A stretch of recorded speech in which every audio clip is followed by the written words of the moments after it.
after party. You just want to start the video while we're waiting for people. That's cool. Yeah, let's just see Cardi B just be the queen she is. Yeah. Like I went to the supermarket, I'm seeing that everything tripled up. That like lettuce was like $2 a couple of months ago, and now it's like $7. Of course, I'm gonna say something. Because if I think that is crazy, I can only imagine what middle class people or people in the hood is thinking. So yes, I'm going to say something. And I have a big platform, so I do want anybody that's responsible of these prices to put that down. That's Cardi B. Yeah. Just as tired of the new hiked up grocery prices as we are. Hell yeah, Cardi. Good for her. That's the shit, actually. That's what I like about Cardi B, because she'll speak shit up. Yeah. If she feels like she needs to speak, man. Do something about that shit. Hi, ACA. Hey, Ted. Hey, Maybe. Like, I fucking love this girl, man. I know she has a past, but I don't like holding people's past against them. Yeah, amen. You know? Yeah. That ain't right to do. She got the wop. Made it clear not just in that pretty awesome rant, but in a thread of now viral tweets. Here's one. Cardi tweets, "Nah, grocery shopping prices are ridiculous right now. You might as well eat outside." Logic on it, but I do like the anger with it. In another tweet, she complained about the price of lettuce being $6 where she lives. While many on Twitter ridiculed the rich rapper for lamenting grocery prices, others argued in favor of her showing empathy. No, she should argue about it. It's absolutely fucking ridiculous. She showed empathy. So there's people penalizing her for showing empathy with Oh, you're rich, you don't have to worry about it. Dude, $7 is still a lot of fucking money. She's doing it for clout. $7 for lettuce? No, I don't see what she said as acting like us, Ted. Nah. I think she was honestly saying it. Like, get these prices down for folks. Yeah, she's using her platform to fucking complain about that shit. That's a good thing. Yeah. I think it's good. Yeah, it's good to have someone on such a pedestal bringing up these issues. Yeah, she's thinking of the little man. Dude. I saw that as a positive video. Man. Oh my Get those God, prices Ted. out so people can buy my concert tickets. All right, Ted. Well, maybe that's the truth, though, man. That's gotta hurt for her, too, if people ain't buying her shit. Mm. That's gotta hurt her, too. That will hurt her. Like, but $7 for lettuce head? That's bullshit, man. It's $8 for a carton of eggs here? Bullshit. Fuck this fucking economy. Sorry, Abby. This is a problem affecting a lot of Americans. What do y'all think? I love I'm a supporter. I'm here for Cardi B. She has always been like a person of the people. I can't believe she actually goes to the grocery store by herself. If I was like at Sprouts and I saw Cardi B, I'd be like, oh my God, you're Cardi B. What are you doing here? For the record, I don't think she often does. She says she has some... Yeah, mama. God, she's awesome. That's nuts, though. Could you imagine being in a fucking market and you see Cardi B there? Dude, she wants to be normal for what sometimes. Yeah. I don't blame her.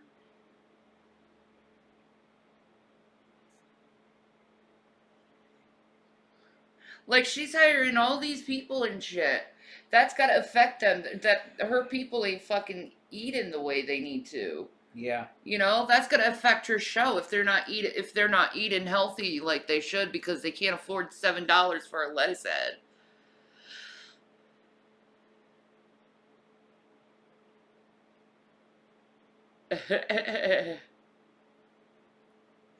I like Doja Cat.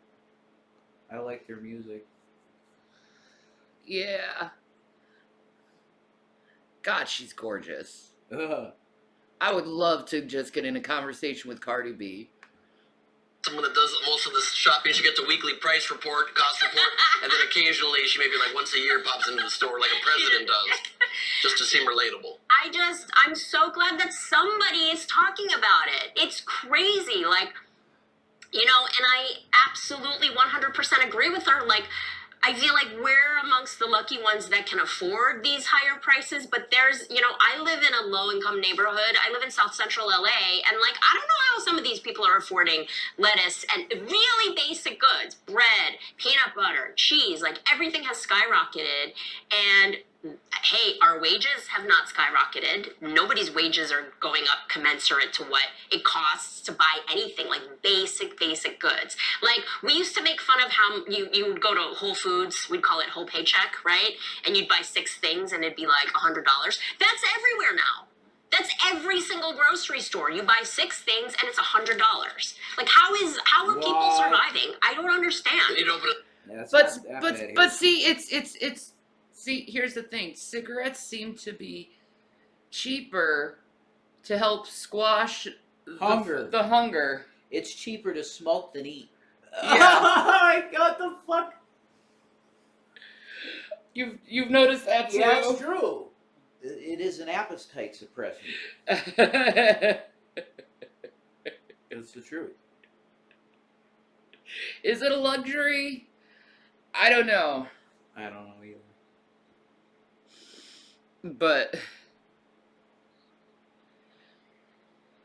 another exciting day in the neighborhood. Cardi B, I want to see Cardi B just go like off on people. Be hilarious. Hi Tay, Hello. how are you? Tax on weed is 40%. Bullshit. What? Yeah, I remember. Historical There was part huge foods. taxes. Yeah. you just get a little sliver of the food. One slice of That's cheese. what we're going to be down to Yeah. soon. So, all right, look, I'm going to back up what you're saying with numbers in terms of inflation. And by the way, they blame it on you guys because your wages are too high. Nonsense. Total utter nonsense. I'm going to show it to you in the numbers in a minute. But first, I agree with you guys. I don't like. They're like, oh, it's so hypocritical of Cardi B to be rich, but then to care about poor people. Why is that hypocritical? That's not hypocritical at all. No, it's not. This is like a weirdo thing that people say either out of envy or because they're right wingers and they're like, don't help anybody. Don't care about the poor. Don't care about the middle. I think she should use her platform to help people. You know? Yeah, if she, well, I mean, she's Christian, right? She Mm. says she's Christian. She'd want to. She'd want to help. Middle class. No, it's wonderful if she got rich and famous and she still cares about the poor and the middle class. That's not a bad thing. It's a great thing. Yeah. And I don't think you understand the word hypocrisy. That's true, It's Celeste. Yeah, I 1,000 know times that. Worse. Yeah, you don't have to be a Christian to be kind. I know that. Fuck's sake. He just means her core beliefs are empathy, caring Yes. for the poor, caring for. It's one of the top tenets of Christianity. WAP for Jesus. Jesus created WAPs. He created the pussy so the man could enjoy that shit. God, that's so good too. Yeah, he just got pussy, so he's in a like sex days. That's really good though.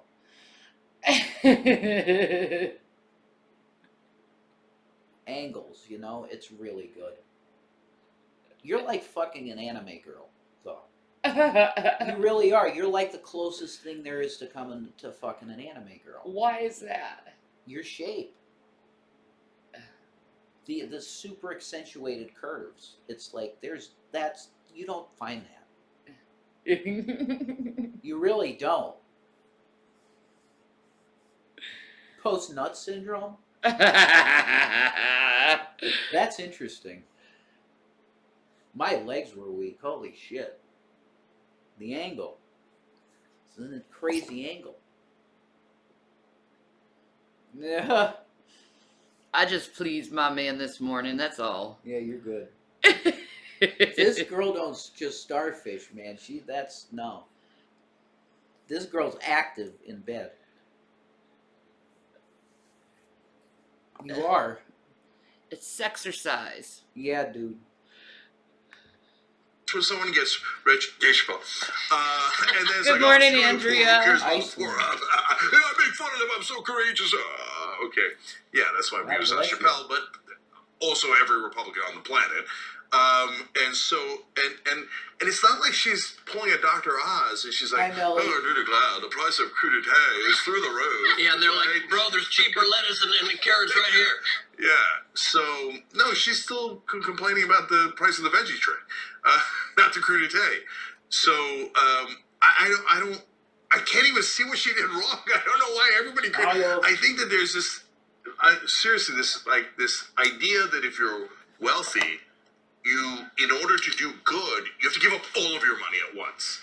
No, you could keep some of your money and live nice and still help people. Yep. So thank God for Cardi B. Mm-hmm. Agreed. And here are some of the numbers that Jenk said we were going to bring to you right now. While overall inflation has risen just 7.1%, which is not a just, that's a huge number already, groceries hit a staggering 12% increase as of November 2022. Eggs, which have suffered shortages due to avian flu, have seen a nearly 50% increase in price.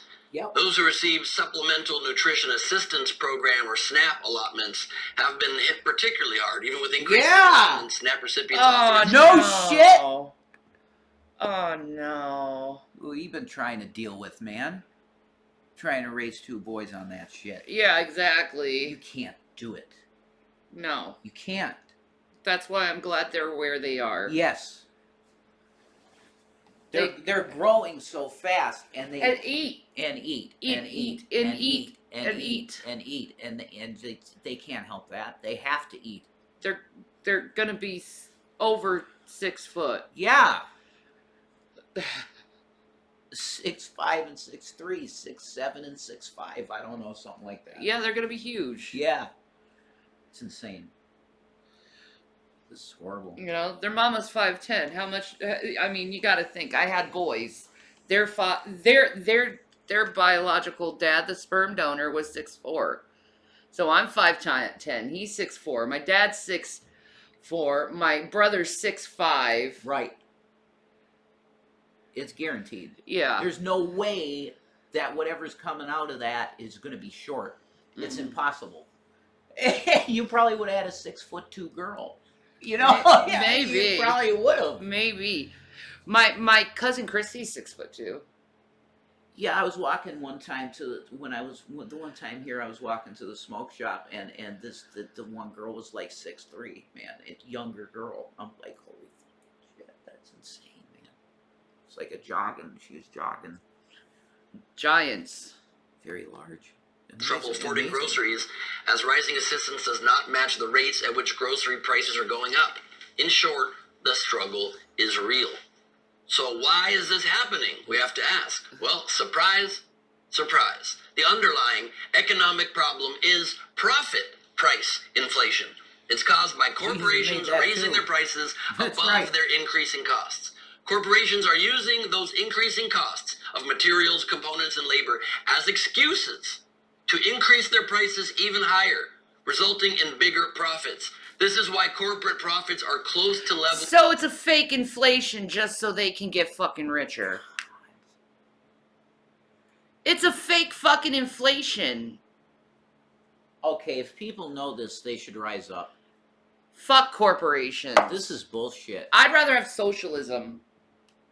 Now I see why they put the cyberpunk with giants. Would you rather have socialism than this bullshit? Than corporatocracy? Yeah. Yeah.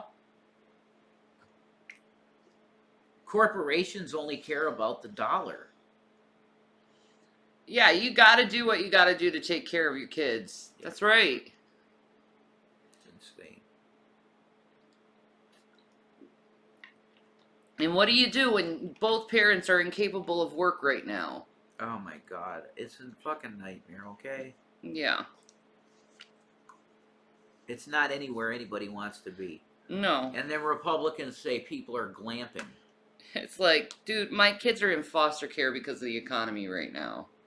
Yeah, no to socialism. Absolutely. I no. If you're going to have communism, it could work, but it's got to be global. Okay? No, I think maybe Yeah. we should put some laws on how corporations should work and funding Oh my God, or something. we need white collar crime laws, Yeah, new ones. yeah. Because this is bullshit. They shouldn't be doing this. No, yeah, I agree. This is a crime against. This is telling people they just need to die. You know, this is murder. Yeah. Because it's fake. It's just so they can get richer. Yeah, exactly. No. Socialism just destroys societies.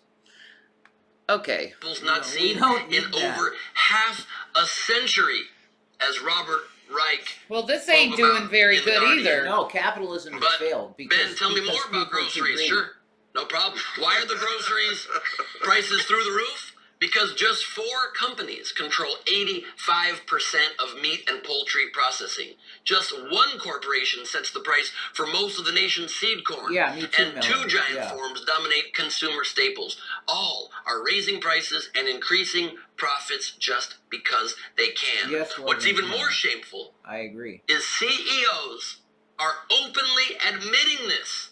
Openly admitting it.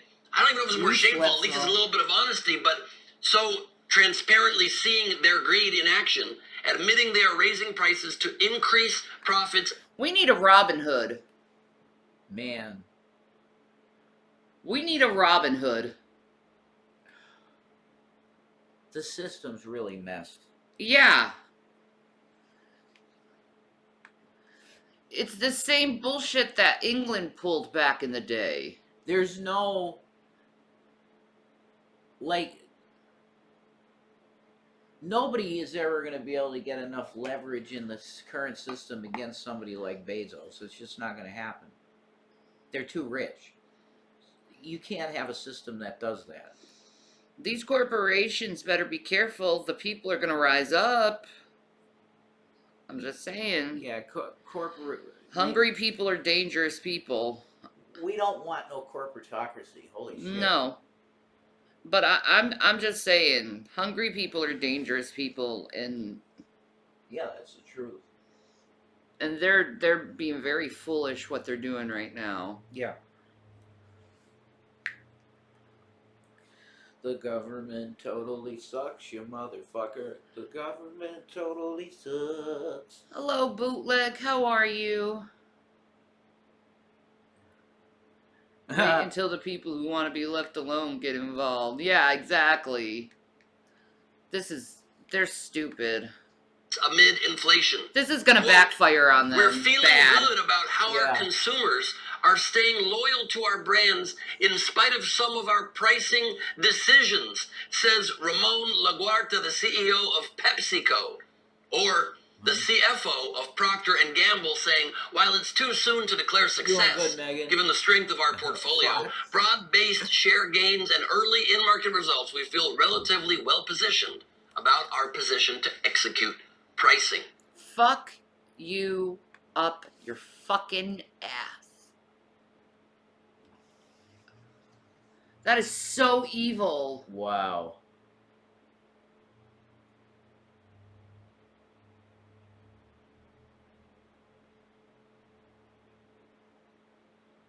Yeah, see, now,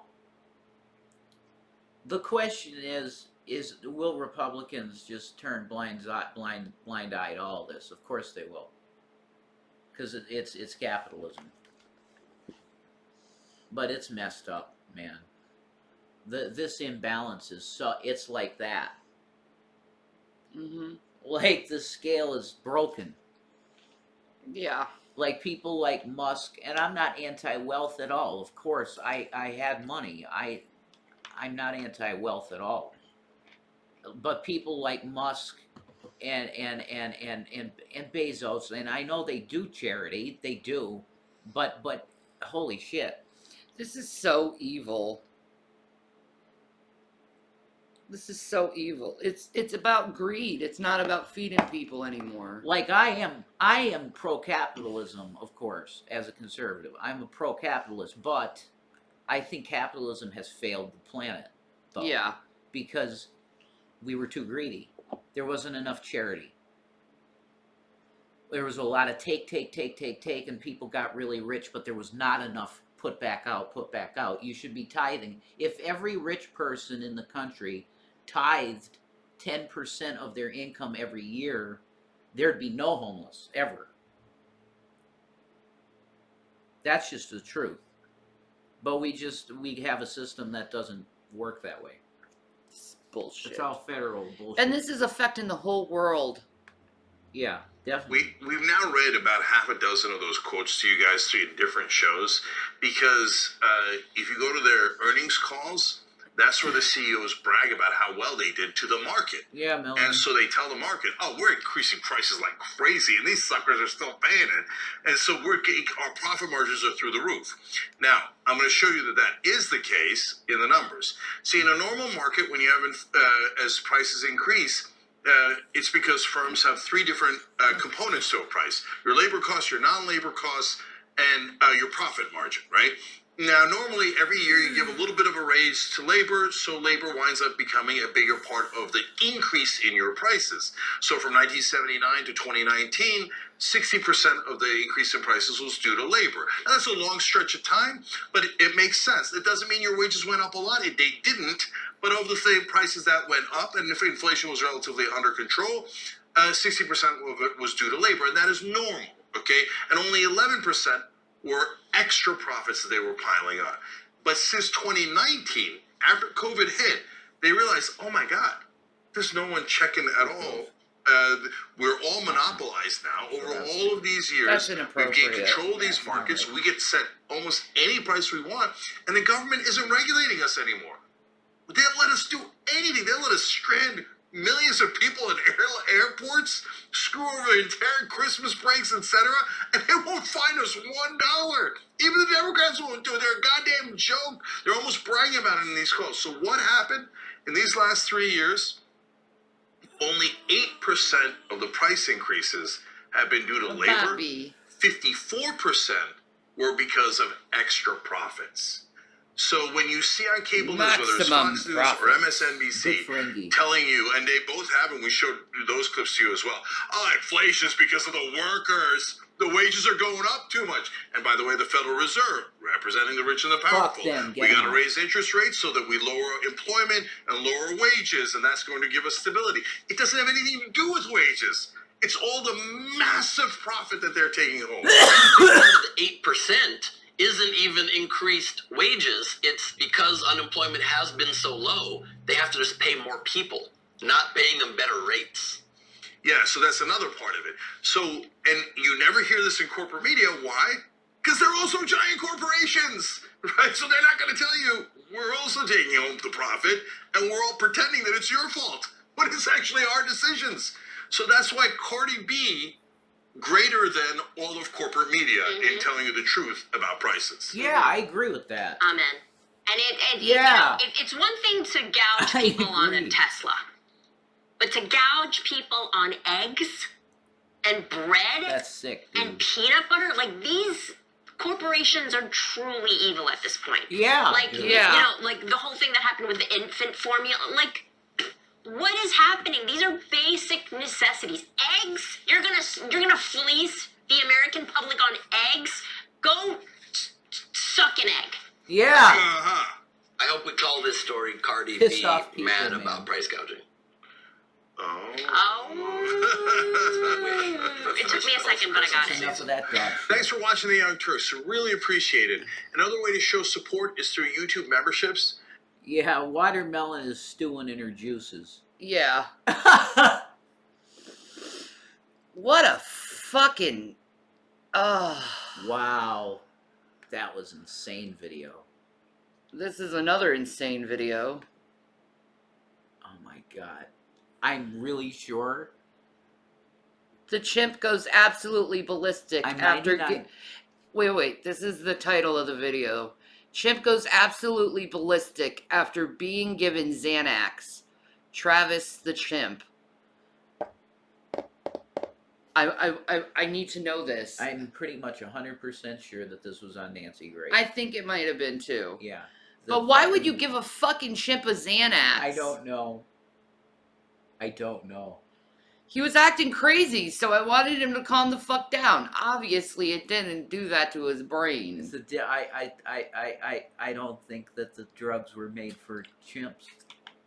No. I'm pretty sure the drugs are made for human beings, so. Correct. Okay. It probably hallucinated. The chimp? Yeah. Don't humans and chimps Yeah, have similar brains? I thought we did. Well, yes, but they're still not the same species, so you would think it would affect the brain differently because of different balances of hormones and shit. The dose. Yeah. For a human to be high for an animal. Yeah. Yeah, they test on animals. Yeah. That's true. Oh my God, Project X. Wolverine. People are crazy. Anyway, X-Men. let's see how crazy this is. I think I may have seen this too, but I'm interested. For 911, where's your emergency? This is Shanny. Yep, it is. 21, look. Fuck, criminal. What's the Send the problem? police. Send the police. What's the problem there? The chimp killed my friend. He's killing my friend. Who's killing your friend? My chimpanzee. Oh, your chimpanzee is killing your friend. He ripped her apart. Hurry up. With a gun. Is the monkey still by your friend, or can you get close to your friend? He's eating her. Please. God, oh, please. Okay, I need you to calm down for me. I know it's hard, okay? I know it's hard. But they're going as fast as they can your way, Oh, okay? my God, please. Dogs, cats, and birds are Baby. often kept as pets because of the Well, yeah, I've never had a cat attack me like that. Holy shit. That was insane.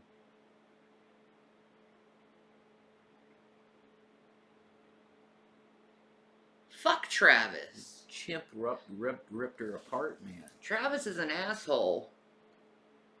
Thank you, Nick.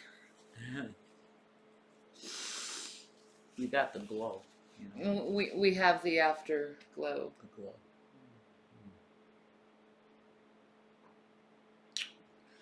Mm. That's really good. He's a happy boys. I am. You made me very happy. You did. Thank you.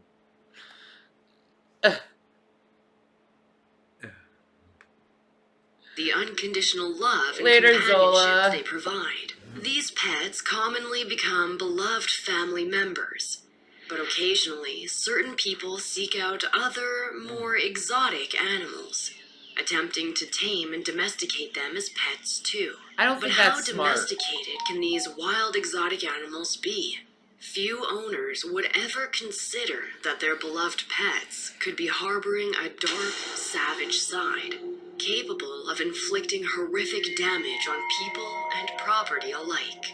But for some exotic pet owners, when they find out the harsh truth, it's already far too late. What is up, Ewu crew? The shocking story we have for you today is wild, gruesome, and incredibly tragic.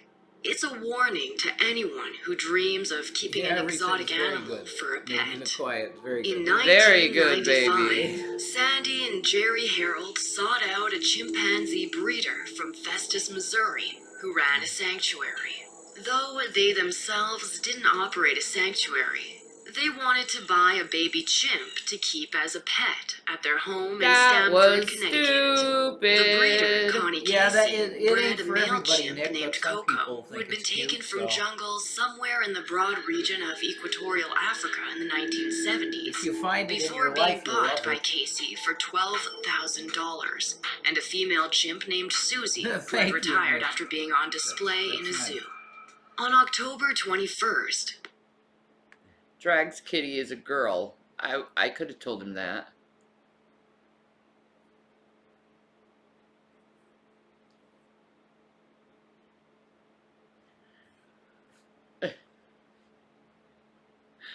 That's where Brett Kane is from.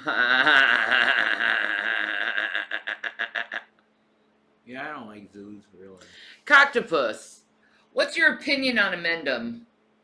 I'm curious.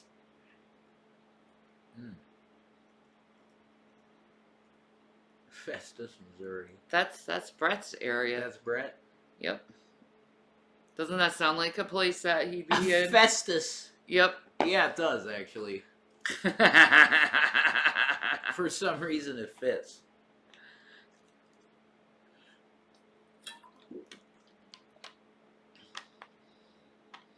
Amendum was crazy as fuck, but pretty entertaining. I think he's smart as fuck. He is smart. Personally. I love when he goes off. It's just, well, that's wow. That's pretty often. Yeah, it is. Not anymore. Not anymore. He's pretty chill. He chilled out through he's age. Just teaching his version of science. He calls it draft science, and I think it's interesting shit, actually. Yeah. I like listening to him. Yeah. He has a great way of speaking. Yeah, I mean, he's done radio shows or shit, I think. I don't know for sure. Or maybe he's just YouTube. I don't know. It doesn't matter. He would have made a great, radio host, I think. He's entertaining enough. And he's pretty smart, man. He's not a dumb guy. The chimpanzee ate cigarettes and drank beer. Fuck's sake, man. Oh my god. Nick, quit your shit. Well, no, we don't even. No, I'm calling you out on your bullshit, Nick. He can talk what he wants to. Yeah, I always do. What the fuck? Jesus. Nick didn't do nothing. He said something passively aggressive toward me. And he knows it. No, I don't think maybe you took that right. He's just saying... No, when he gets to talk about things he likes, he flows well. Yeah, I don't think he meant... Is that how you took it? I did. Why? Okay, well, that's... Topic change. What? Tubal ligation? Yeah.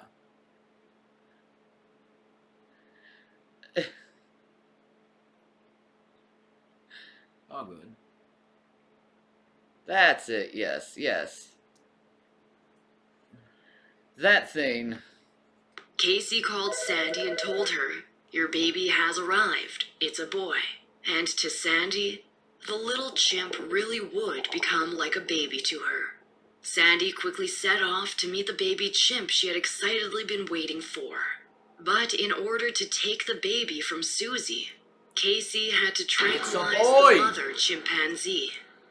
The baby chimp was named Travis, after the country music singer Travis Tritt, who was a favorite of Sandy's. As a newborn, Travis was said to be covered in black hair everywhere but his pink face. Sandy had cried while meeting the baby chimp for the first time, when his tiny hands... Just get a real fucking baby. Don't get a fucking wild animal that doesn't know any fucking better. Yeah, ancient god Tartarus. Cool name, by the way. That's a cool name. Elder gods. ...and feet grasped her own hands as she held him.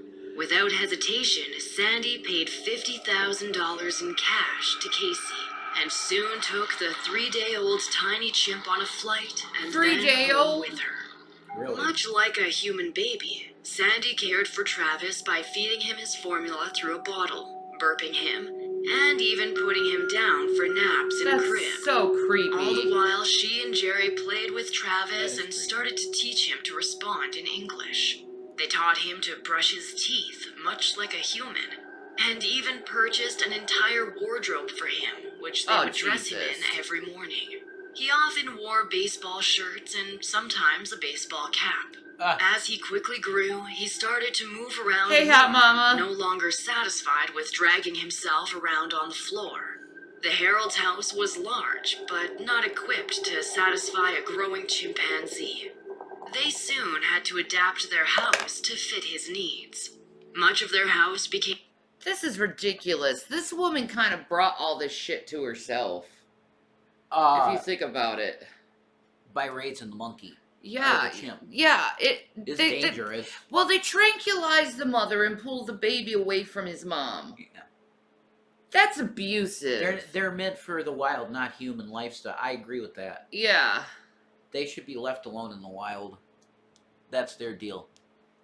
They make their society work. Yeah, this is abusive toward animals. I don't agree with this at all. No, we shouldn't be having chimps, I don't think. That they're meant for the wild. Yep. They really are.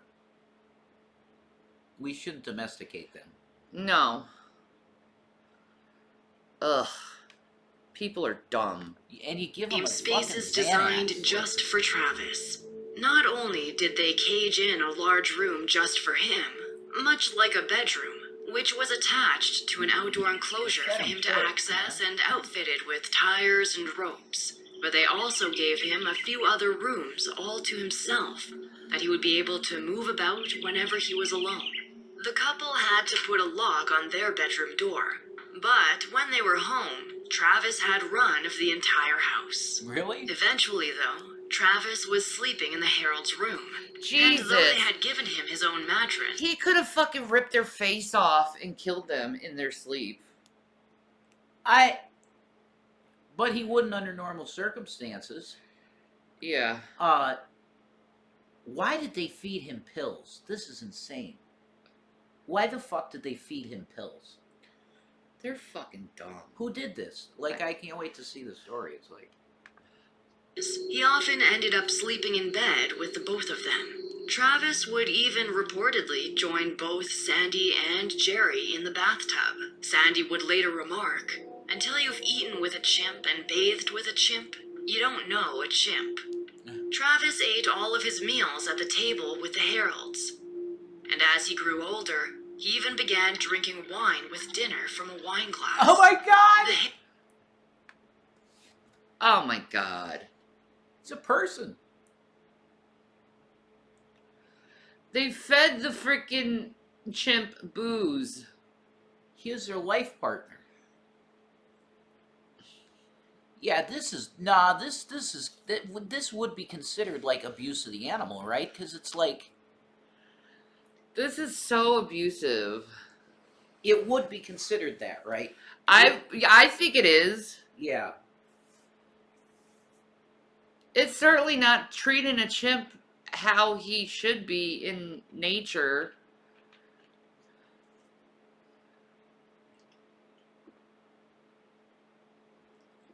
Booze and pills given to a monkey is definitely abuse. Yeah. Animal abuse. Leave him where he should be. God. Why would you take an animal like that out of its environment? It's gonna fucking have problems. It just is. It doesn't know. Do you think wild cats shit in boxes? No, they don't. They shit on the ground. Right. Exactly. And a chimp is gonna maybe see a piece of meat, even if it's its owner or something, as your meal. Yep. That could happen. That's true. No, because the ground is one giant shit box. Yeah, exactly. Then. Yeah. Yeah, that's true, Ted. I mean, you abuse something enough, it's gonna fight back, and it'll fight fierce when it realizes. Yeah, exactly. Yeah, our cats use the bathroom. Oh, the movie. Okay. Yeah. I don't think I've seen that. I don't like Matthew Broderick. Not a fan.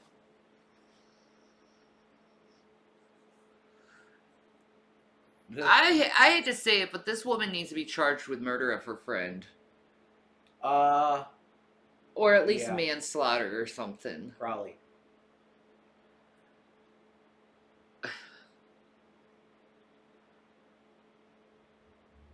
She died? Oh. Well, there you go. Wow. I need to get a drink. You need one? Okay. Thank you, baby. Yeah, no problem. Herald's entire lives became consumed with Travis, and they even began bringing him to their work with them. That's a nice vehicle. Ooh. That is some sexy fucking wheels.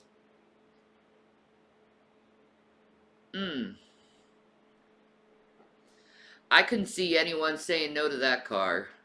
Nice car. Yeah, you should see this Corvette. It's nice.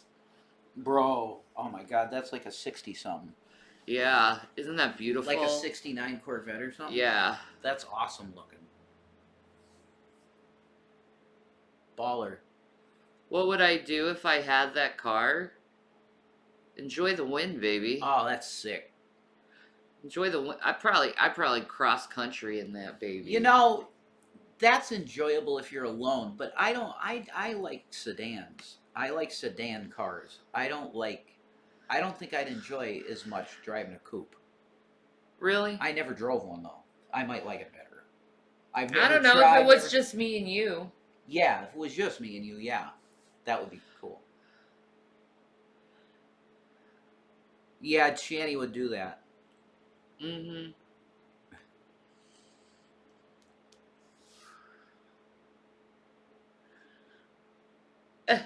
Yeah, that's what I feel. I like sedans. The Heralds owned a towing company, and there was a large room above their tow shop. They soon filled the room with tire swings, ropes, and trampolines for him to play with as they worked. Sandy had a daughter named Sue, who had a young son, Tyler. As he grew up, Tyler... Oh my god! She could have killed her children! Wow. Oh my god! This woman's insane! She had kids and allowed a fucking chimp around her children. That's insane. I have ridden in a Corvette before. It is kind of like a slalom. Like, Good. yeah, this is nuts. You have a chimp with your child? Like, that's insane. You gotta be nuts. This is crazy.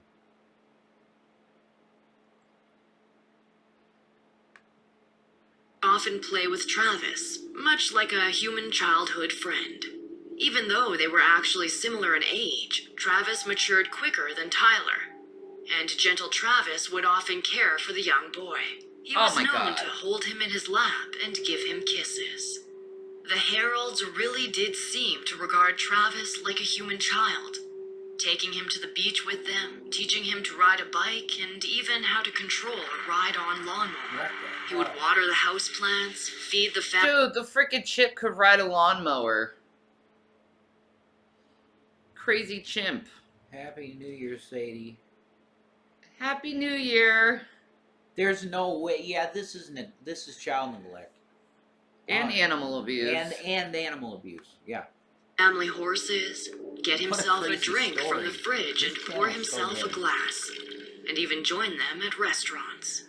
The Heralds appeared to believe that they had socialized and domesticated Travis, and that because they treated him like a human being, he almost was one. They didn't see him as a pet, but as part of their family.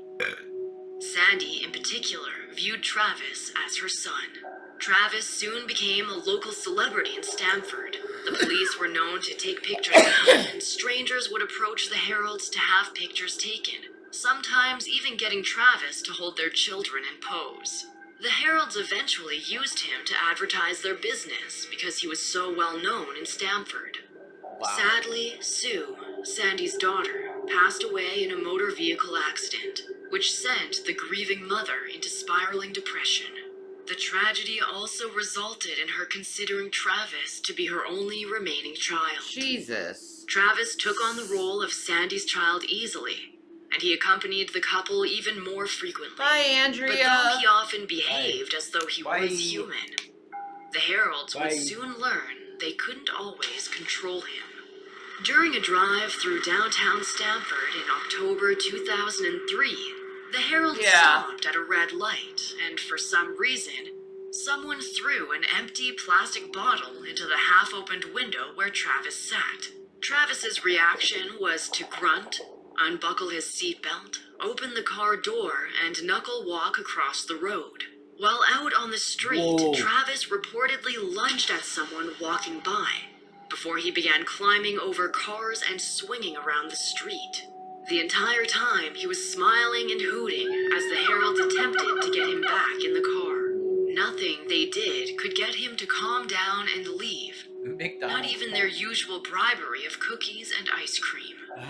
After some time, a dozen police officers were called to help wrangle the loose chimpanzee. But Holy shit, why wasn't he taken away and put in a sanctuary then? Yeah. Yeah. Oh my god. It looks like this could have been avoided.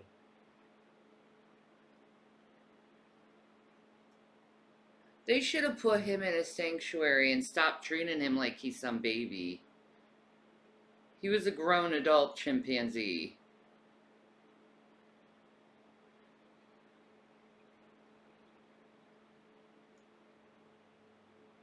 What would he do in a sanctuary? They could rehabilitate him, I would assume. Wow.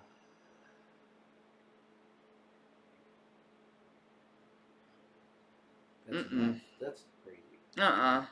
he saw the officers as part of the game and started chasing them. For 2 hours, Travis evaded capture by local police. He would enter the Herald's Those are vehicle chimpanzees. and then swiftly open the doors and jump out before they could lock him in. Finally, after tiring of his game, Travis climbed into the vehicle and buckled his seatbelt to leave. The Herald reportedly kept Travis contained in his room the next day because he had been grounded for his actions. Even though police Yeah, that'll work. Let's ground the animal. You were a bad boy.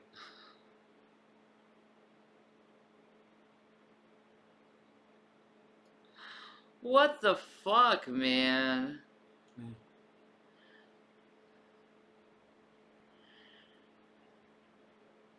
Yeah, it must be traumatic to be taken from your home, forced to do work, and be treated like property. Exactly. agreed he was being playful. It was also clear that the Heralds didn't have complete control over Travis, and that even the police had been unsuccessful in capturing him when he was loose. The incident received a lot of attention, and because of it, the State Department of Environmental Protection became aware of Travis. They determined that the Heralds were violating a statute which required them to have a permit in order to keep an exotic primate of Travis's size and weight. He's huge. Despite this, Big boy. they chose not to take... He's huge. He looks almost obese. He's a big boy. They're very strong animals. What they said is the baby was 3 days old and they had to put the mom to sleep in order to get the baby away from the mother.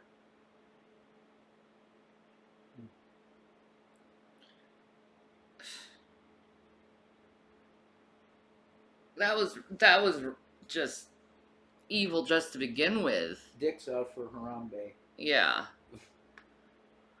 Travis from them.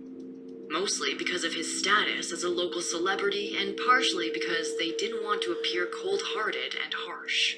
They also claimed that they didn't believe Travis was a threat to public safety.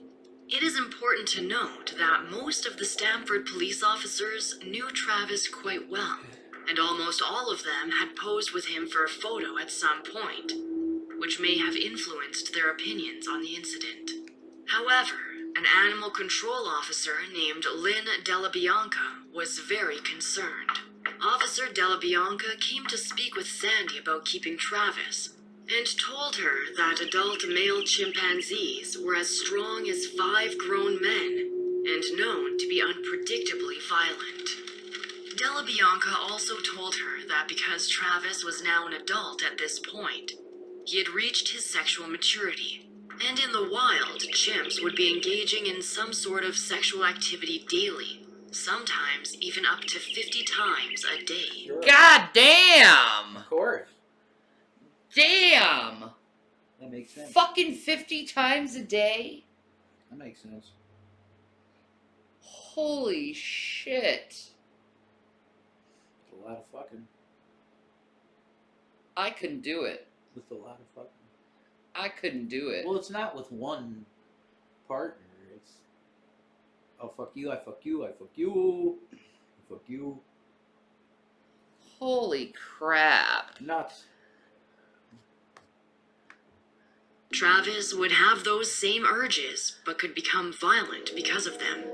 Even though Sandy listened to Della Bianca's warning, Travis was horny. she He quickly couldn't dismissed contain the himself. concerns, as she had never seen Travis display any kind of behavior close to violent. Still, Officer Della Bianca cautioned that Travis would live until he was 30 or 40, and she couldn't predict his behavior for his lifetime. Della Bianca later revealed that Sandy had expressed to her that she knew she wouldn't be able to keep Travis forever, and that one day he would have to go to a sanctuary as he would become harder to control when he got older. Yeah. But Sandy had withheld the entire truth from Officer Della Bianca. 2 years prior, in 2001, she had been told by Travis's breeder, Connie Casey, that Travis's parents, Susie and Coco, along with another chimp, had escaped from their cages. On the loose, they had allegedly aggressively approached 17-year-old Jason Coates' vehicle. Coates claimed that he and his friends were trapped inside as the chimps bared their teeth and rocked the vehicle. Coates eventually broke free and ran into his house to get a shotgun. By this time, Casey had arrived and tranquilized Susie, but she was still conscious. Though Casey had begged Coates not to use the weapon, he was reportedly afraid of the chimp and believed she would attack. He shot her 3 times. Susie died 2 hours after the incident. After the fact, other witnesses came forward and said that the chimps were being playful and friendly, and Coates served a month in jail for property damage and animal. That's bullshit. He felt threatened. He shouldn't be in jail for that.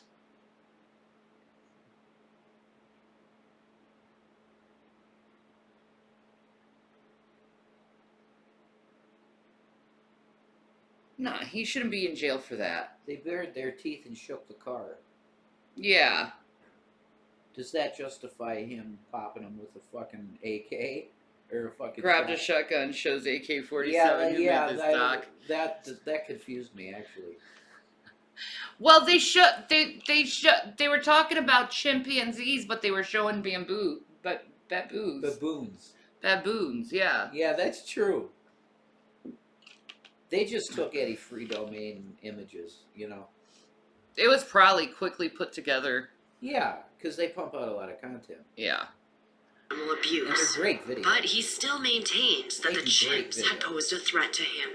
What's more, there was an alleged incident in 1996 with Travis where he had actually shown that he could be aggressive. Leslie Mostel Paul had seen Travis while he was in the Herald's vehicle and asked Sandy if she could approach him to say hello. Sandy had said it was fine, but when Paul tried to shake Travis's hand, he grabbed her hand and bit her. The bite was deep enough that it drew blood. Paul later described that she felt like Sandy was more aggravated than upset about the incident, as if she was annoyed it had happened. Paul said that she had to get a rabies shot just in case because Sandy took so long to prove that Travis had gotten his shots. Paul was so upset by the incident that she reported it to the police, but she was disappointed when the matter was never looked into. Later, the police would claim that they never received Paul's report. In hindsight, these glimpses of aggressive behavior were hints to the horror that would occur in the future. Regardless of if the Heralds believed that Travis was a threat or not, they still no longer took him out in public, as it was clear they wouldn't be able to He's a capture big him boy. if he didn't want to be contained. Reportedly, the mayor at the time warned that if he got loose again, he could be shot. Trapped at home and no longer allowed to accompany the Heralds to work or on outings, Travis Hi, began Krissa. to sulk How are and you? mope about being cooped up in the house. Around this same time, Jerry became incredibly ill with stomach cancer, and Sandy was spending all of her time with him in the hospital. Jerry began to worry that if he passed away, Travis would be too much for Sandy to take care of on her own. He even suggested that she take him to a sanctuary. When Jerry died on April 12, 2004, Sandy felt incredibly alone. And despite Jerry's worries, she chose to keep Travis with her.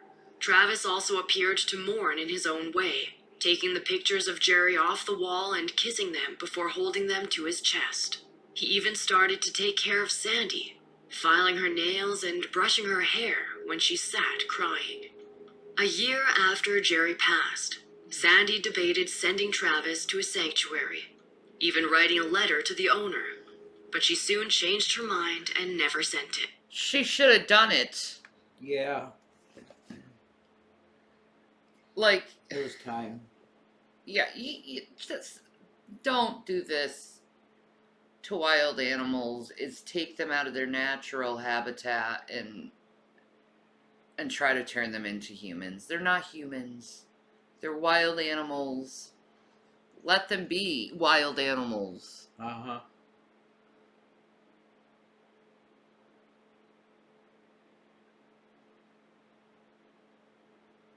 That's awesome, Krissa. Enjoy your new kitchen cabinets. New cabinets, man, that's awesome. I know, right? It's always fun. I know.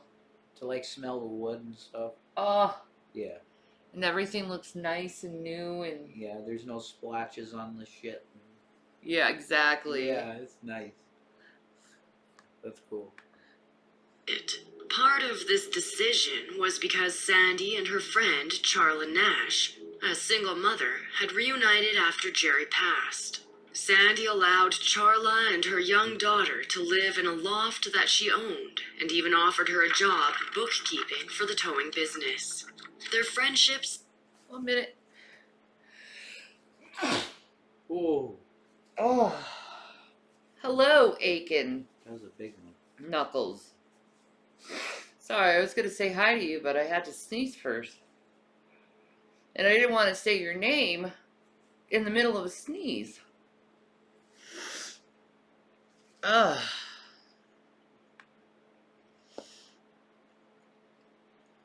We bought it all with a loan of the house, not knowing we would need them for the mold anyway. Yeah, that's awesome. Sucks that they had mold. Yeah, it does suck, but it's awesome that she gets new cabinetry. Yeah, that's true.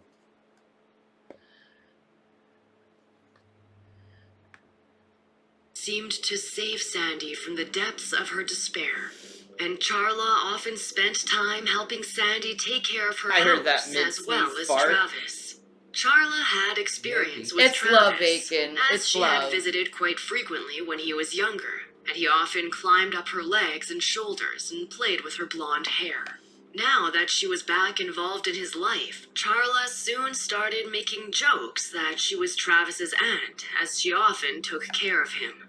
For 4 years, Travis never left the Herald property, and in that time, the chimp had transformed. He was 14 years old, and due to Sandy's inability to care for him as well as she once had, he had gained enormous amounts of weight, coming in at around 240 pounds as a Big result boy. of eating only junk food, such as ice cream, popsicles. So I was right. So I was right. He was overweight. Yeah. That's animal abuse too. Feeding him just ice cream. Just and feeding him cookies. junk food. That's nuts that they can survive on that. Right? On junk food. Wow.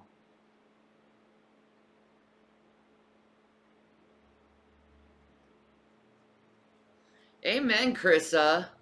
Good deal. And fish and chips. Oh, God. He spent his time watching one of the 3 TVs all day, or playing with his own pet cat named Misty. Cats. Though Sandy appeared to be recovering from the devastating loss of Jerry, Travis's agitation grew over the years, and he was often irritable. It seemed that being cut off from the rest of the world and limited to only the house, in addition to the pain of Jerry's sudden death, caused Travis to lose some of the sweet nature he was known for. He was particularly surly on February 16th, 2009. Was the baby in mourning and that's why he reacted that way? Hi, Shanny Rev. I am a new subscriber follower. Can I get a shout out? Woohoo. What's up, third time charming? Third time charming. All right. What's up? Welcome.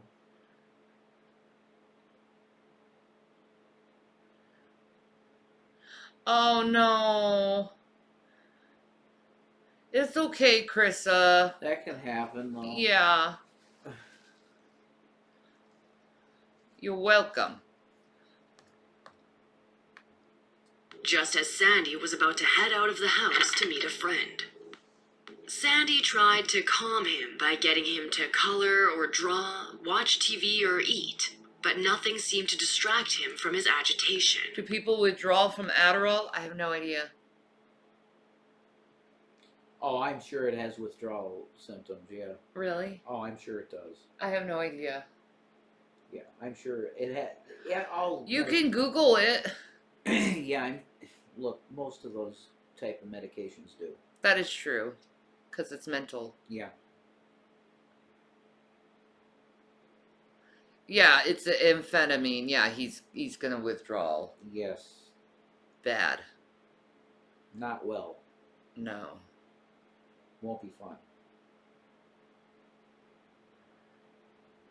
I'd call the pharmacy and tell them. Yeah, they'll probably refill you okay. Yeah. They'll probably refill you. That's important. You have his meds. Yeah.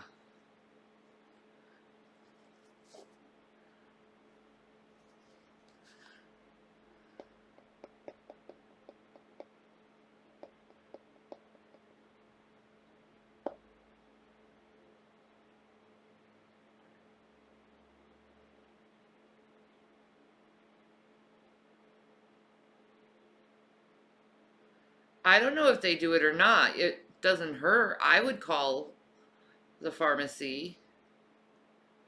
Sure. She worried about him enough to put a Xanax pill into Travis's tea in the hopes that he would settle down.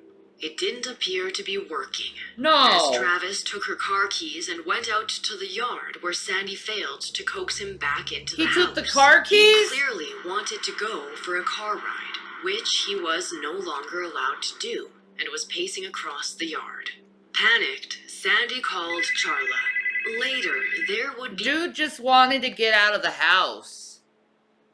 He wanted to be a free dobie. I thought that was her phone for a second. Yeah, That's I know. Fucking nuts. He wanted to be a free chimp. Free Dobie. Yeah, man. He wanted to ride. And he wasn't allowed to. That's why he freaked out, man. He felt like he was a prisoner. He should have been having sex 50 times a day. Yeah. Like a real chimp.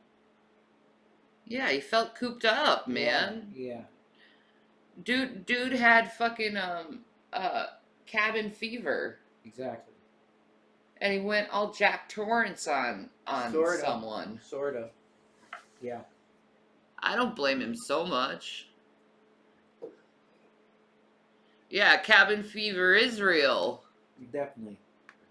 A disagreement about whether or not Sandy asked Charla to come and help her, or if Charla had volunteered to come over herself. Either way, Charla arrived at Sandy's house around 3:40 p.m. and found Travis out in the yard. At first, Charla held up an Elmo doll she had brought to distract Travis. She held the doll over her face, but he reacted in a way she hadn't expected at all. Upon seeing her, Travis charged across the yard, about 35 feet away, running on his knuckles in a rage before rearing up onto his two back legs right in front of her. Stunned, Sandy had shouted at him that it was Charla and for him to stop. But Travis didn't listen. Instead, he shoved Charla against her vehicle, where she then dropped to the ground. Seeing his sudden attack, Sandy screamed for him to stop. But when he didn't, she grabbed a snow shovel and hit him over the head. Despite Travis screaming as well, he didn't stop his attack on Charla, who was defenseless against the enormous animal. Sandy ran back to the house and grabbed a butcher's knife to defend her friend.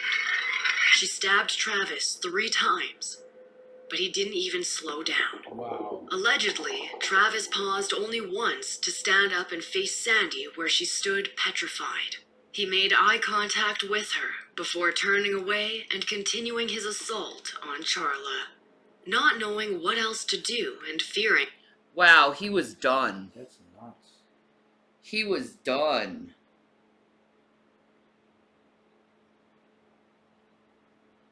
Whew. That's nuts, dude. That monkey's adrenaline was pumping so much that he didn't feel a fucking thing, dude. He just kept going. Yeah. He didn't feel shit. He just ripped her face off. Like, what did he do? He would attack her as well. Sandy ran to her car where it was parked nearby, knife still in hand, and locked herself inside. She made a frantic call to 911. Sandy sobbed while screaming for the police to arrive. She asked for the police to bring a gun to stop her chimpanzee from killing her friend. The chimp killed my friend. What's the problem with your friend? Oh, please. What's the problem with your friend? I need to know. The police up with a gun. With a gun. They gotta have their guns out. They gotta have their guns out. Listen to me. Oh my God. End quote. He ripped her apart. Hurry up, please. The dispatcher had reportedly believed the call was a hoax, as they never expected to hear reports of a chimpanzee attack. He's killing my friend. Who's killing your friend? My chimpanzee. Oh, your chimpanzee is killing your friend. He ripped her apart. Hurry up. With a gun. Hurry up, please. He ripped her face off. He ripped her. She's dead. Why are you saying that she's dead? She's dead. He ripped her apart. He ripped what apart? Her face? Everything. Is the monkey still by your friend, or can you get close to your friend? He's eating her. Please. God, oh, please. Okay, I need you to calm down for me. I know it's hard, okay? I know it's hard. But they're going as fast as they can your way, okay? Oh, God, please. Chimpanzee. It wasn't until eat Sandy like that. screamed, "He's eating her," that they took the call seriously. When the police finally arrived, they found Charla lying on the ground, mostly naked from Travis ripping at her clothing. She appeared to be dead.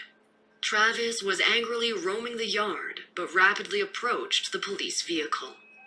He yanked at one of the police doors, but found it was locked, and then swung around to the other side. Here, he easily knocked off one of the side view mirrors before he yanked on the other door. This one was unlocked, and it opened. The officer on that side was Frank Chiafar. This is insane. He opened the police officer's car? Oh my God, did he kill the fucking officer?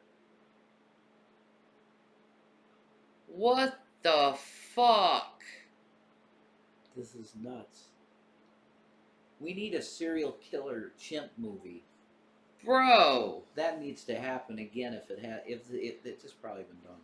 Whoa. He described that Travis was in a frenzy, and that he recognized the chimp from his visits to the police station to take photos with the officers.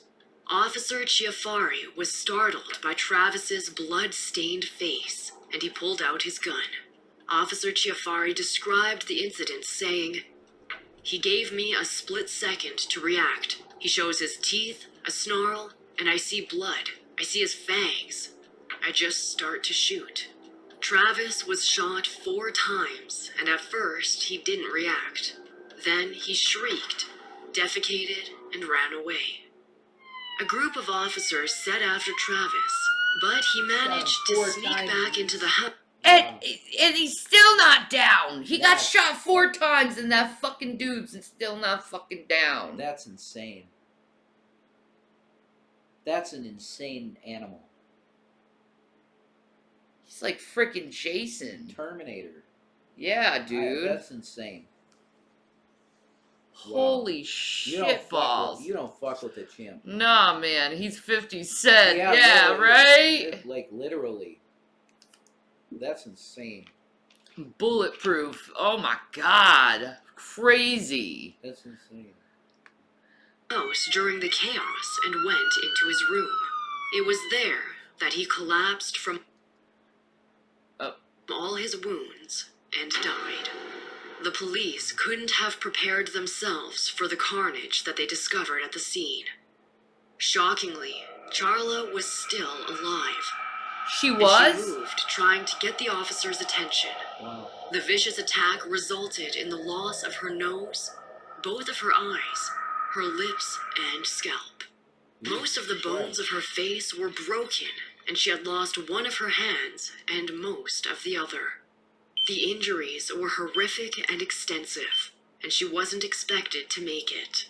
But Charla was swiftly sent to Cleveland Clinic in critical condition, and there she underwent 7 hours of life-saving surgeries. God bless her, She man. managed to hang on, and despite all odds, she survived. Holy Though fuck. doctors were able to reattach her jaw, the chimp God bless that woman, man. She's alive to tell the story. Wow.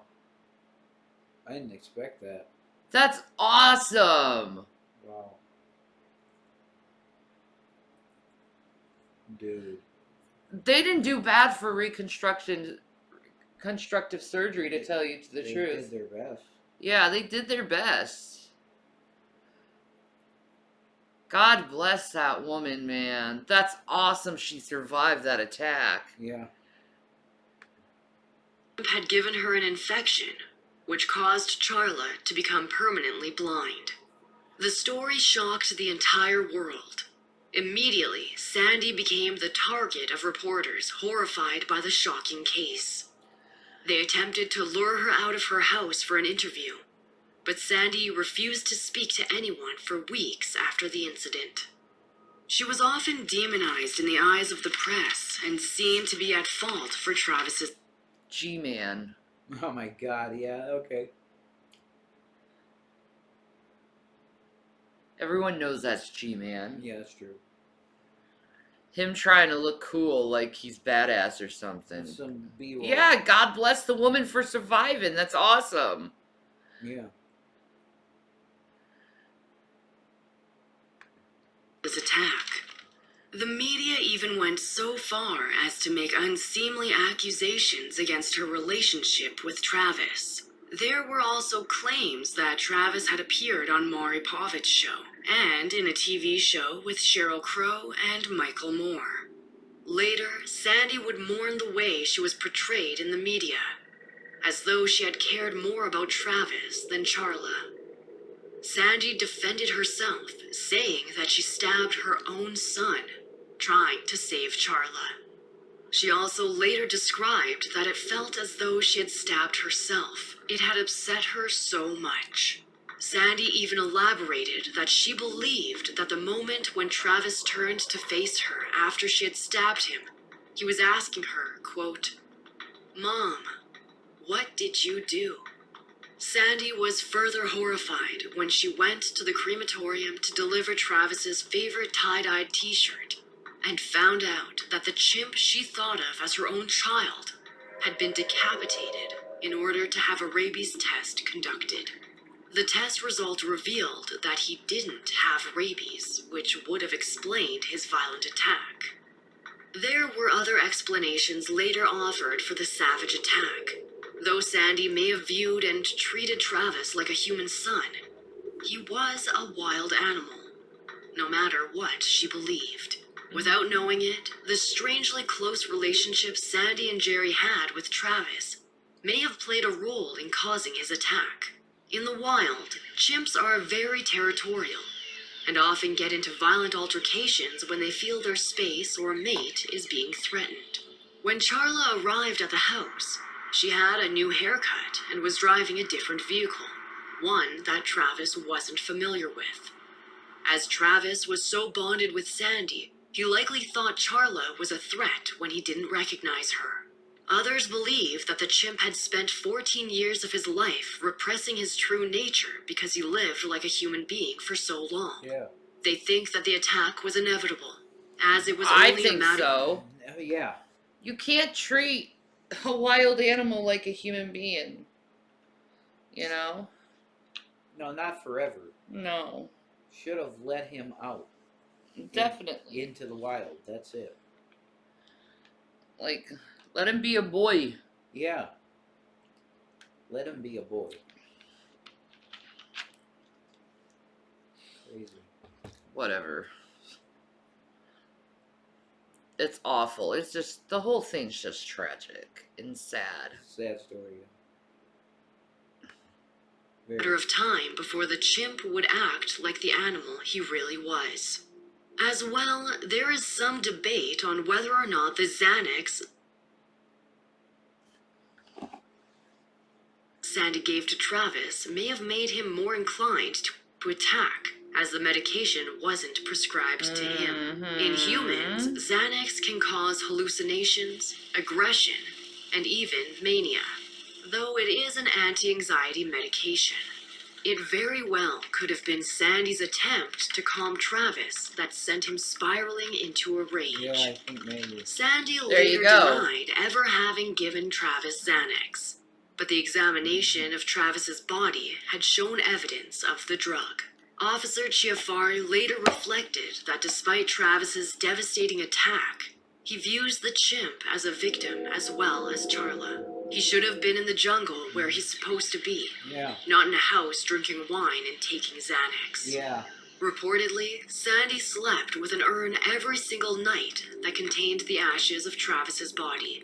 When The fuck, psycho? Holy shit. Your freaking chimp caused your friend to die in front of you horribly, and here you are sleeping with the... Weird. That's weird. He was family though. Zup, Grease Bunny? How you doing, mama? I know.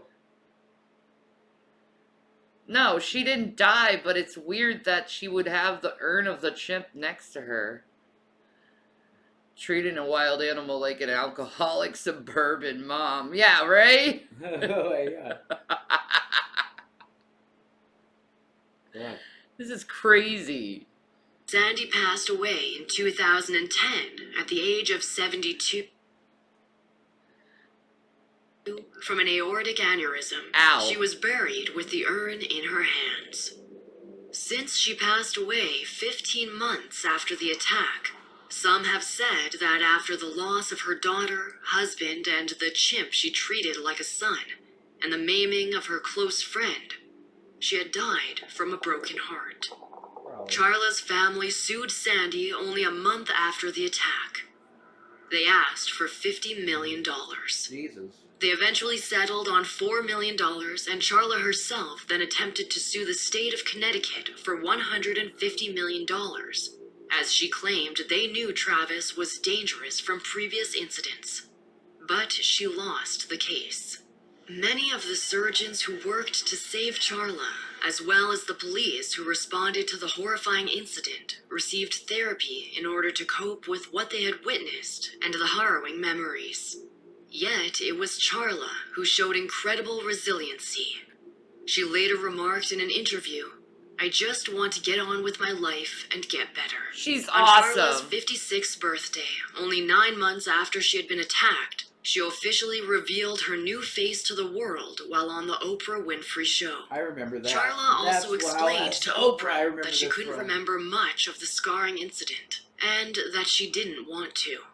The show No. shocked viewers, as Charla appeared on camera after receiving a graft from her leg to create a nose. Though she survived numerous injuries, there was little that surgeons could do cosmetically, as some areas of her face would never look the way they did before. For 2 years, Charla underwent numerous surgeries. Though all helped to salvage her body after the savage attack, she was also the recipient of innovative transplants. Charla underwent the very first double hand and face transplant in the US. Oh, Yeah, I wow. remember Though all transplants were initially successful, Charla developed pneumonia as she was healing. Her body rejected both of the hand Oh, transplants, no. and doctors were forced to remove them because of infection which caused poor circulation in the limbs. But even after receiving the revolutionary face transplant, which her body seemed to be responding well to, Charla still suffered other setbacks in her road to recovery. As can occur with many transplants, her body began to slightly reject the tissue of the transplant. Oh, She had actually taken part in a military-funded study trying to determine whether or not recipients of transplants can be weaned off of anti-rejection drugs, which come with other serious side effects. Often seeking to aid others, Charla chose to participate God in bless order to her. help military service members who become injured enough to need transplants. Even though she risked her own body rejecting the tissue, Charla reportedly didn't regret helping in the study and believes the research will help others. Once she was back on the anti-rejection medication, her transplant was successfully accepted. awesome. She now has a nose, lips, and jaw again, and her face has utterly transformed. Oh, that's I awesome. just feel like it's my face. It's just not working real good, Charla shared. Today, Charla survives with the help of an aide who comes to her home most days of the week. Her life has been radically altered, as she is blind and has lost the use of both of her hands. Yet, all Charla wants is her independence back. And Oh, now, bless after her. adjustment, some days she can even function alone. That's awesome. She appears to just want to move forward from what happened to her. Her friends and family describe Charla as always having been a survivor, and it was her fighter spirit that has allowed her to thrive even after so much trauma. She once said in an interview, "I know I always had an attitude to whatever came my way. I'd overcome it. I wouldn't let it hold me back." The tragic That's a story of fighter Travis spirit. and Charla is not an isolated incident, as there have been numerous other instances of exotic animals kept as pets who either escape, show their wild nature, or even attack their owners. Even when these animals appear domesticated, they are often Unpredictable. Yeah.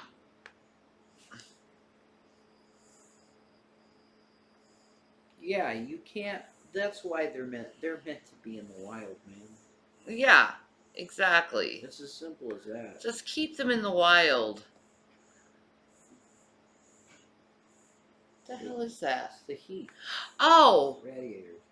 Jesus. I'm getting like all fucking paranoid. I'm like, what the fuck is that noise? Radiators. Clinking. I wish I was like... What? I'm glad no one died. Yeah. Everybody lived. No death. Pete's is done being diplomatic and tells everyone to F off. Oh, dude. Well, you know what? I don't care.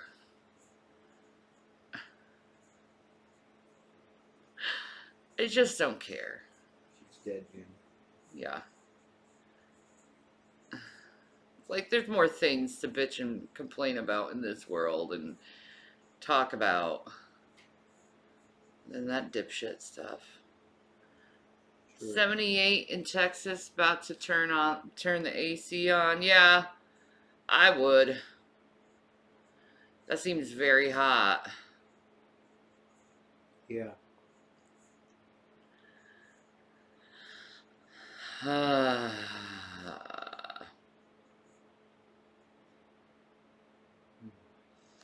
So, actually, I want to see that Chernobyl thing, the horror of Chernobyl. Yeah, that'd be great. You want to see that? I'm down with that. All right. What is up, Ewu crew? Woo woo. Ewu. Ewu.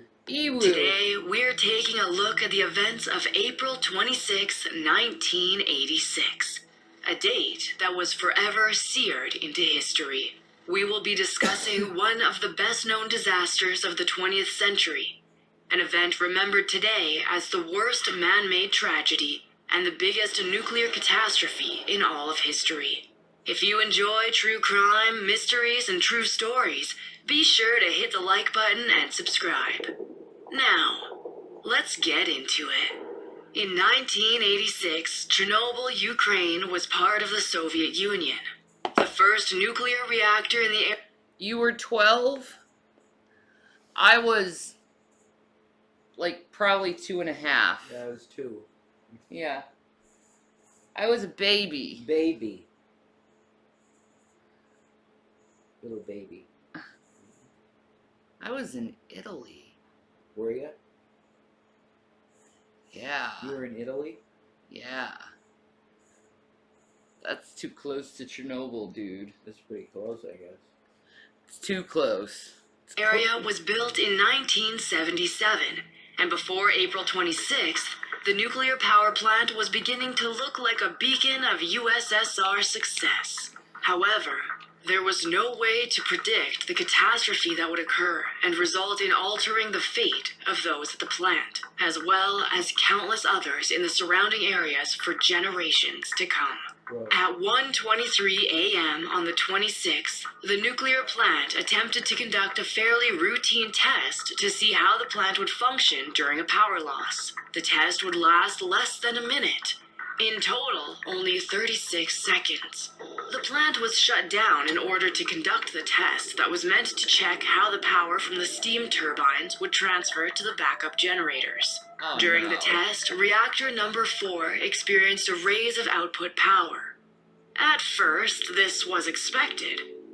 However, a series of missteps resulted in unimaginable consequences. 25-year-old Leonid Toptunov was the senior reactor control engineer, and that night, he was on shift at Reactor 4. He was highly trained and knew better than most how difficult the reactors were to maintain.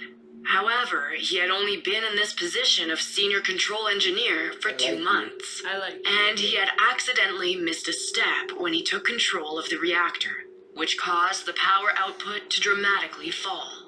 Toptunov had suggested shutting down the reactor completely, and therefore ending the test, but his superior manager, Anatoly Dyatlov, threatened him to increase the power to continue the test. The workers then inserted control core rods into the reactor, which were made of boron carbide to reduce the power output. However, due to another error, the control rods had the graphite in the middle, meaning that they did not decrease the energy when expected, and instead, there was a sudden, unpredicted surge of power, which caused an immediate steam explosion.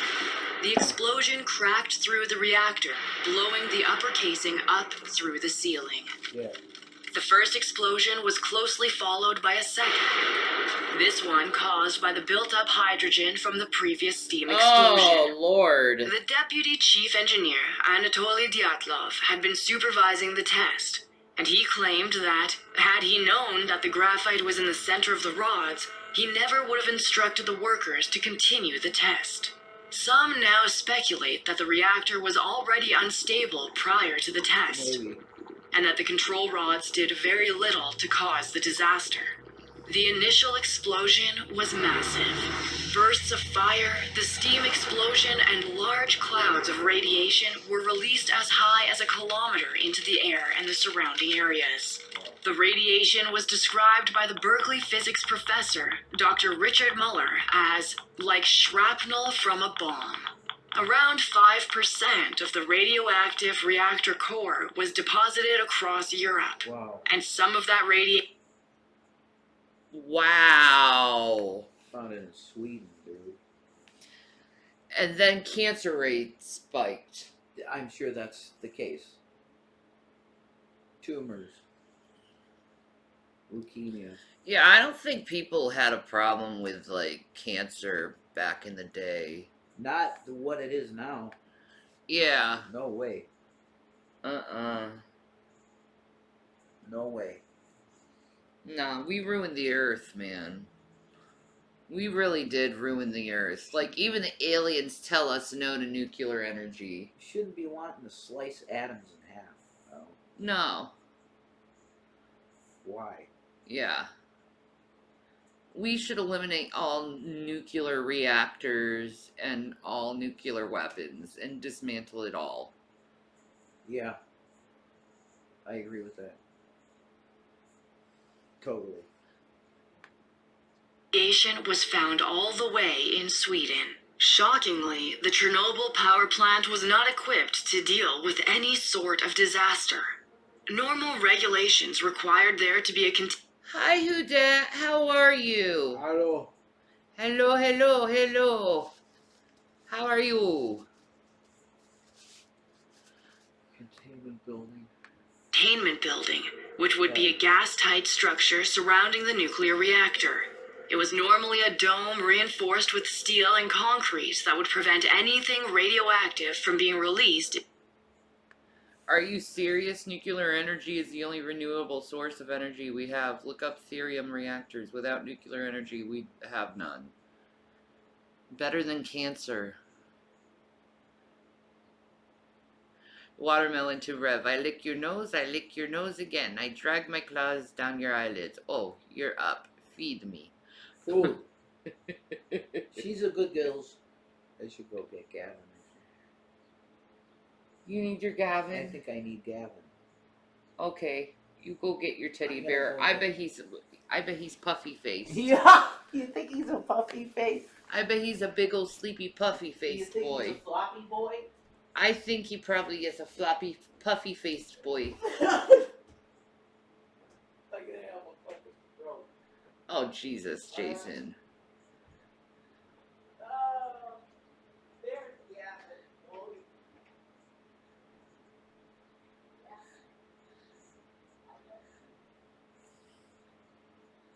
I will agree to disagree with you.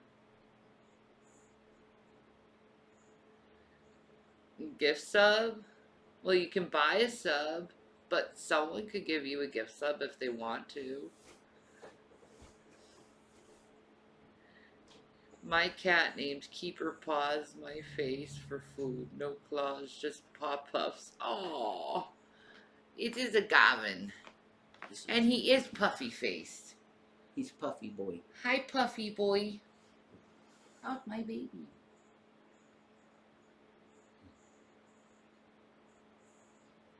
Oh. Hi, Apple. Hi, Apple. Yeah. He's a good baby. Yeah, we love this Gans. He's a good baby. He's a good baby boy. Yeah. You go have food. He loves the dry gravy food. He does. He loves it. He loves gravy. Gravy is his favorite thing. In the whole wide world, Next he to loves. us. Yes, He loves us and watermelon and then gravy. that's right. Then cream. No, then fish. Oh, he loves fish. Then cream. Yes, And then he loves people. yes. He's a good boy. That's a Gavin. Oh, there's a watermelon baby goes. I take him and she into always the comes surrounding down. area from the reactor. The Chernobyl plant had no containment My Amazon building. wish list is empty. If there right had now. been one, And the he disaster would sabotaged it, likely looks not like. have caused any deaths. Initially, the Soviet Union responded to the disaster by trying to hide the exact magnitude of the destruction from the rest of the world, and even those in the USSR. Bastards. In fact, it actually took them about a week to finally make an announcement to the world that the explosion had occurred, Really? and that tons of radiation had leaked into the wide area surrounding Chernobyl. The USSR government forbade people from leaving certain areas, and actually cut phone lines to repress the spread of information. However, it now appears that this drastic measure may have actually backfired on the oppressive regime. As today, much of the truth of what happened that fateful night in Chernobyl Shut the fuck up. We're gonna really piss off the Americans. Shut the fuck up. You don't want to piss off the Americans. Shut the fuck up. It was an accident. Shanny, I saw this really good cat quote today. It said, "My cats and I talking shit about you." Yeah, that's accurate. That's accurate. No, they didn't want to lose face. I know. No, this is good industry, good Russian jobs brought by this industry of nuclear, you know? So we keep going. In Russia, the radiation gets you, you know? It's the way it is. We're tough. We can take it. Da. Da. Duh. Still isn't entirely known. Because the Soviets employed such harsh measures to maintain secrecy, we may never know some of the true details of what occurred. Fuck you, Andrei Russia. Glukov worked at the Chernobyl plant and had heard the loud bangs of the explosion in the early morning hours of April 26th. Following the booms of the plant's ceiling being blown off, there was a brief cut in the power. It wasn't until 2 days later when Andrei himself went into the plant and saw the glowing reactor core that he realized what had happened. Even as an employee, he hadn't been told of the explosion until later. Dude, he's probably dead now because of radiation, dude. Most likely. He saw the core glow. Dude, that's nuts. That's crazy. Can you imagine seeing that? That'd be nuts. Be like, fuck, I'm dead. Yeah, And, like, I'm definitely I'm dead in 3 weeks. Not even. Yeah. Probably a week. If you Yeah. you see it glowing? Dude. Yeah, it's like the Wrath of Khan, Mm-hmm. and Spock is taking all that radiation. Yeah, that scene is sick, dude. That's a great scene. Spock is the shit. We should go crazy and watch some Star Trek. I'm fine with that. I would love to see Star Trek the motion picture. The first one again? No, just go on a fucking binge on Star Trek movies. All of them. Yeah. I don't know. When I really gone back, because I think we've watched most of them. Yeah.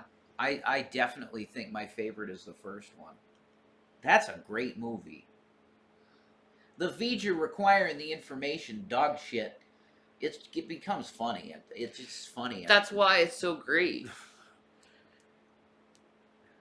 Vija requires the information. Oh my god, shut the fuck up. They're like, literally, it looks like Shatner wants to say, why don't you shut the fuck up? Yeah, probably. You're right, Shanny. If you're close enough to see the core, you're dead in prob less than 3 weeks. Scary shit. Yeah, right? You like the Patrick Generations? Generations is or awesome. First Contact, or which one? I love the Borg one, First Contact. I need to watch that one again. I saw that in the theater. Yeah, let's watch it. I love that one. You can make it horny. Yeah, Data. Yeah, I knew kinda it. makes me horny. Yeah, I knew it. See, I would totally bone Data. you'd bone Data. I would. I'm not lying. You'd bone Joxer the Mighty. Brett Spiner's hot. You would bone Joxer the Mighty. Yeah, I would. You would bone Joxer. Oh, I'd give him a good time. Mm-hmm. You'd bone Joxer. I'd love to see his reaction to that.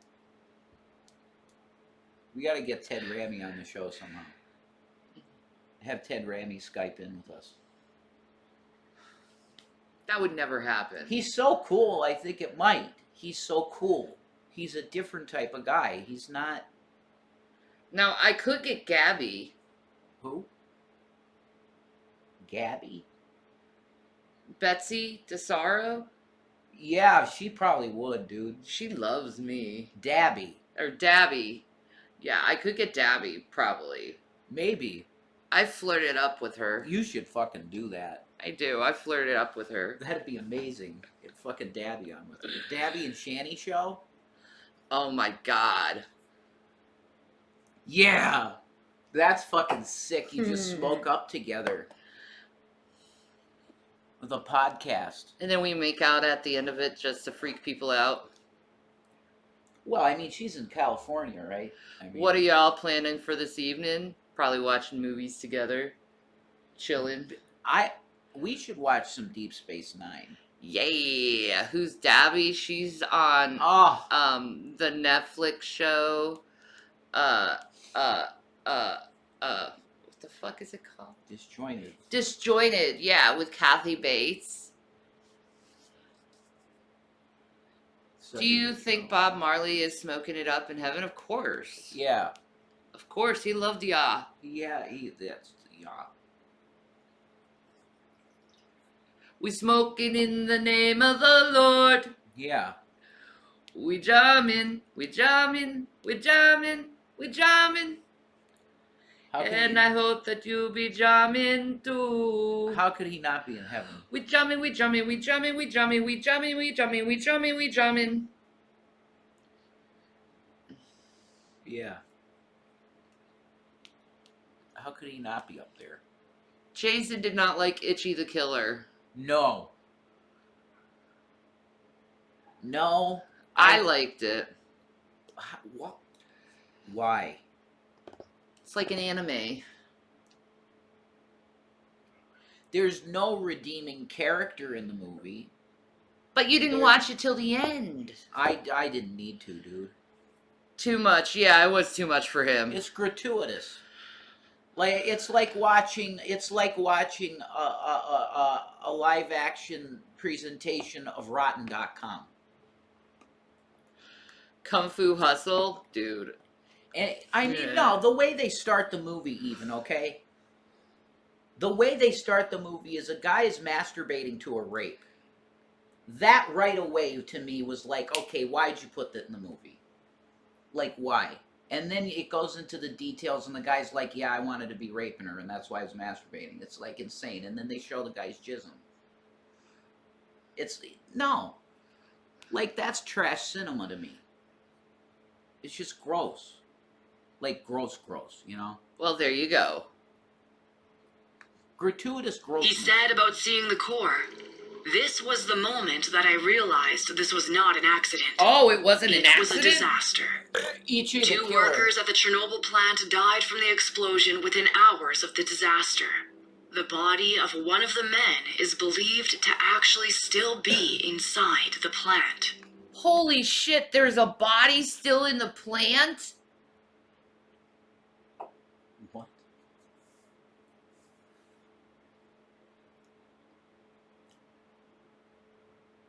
They can't take the body out. It's probably too dangerous to go in there. Yeah. So, Sorry I brought it up. So I just want to ask you this. What?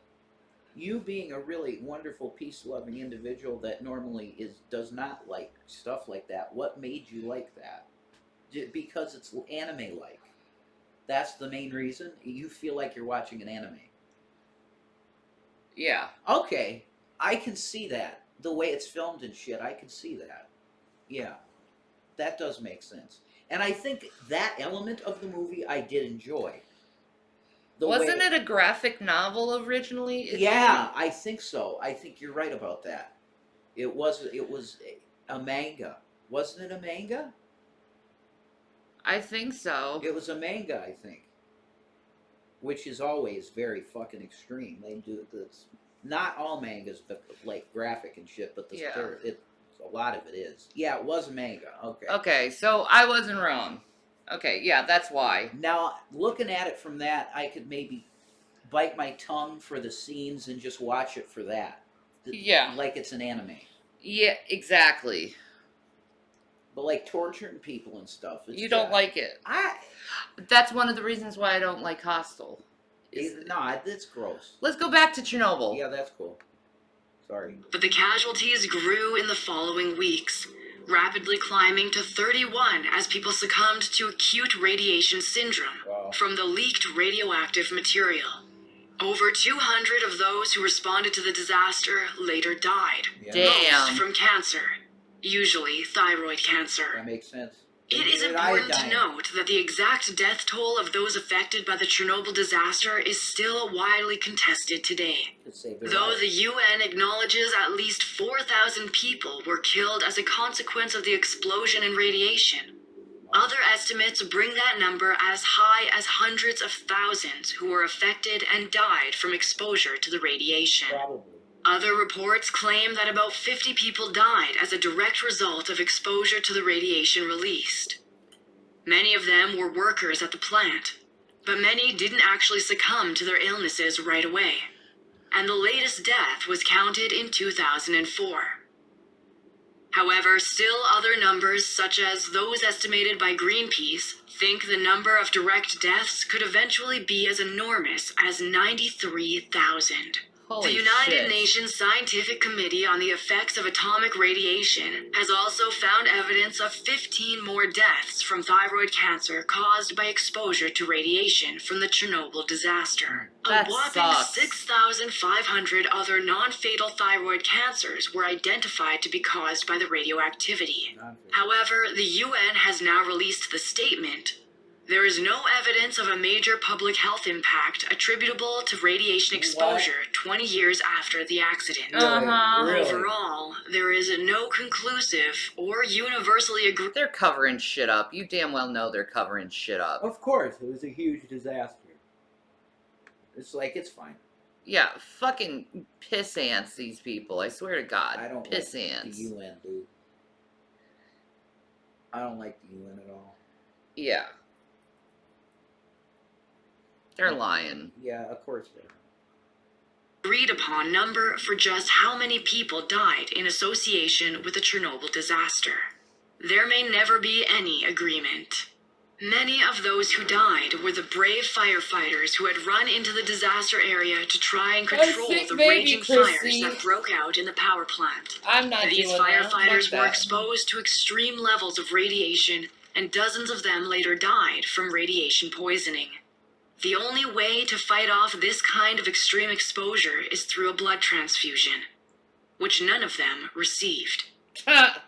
In total, 27 firefighters died from radiation sickness. One of those firefighters was Vasily Ignatenko, who was one of the first to arrive after the reactor exploded. He was only 25 when he responded to what he believed was a routine fire. Vasily and the other firefighters showed up without any of the necessary equipment that may have kept them safe from the radiation. He had been living in the city of Pripyat, which is near the Ukraine-Belarus border, when he received the summons to help stop the rapidly spreading fire. Pripyat was built specifically as a place for the Chernobyl workers and their families to live. About 60,000 people lived there at the time. Ignatenko's wife, Lyudmila, later lamented that Vasily and the other firefighters were going straight into the hands of death. They all drove out in their usual uniforms, not wearing chemical protection, not having anything but a layer of clothes against what was an unimaginable dose of radiation. Nuts. They didn't even put on the canvas gear that would have slightly helped. What's up, boo? How you doing? Hi, boo. Boo. Boo. Helped to protect them. The firefighters arrived at 1:28 a.m., just 5 minutes after the test began and the explosion occurred. Along with the other firefighters, You're Vasily doing good, I immediately guess. hurried up to the Chernobyl plant. What's the I guess? Did something happen? Are you okay? It was just one of those blah things. Yeah. It's like, yeah. It's I'm one of those alright, blah. I It's guess. one of those blah days. That's like when Watermelon comes in and you go, "Hey, Watermelon, how you doing?" And she goes, Later, Dimby. Watermelon goes, Wow. Woo. I don't know. it's one of those days when Watermelon comes in and you go, "Hey, Watermelon, how you doing?" And she goes, Wow. Hey, Watermelon. How you doing? that's pretty enthusiastic. Wow. Yeah? Are you a good girl? She is a good girl. Oh, she's a good girl. Hi, baby. Trying to get moved into her new house and no motivation. Yeah, that's a good one. You're just tired. Tired. Yeah, just take a break, and then, get back to it. Chronic fatigue syndrome. Yeah, it's real. It's a thing. It is. Roof in an attempt to extinguish the graphite fires that were spewing flames into the open air. They apparently tried to beat down the flames and put out the burning graphite by kicking at it with their feet. As highly trained firefighters, it only took them a few hours to put out those fires completely. However, the flames inside Reactor 4... That's hilarious, boo. We had the house for 6 months and still aren't moved in. That happens. Totally happens. Melly's moving into an apartment today. There you Ooh, go. is it nice? I hope so. I hope so. Yeah, me too. These things are scary. Like, fuck these things, Nuclear man. stuff. remained burning for almost We 2 should go weeks. back to being foragers. The brave team of firefighters couldn't have known that each moment ticking by as they toiled away at the fire for hours was spelling their demise. Vasily died 2 weeks later from severe radiation poisoning. His passing wasn't easy, and in fact, he seemed to improve for a short time before he began Yes, to bigger, rapidly nicer. deteriorate. Yeah! Lyudmila said that when she visited him daily in the hospital, he had times where he seemed to be recovering, even feeling well enough to stand up from the bed and give her 3 carnations he had kept under his pillow for her. That's sweet. She later said these were the last flowers he gave her. Horribly, Vasily was essentially burning up from within from the radiation, and his doctor said that his nervous system and his skull were both extremely damaged. Lyudmila described it as, his skin started cracking on his arms and legs. He became covered with boils. When he turned his head, there'd be a clump of hair left on the pillow. Wow. The burns started to come to the surface. In his mouth, on his tongue, his cheeks. At first there were little lesions. And then they grew. It came off in layers, as white film. The color of his face, his body.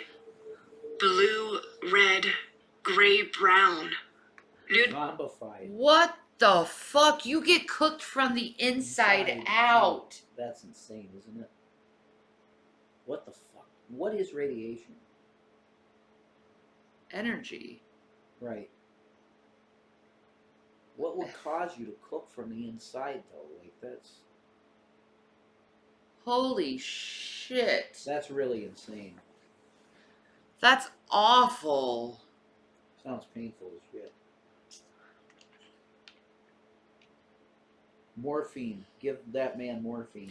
No, you're wrong. You get cooked from your DNA to the outside. Jesus, that's insane. Holy shit. Cooks your DNA. Whoa. Yeah, microwaved. Hi, Scorpion. Hello. How are you? We're How are you? good. How are you? Look up Hisachi Ouchie. He got burned to the point he had no more DNA. What? His body started to decay while he was alive. Oh That's my god. insane. We gotta look that up. Oh, my back hurts so bad. Babies. Yeah. We gotta look that up. Hisachi Ouchie. We do. I'm probably gonna not have this like one of my longer streams though, because I'm... Tired girls. No, my back is... Hurts? Yeah, it's bad today.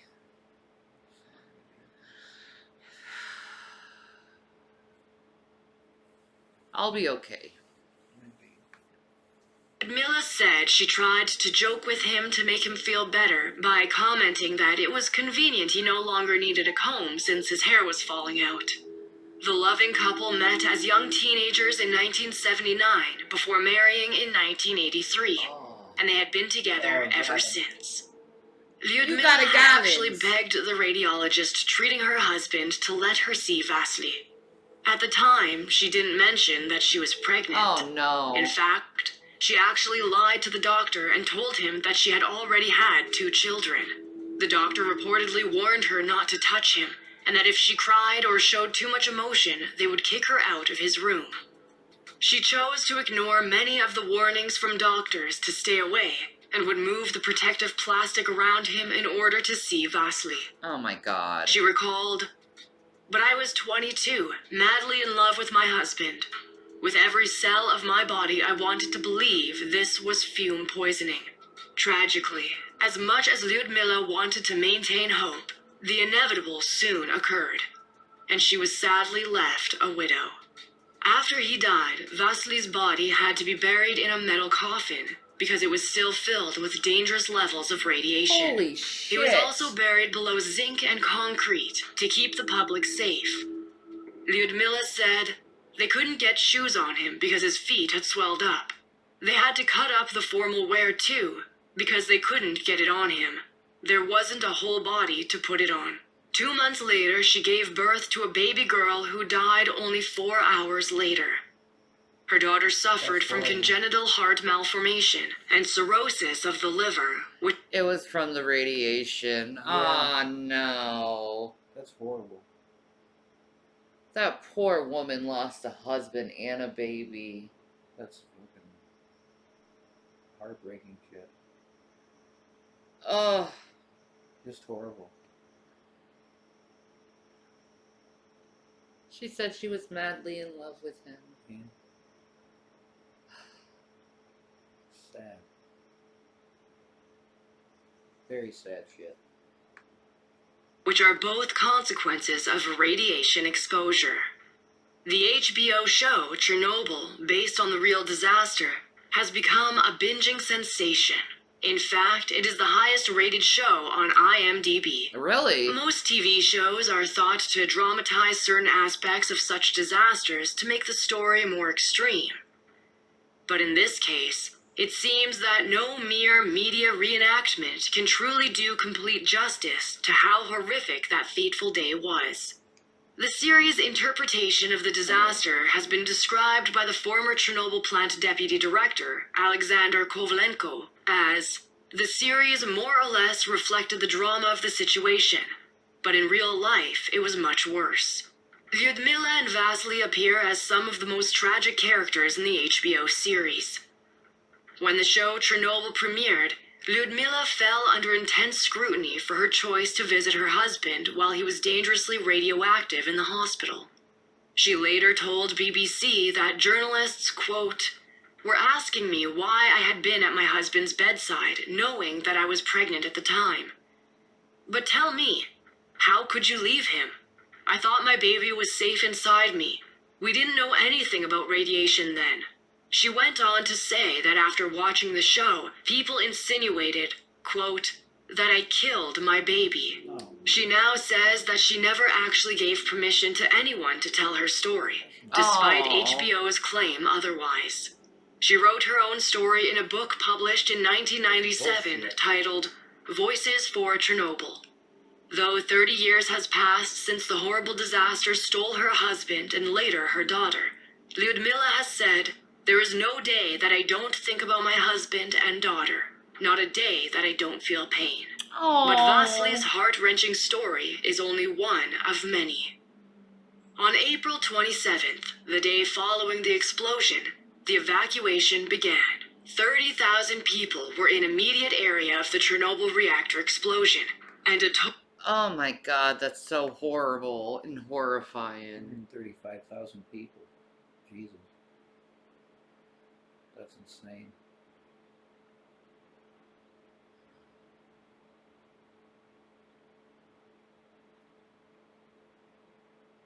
That's awful.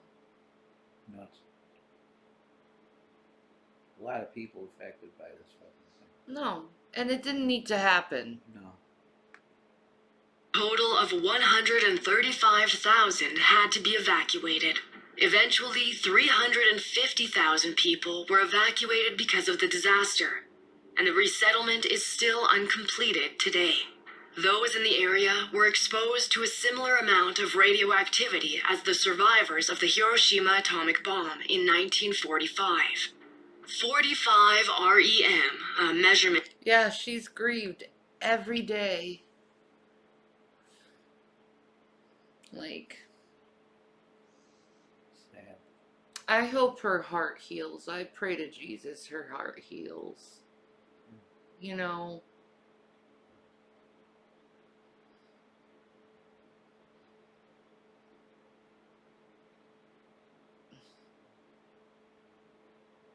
It sucks morning people, I'll say that. Yeah. Hurt. Who was on my porch? What do you mean? Nobody on our phone. It's probably just somebody going by, Yeah. walking by. Of radiation was released, which is not enough to cause radiation sickness in those outside the immediate area of Chernobyl, but it does increase the risk of cancer by 1.8%. However, a 2006 study done by the International Atomic Energy Agency calculated that due to the sheer culmination of radiation, the exposure was more like 10 million REM, which likely caused at least 4,500 deaths from cancer. You want to see if there's a delivery outside? I didn't hear anything, No. but Nothing. Hey, got a stack of mail though. Looks like, oh, there's a cup. Looks like something. there is something? Yeah. Oh my!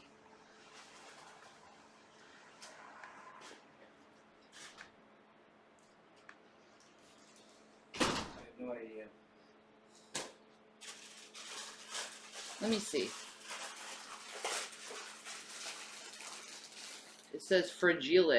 Stainless steel insulated tumbler for women. A tumbler? Like a glass? Huh? Tumbler? A tumbler. I don't know what this is. So open it. Unboxing. Oh my goodness. I'm trying to figure out. It's fragile on it. Fragile. Must be French. Or Italian, sorry. Probably. It must be Italian.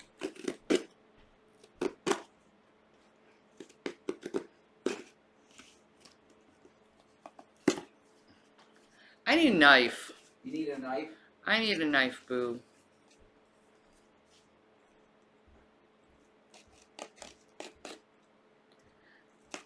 Wait. And wait.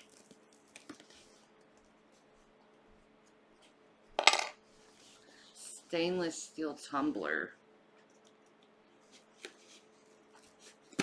Yeah, a tumbler is a glass. Yeah. Definitely.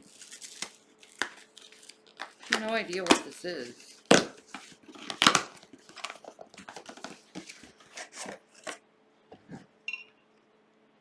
Okay. It's a cup. What's on it? It has Yoshi on it. Oh my god! Thanks, Jules. Fucking Jules. You're hilarious. Okay, that's pretty great, man. I have to admit that that's awesome. Okay? That's fucking great. I love this, Jules. It's Yeah. Fat Yoshi. That's amazing, okay? Shout out to the Yoshi Army. Yeah, we'll rep that.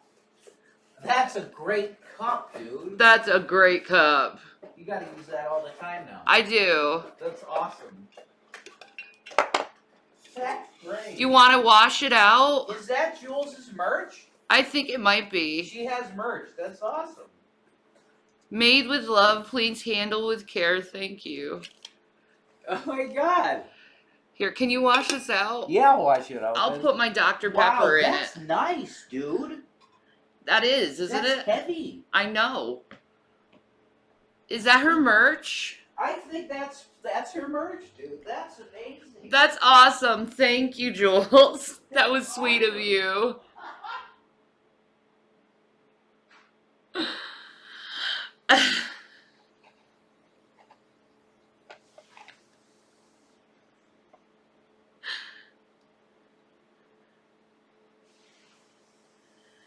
Good morning, my skinny queen. Tell Rev to start sharing the food. You're gonna wither away.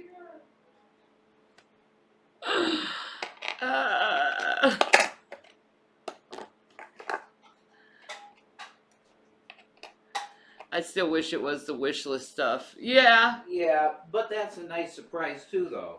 I actually like that a And lot.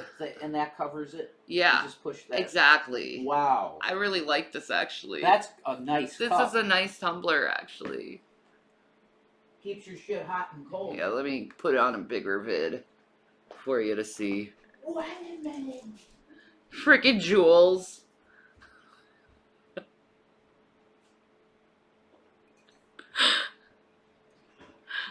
I love it. Yeah, that's a 10. I love it. See, because I always loved Yoshi as a kid. Me Okay, too. I loved Yoshi as a kid. So that's nostalgic. I'm putting my Dr. P in here. Go for it. That's a I'm nice gonna see how cup, cold dude. it can get. That's really nice. Yeah, baby. Watermelon.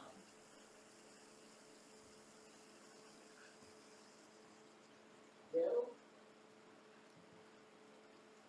Actually, we really like it, actually. I do too. The 10. Keeps a good amount of drink in there. How many ounce? That's like 18-ounce cup or something? Yeah. 18? It's a nice, it's nice. I think it's 18 ounces, I'd say. It seems to make it really cold too. Yeah. I mean, it's got, it's like, you could tell it's insulated. Yeah, it's like colder than it should be. Yeah. I like this. Thank you, Jules. Yeah, that's a 10, Jules. That's Thank awesome. you. Thank you very much. Now all my drinks are going to taste like Jules. Mmm. Drag sent it, not Jules. Oh, okay.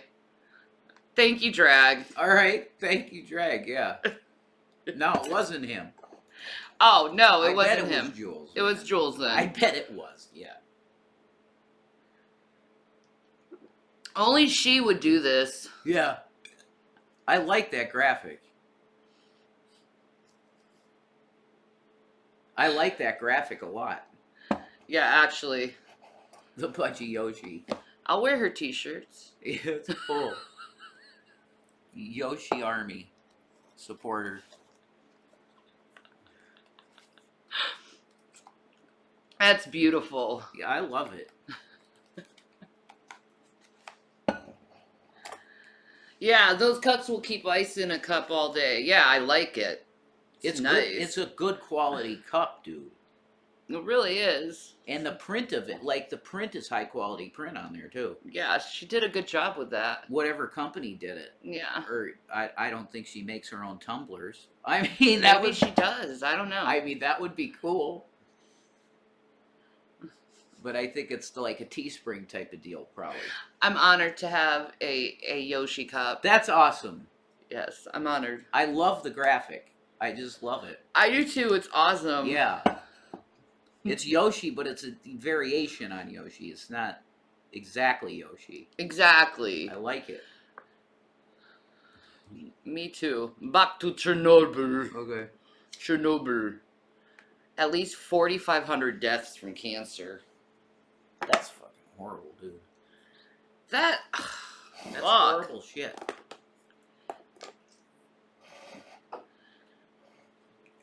You can drink without anybody knowing what. Yeah, we never get booze, so. No, we never get booze. We never get booze.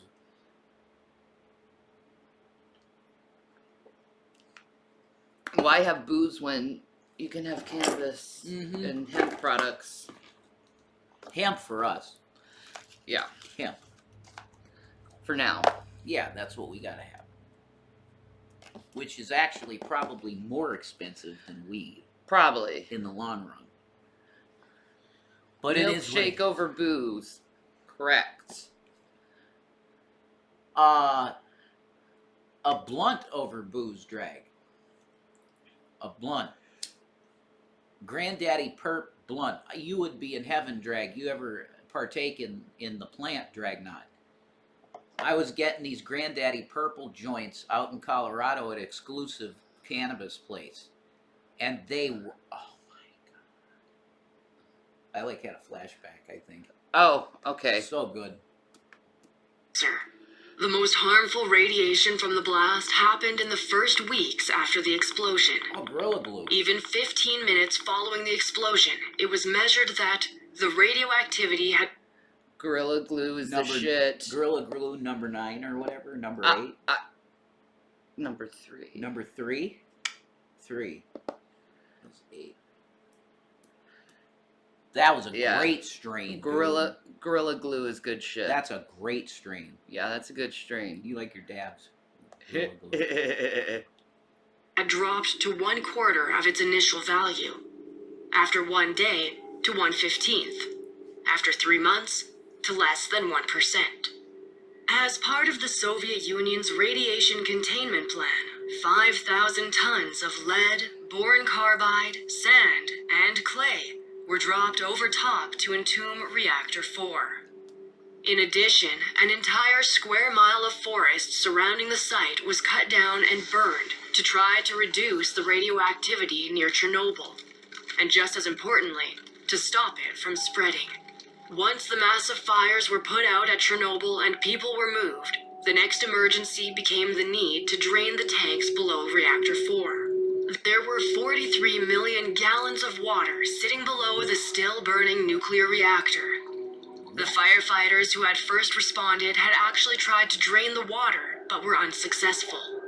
The emergency was that the core of the reactor was actually still melting, and it was heading down towards the huge pool of water that, if mixed, would have caused a second enormous steam explosion.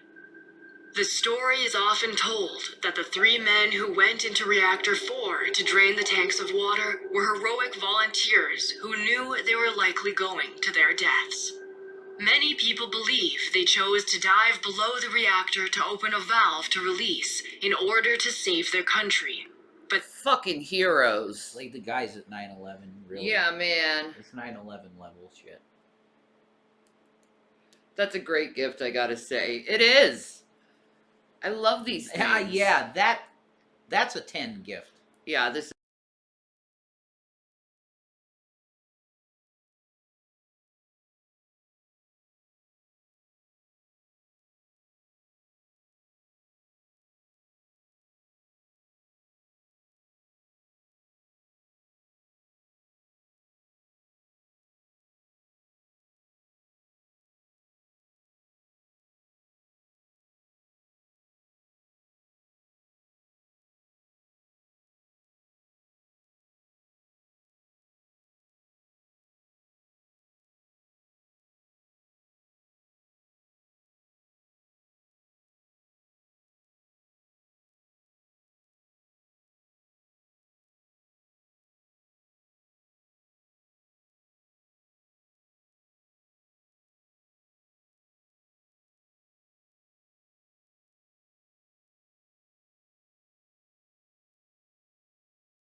fault. And then go to Logitech Brio.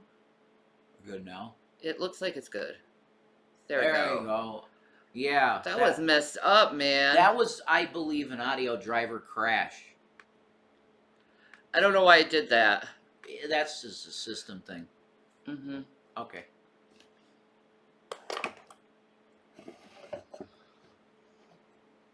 Andrew Leatherborough. See, Sounds like an Englishman. I'm awesome because I can freaking do that shit real fast. Yeah, I know you are. You are awesome. I'm a problem solver. You definitely are. Andrew Leatherborough. 40. The incredible true story of the Chernobyl nuclear disaster explains that the divers were met with radioactive water This is up a to their gift. knees as they waded through It's the a dusky tumbler. basement, walking through a corridor. It's a tumbler. Yoshi cup. Yeah, it's a Yoshi cup.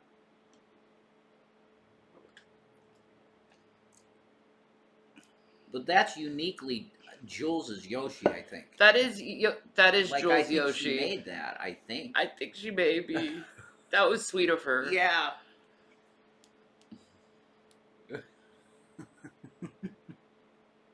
It's cute. It's sweet of her, and she probably did it to piss off Carrie. Probably. That's fine. You can use us any way you want to get to Carrie. It's fine. Because I knew she was no good from the start. Man. Dane. I knew it. Stuffed with myriad pipes and valves. He said of the group's objective to locate the correct valve, it was like finding a needle in a haystack. I think it might And be a yet merch, the yeah. determined divers did it anyway. The group of men are often referred to as... Okay, thanks, Shanny. It really is cute and very nice of someone to do. Yeah, it's a It nice is. gesture. Very nice. Because it's a nice cup. That was probably a $20 cup. Yeah, that's nice. That's not a cheap cup. No, I really like this. I know, me too. I love Yoshi, so. And now that Jules is like, we're good on good terms pretty much, it's like, it's nice to love Yoshi again. Yeah, exactly. Because I love Yoshi. Yoshi. Love him. Cute. as the Suicide Squad, as their The expected Suicide survival Squad. rate was so low. One of the men was the engineer Alexei Ananenko, who wore no other protection against the radiation and the radioactive water No. except for diving equipment. That wasn't on Alexei Yoshi. said, "I never felt like a hero. I was doing my job. I was ordered to go there, so I went. I wasn't afraid." Initially, reports claimed that all three of the men had died from the exposure to radiation. But in fact, all three survived. Wow. No. It wasn't on my Amazon wish list. No. No, I'm pretty sure that's probably from Teespring or some merch Yeah. site. And I'm not she sure or- where. And she ordered it first. Yeah. I'm pretty sure. Which was sweet. They described their immense joy and relief upon fixing the problem, saying, "When the searchlight beam fell on a pipe, we were joyous. The pipe led us to the valves. We heard the rush of water out of the tank, and in a few more minutes, we were being embraced by the guys." One of the divers passed away in 2005, but the two others still have survived to this. The person who bought it from you said it was $13. Well, it's nice $13. I'll say Yeah, that. it's very nice. I love different cups and stuff. That's a $20 cup, Yeah. in my opinion, by just the feel of it. Yeah, it's That's nice. You know what I mean? That's gonna last you. Yeah, exactly. You're gonna drink from that for a long time. So that's cool. Like it's sort of like an endorsement for Jules' channel. I don't care. It's fine. I like it. I think it's cool. It's sweet. I take it as sweet. Yep. I do too. Yeah. What would you do if you had to go shut off a valve in Chernobyl? Holy shit, Drag. I would probably shit my pants.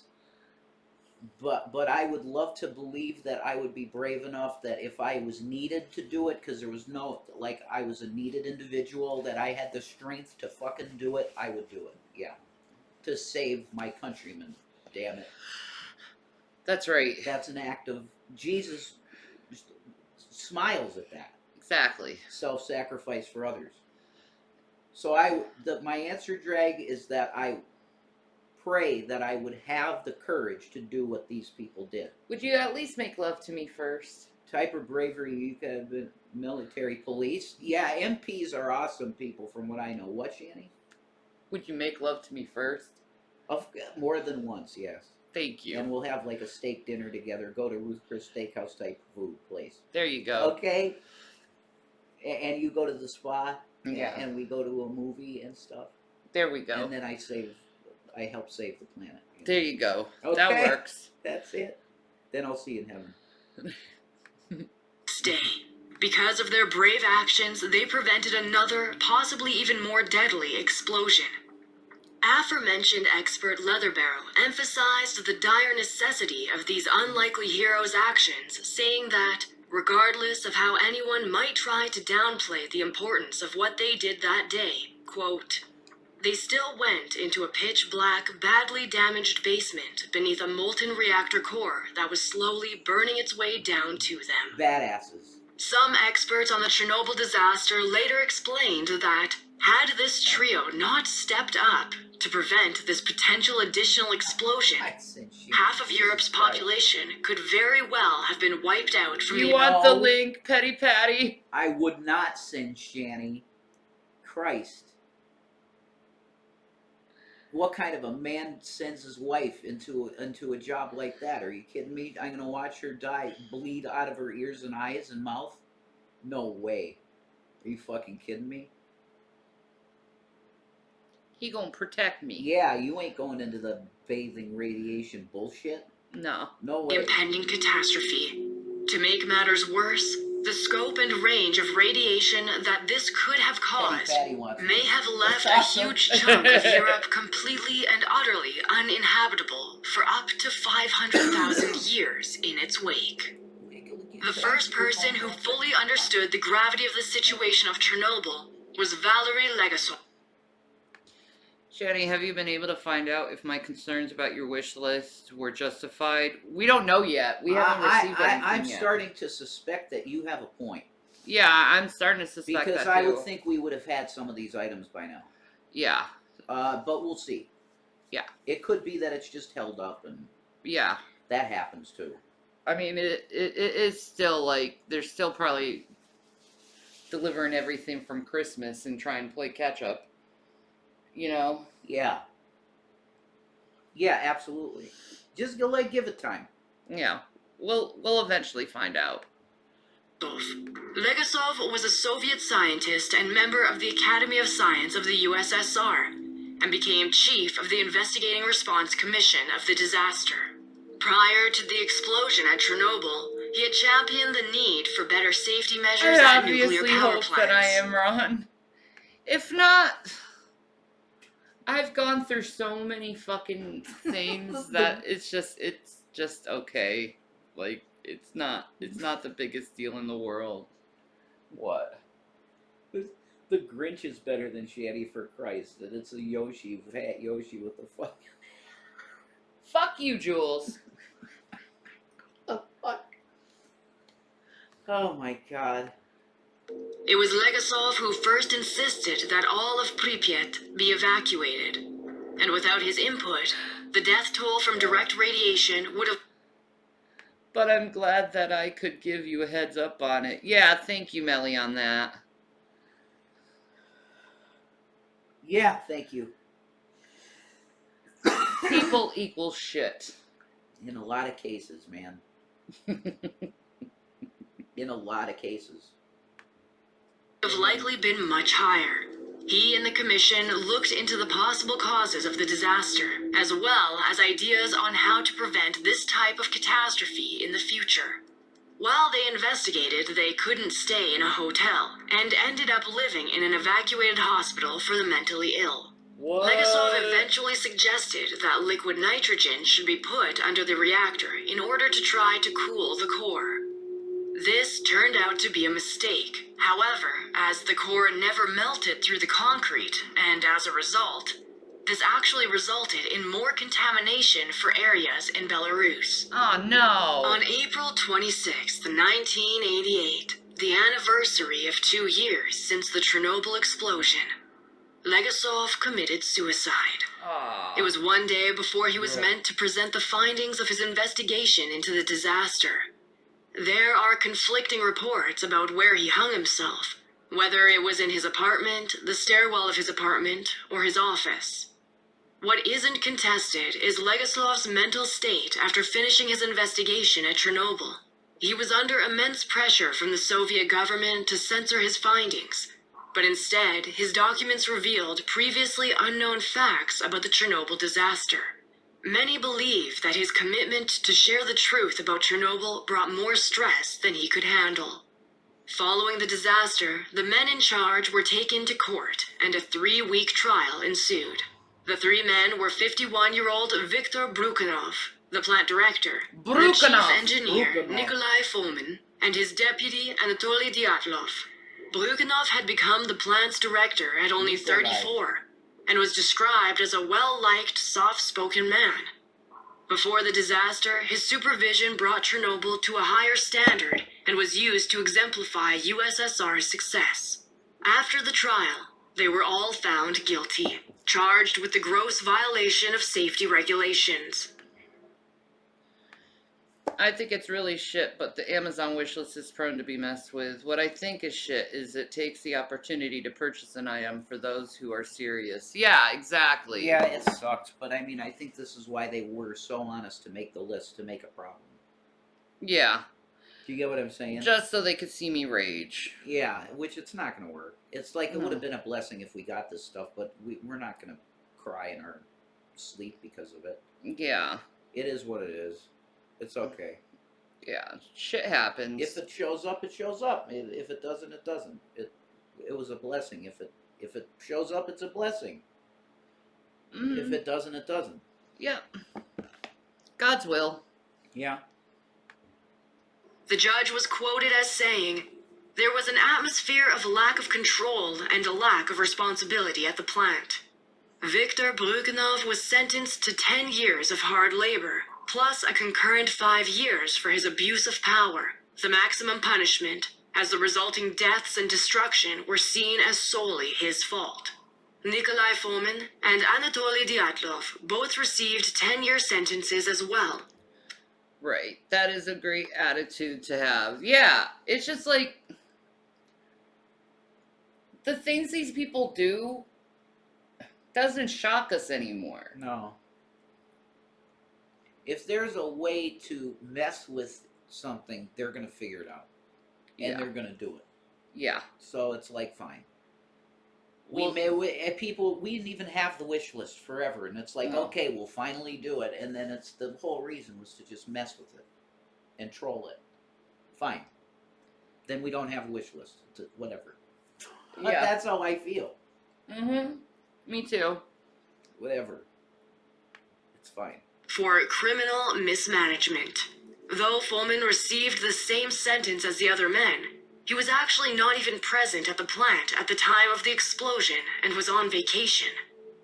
None of the defendants showed any emotion beyond bowed heads when their sentence was passed, even though the courtroom was filled with the weeping relatives of those who had died at Chernobyl. That's The awful. trial concluded that the disaster was caused by both the flaws in the reactor and human error. But despite this, Anatoly Dyatlov is now often viewed as the villain of the Chernobyl disaster. Wow. He was likely the most experienced engineer working at the plant, but he was also reportedly a dictator to everyone who worked below him. In fact, many of his colleagues outright detested him. It was reported that the night of the explosion he knew there had been a large power drop, but still continued to conduct the dangerous tests. Because Dyatlov demanded that the workers follow him without question, no one protested out of fear of disobeying him, and thus, they went on to complete the tests that led to the explosion. Even though Brukhanov was the director, many believe that Dyatlov was to blame, as he wanted to rush certain protocols in an attempt to become the boss. Because of this, he was remembered as an arrogant narcissist by those affected at Chernobyl. After more investigation into what actually caused the nuclear meltdown, it was discovered that the reactor had design flaws that were out of both Brukhanov's and Dyatlov's control. The Chernobyl Reactor 4's Hi, design... Nicola. How are you? How are you? It's doing good today. It's kind of overcast and shitty. Yeah. It's one of them. Hi, watermelon baby ghost. Hey, baby girl. Oh. Hey, little baby. Hi. She's purring. She's such a good baby ghost. Yeah, we really bonded, me and her, I think. I know. We bonded. Did we bond? Huh? That's sweet. I think so. She's like, I love you. I love her too. She's my good girl. Good, just relaxing with my hubby, having some Subway for supper. Too lazy to cook tonight.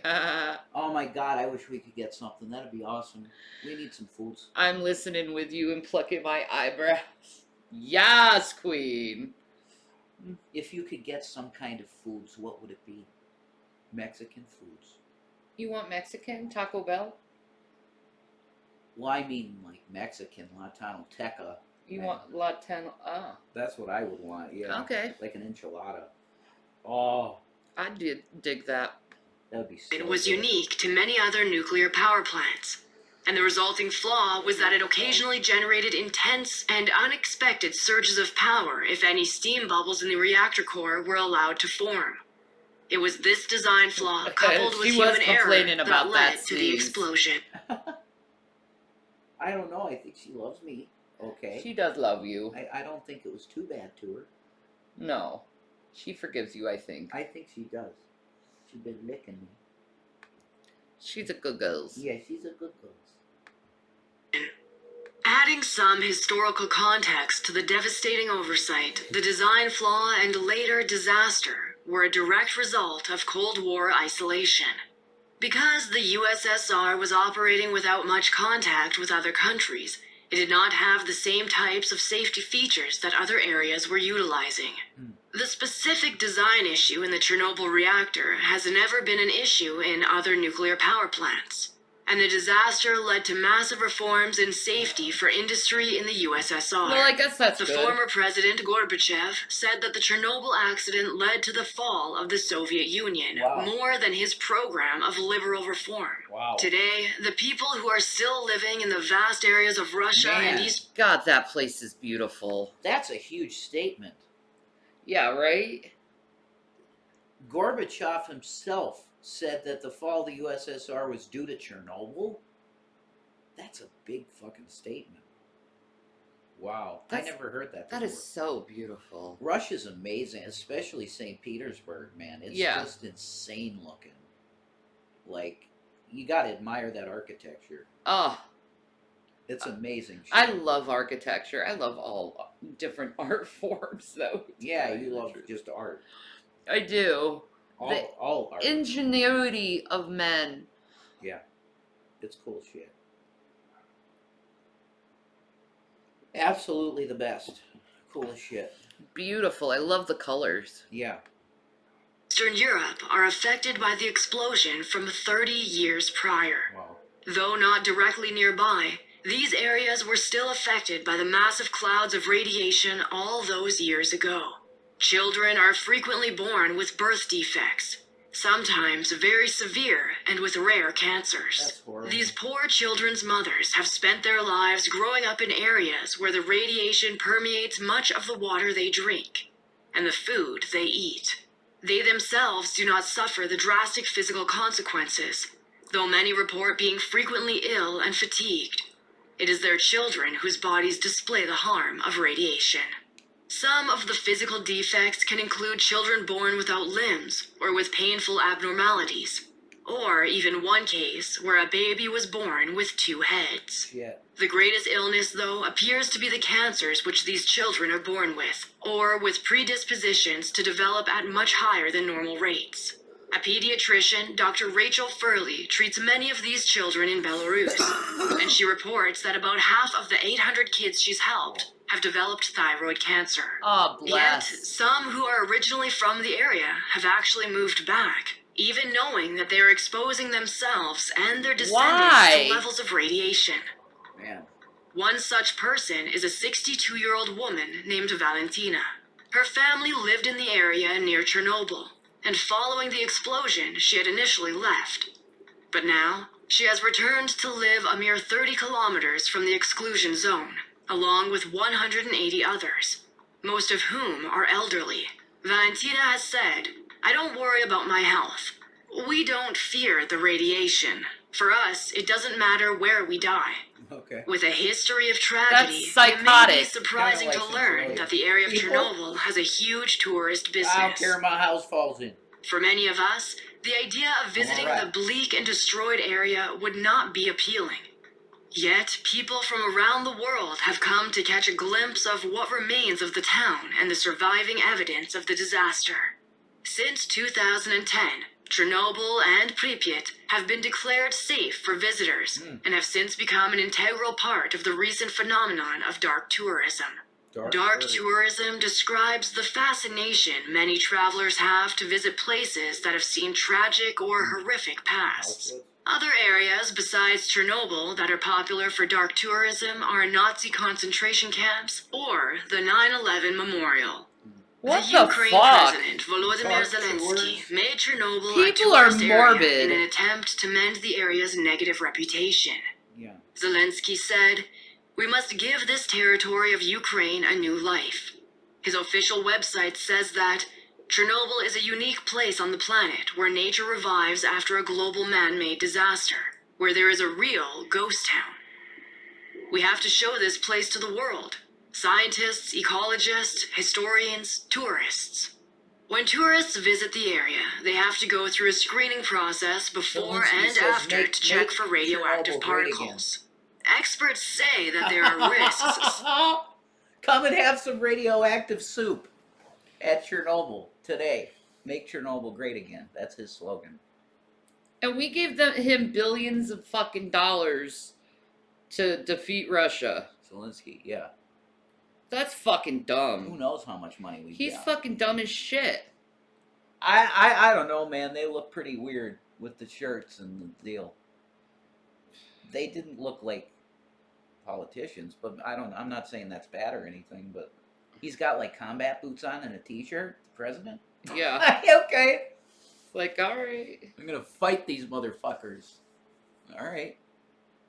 I don't think we should be involved, period. At all. Well, that's my take on it too. See, like, I'm glad you agree with me on that, on foreign policy. Like, people would, like, Democrats would call me isolationist. I don't give a shit. Like, I don't think we should be getting involved with foreign countries' affairs, in general. No. Unless it's a Hitler-type scenario. Yeah. We should not get involved, ever. It's their own fucking country. Like, if they can be look, if Putin can just go at the front door of the country and go, look, we own you now, and they can't defend themselves, and they have been, apparently, they should not need our fucking money to do it. No. If they can't defend their own country with their own money, look, sorry, but you lost the game. Like, that's risk. You know?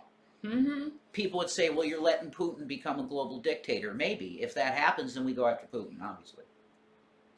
If he starts acting like a tyrant dictator freak, you know? But that's insane that we got to be the policeman of the globe. I think that's bullshit. And that's, I'll always feel that way as a libertarian, really. Me too. Yeah, you too. And I can't say libertarian anymore because it's disgusting what they were trying to do at the age of consent. So I can't even support them anymore. No, I don't I don't support know. any, like, political party anymore. Yeah. That's how I feel, Andrea. Yeah, of course. Still associated Steve with Buscemi visiting on the 9/11. area. But radiation Yeah. exposure is minimal if people remain in the areas that are deemed safe, as some spots have right. not been fully decontaminated. Some tourists have been exposed as being disrespectful to Yeah, I like that. That's dystopian type of photography right there. It's pretty great looking, ain't it? Yeah, I like that, actually. Post-apocalyptic shit. Yeah, that's an Instagram photo. Fallout. Yeah, bro. That could be Fallout. Mm-hmm. Fallout 5, because it's going to look so insane. I'm sure. Mm-hmm. That could be Fallout 5. There we go, Fallout 5. Yeah, it's a screenshot. the area by War. What's it good for, baby? taking Instagram photo shoots there. Obviously forgetting that Chernobyl was the site of a Oh, disaster she is doing an that ended Instagram in a shoot massive there. loss Yeah, of I guess. life. Tourists are able to visit the Chernobyl exclusion area, but only with a guide. And they can even enter the control room of Reactor 4. They are advised not to touch anything while visiting, and to never sit down on any objects within the cordon. Today, the area is overrun with wildlife, including moose, deer, wild boar, and wolves. They have multiple heads. In fact, the population of wolves is 7 times higher than that of other wolf populations in nearby reserves. Huh. But the overall levels of wildlife are still fairly low, which is a good indication that the radiation in the area does still affect the animals and plants. All Oh, these no. decades later, the disaster has hardly dissipated. Over 30 years after Reactor 4 exploded, radioactivity still plagues Chernobyl. Though the levels have dramatically decreased, there is still some left today. 97% of Reactor 4's radioactive contents are actually still inside. That's The fine. other 3% is the radiation that was released during the explosion and leaked into the surrounding area. Today, a concrete sarcophagus sits atop Reactor 4 in an attempt to contain some of the radiation. It's just cancer. It was quickly built in only 2 weeks and is actually currently crumbling. Andrei Glukov, the worker who was at Chernobyl following the disaster, is now part of the massive project to design and build a structure that will eventually be moved to be a shield around Reactor 4.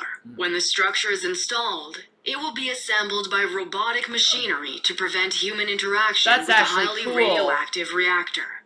Though the project is ongoing, it could take up to 30 more years to finally complete. Really? Wow. Jesus The God, last that's a huge active reactor in Chernobyl project. was officially closed in 2000, meaning that, following the disaster, the plant actually still produced electricity for 14 years. What? A spokesperson from the World Nuclear Association has said that the Chernobyl accident was serious and has resulted in long-term psychological and socioeconomic impacts for the people affected.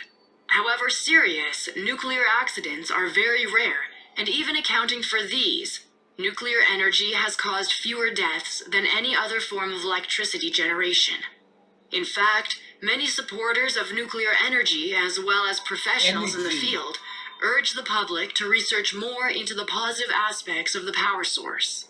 According to The Guardian, the IPCC, or the Intergovernmental Panel on Climate Change, is also a notable organization that has openly advocated for nuclear power, explaining that some estimates show evidence that our nuclear capacity must actually double if we wish to have any hope. Yeah, dude.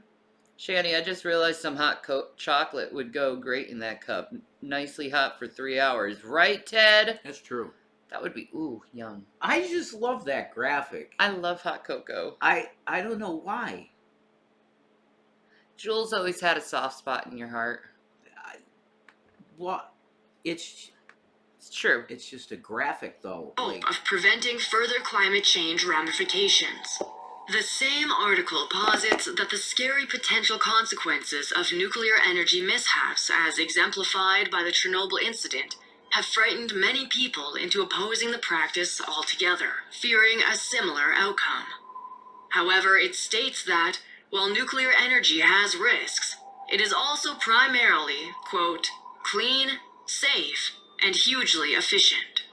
It is still unclear where the future of nuclear energy is heading, but after witnessing the devastation that the infamous Chernobyl plant wreaked, proponents of the developing industry will most likely need to do some serious damage control on nuclear power's damaged reputation before the general public will open up to the possibilities of further embracing or enthusiastically funding it. The disaster of Chernobyl has left a lasting memory and sparked in many a fear of the consequences of radiation. It still fascinates us to look back at the best-known disaster of the 20th century as we try to understand how it could have occurred.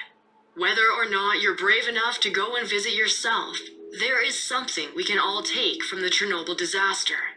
The importance of learning from the past to avoid repeating the same mistakes in the future, as well as the consequences that come from being reactive after a disaster strikes, rather than taking the necessary proactive steps to prevent such an avoidable outcome. How about we find something better than nuclear energy? Because I think Einstein was right. We shouldn't do it. I think he is too. What was it called? The laughing... What?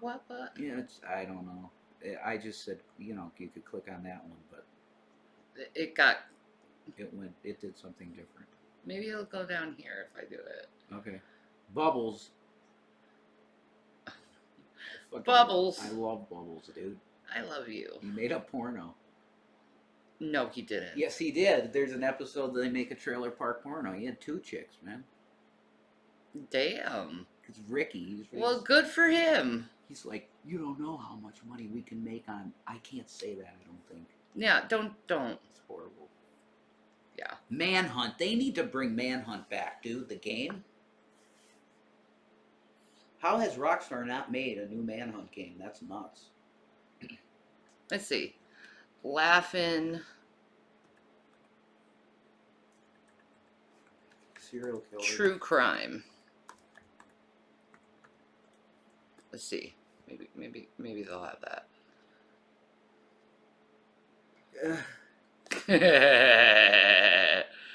But it looks like him. God. It does look like him, though. That was the sketch. I mean, it's accurate, though. It is. How about Laughing Serial Killer? Laughing, come with us, or explore with us.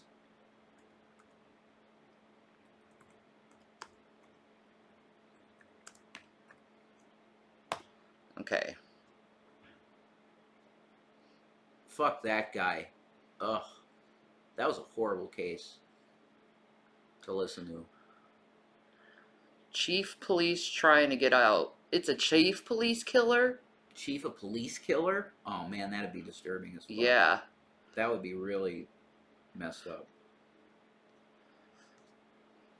Well, I can't find it. I apologize, my love. No, it's okay. Just man, chief of police killer, that's insane. YouTuber turned mass murderer. The insane case of Randy. Man, we should do them. Go down the list of all of these crazy YouTube murderers. There's like multiple of them. Yeah, Shanny. I know. It's crazy. YouTube killers. I'm going to release my bipolar. That dude. There it is. Did we see that? I think we did. Actually. Did we? Okay. Man, we really dug in this shit.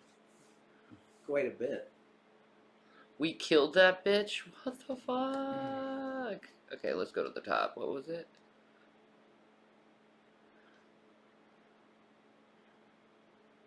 Chief police. There we go. I mean that's horrifying.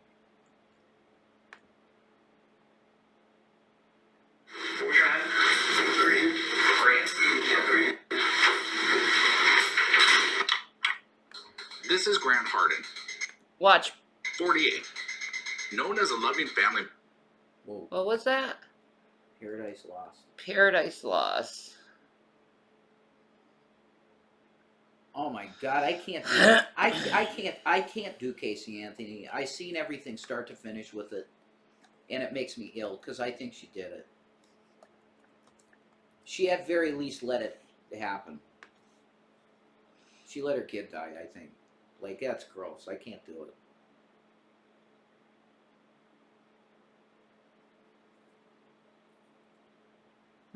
Child murder, Robin Hood Hills. I don't know if I can watch any of this stuff. They look like all like... Pay for a documentary? Yeah.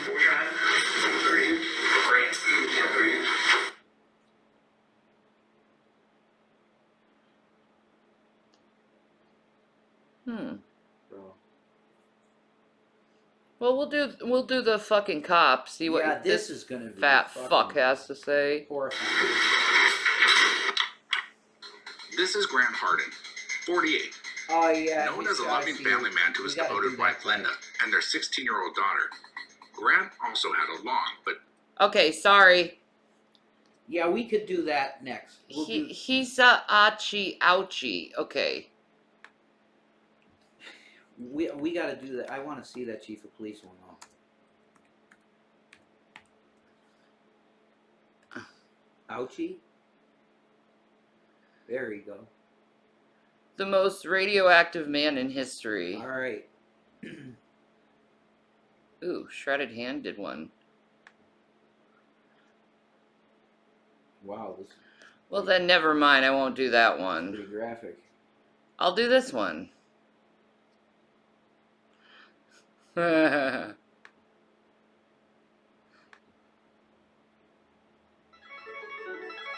Oh my God, Capcom. Yes. Street Fighter. Sorry. When I was a kid, my dad would tell me not to worry about making mistakes, because mistakes are an opportunity to improve. You take the experience, I'm enjoying analyze the it, cup as well. and then move on and apply what you've learned. I like Some that. mistakes are so devastating and destructive that there's no coming back, no learning, and no correcting. We can only look on in horror as everything slowly disintegrates. In 1999, Japanese nuclear worker Hisashi Ouchi and his colleagues made a mistake while working in the nuclear fuel conversion company in Tokai. That mistake would lead to Ouchi being bedridden and unable to move for 83 days, where he would endure a sickening series of increasingly more painful injuries and illnesses, which would cause his body to slowly decompose while he was still alive. That's What the insane. fuck? In a constant state of searing pain and suffering. This is his story. Wow.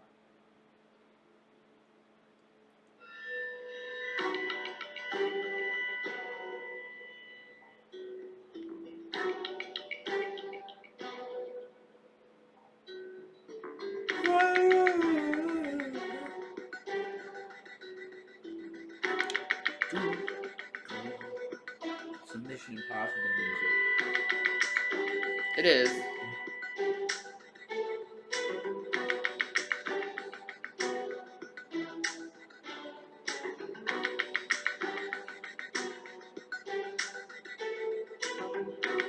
Video.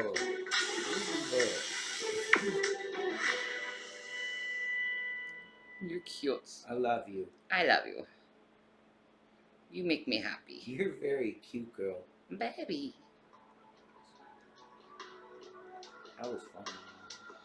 That was. We should do that again. On the morning of the 30th of September, 3 Japanese nuclear technicians named Hisashi Ouchi, Yutaka Yokokawa, and Masato Shinohara arrived at the JCO nuclear fuel conversion facility in Tokaimura for their day's work. The JCO plant wasn't a power generating facility, but rather one which created the fuel rods for other power plants. They did this by a process of converting uranium hexafluoride into uranium dioxide. This would be the Tokaimura plant's first batch of fuel in 3 years. As such, there were no dedicated trained staff for this role, and whichever technicians happened to be available at the time fulfilled this role. The approved procedure to make this fuel is that the uranium powder is dissolved in nitric acid in the dissolution tank. This pure mixture is then pumped into a much taller storage tank called a buffer tank. It would then be slowly transferred into a wide tank called a precipitation tank. That's where it awesome, could be Andrea. mechanically Be stirred. happy with your fiance. That's The very design cool. of the Yay. buffer tank prevented Yay. the fuel from going critical because of its tall That's so cylindrical cute. shape and the fact that the mixture wasn't properly mixed yet. The purpose of this design was to control the flow of mixture into the larger precipitation tank to prevent the mixture from going critical as it was stirred mechanically. Okay. The approved concentration of the uranium powder for this process was 5%. 3 years prior to this date, the JCO company had modified the official procedure so that the uranyl nitrate solution could be made in stainless steel buckets by hand, rather than placing the ingredients into the dissolution tank. By hand? This was illegal and against government regulations, Damn. but had never led to any accidents due to the low concentration Yet. of uranium which was used. Insane. By hand. Yeah. That seems like a real bad idea. Yeah. Really, really dangerous bad idea. This is the most radioactive man in history. Yep. And he just starts decaying. That's insane. It is. When the 3 workers arrived that day, the plant was already 2 days behind schedule for delivery of the nuclear fuel rods. The company put pressure on staff to complete the procedure as quick as possible, and so the technicians modified the procedure even further.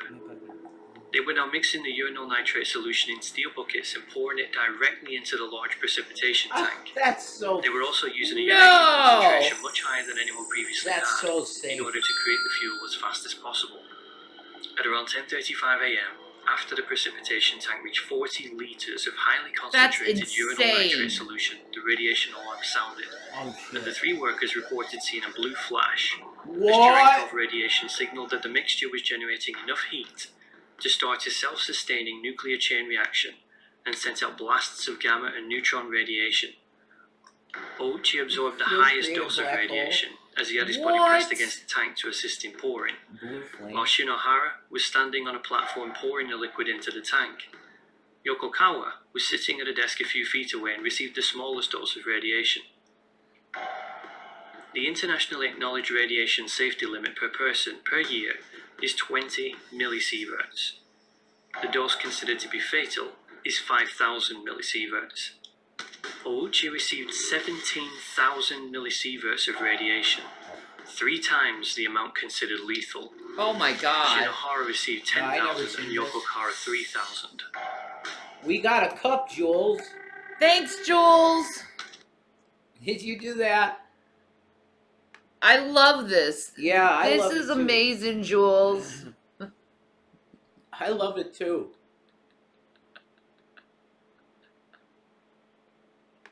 It's great. It's awesome. Fat Yoshi. That's correct. I love it. I love it too. It's great.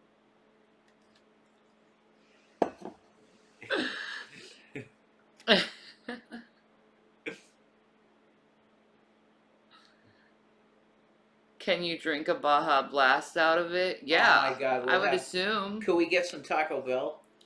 Oh, Jesus. No. Stop begging. It's not big. There's a watermelon.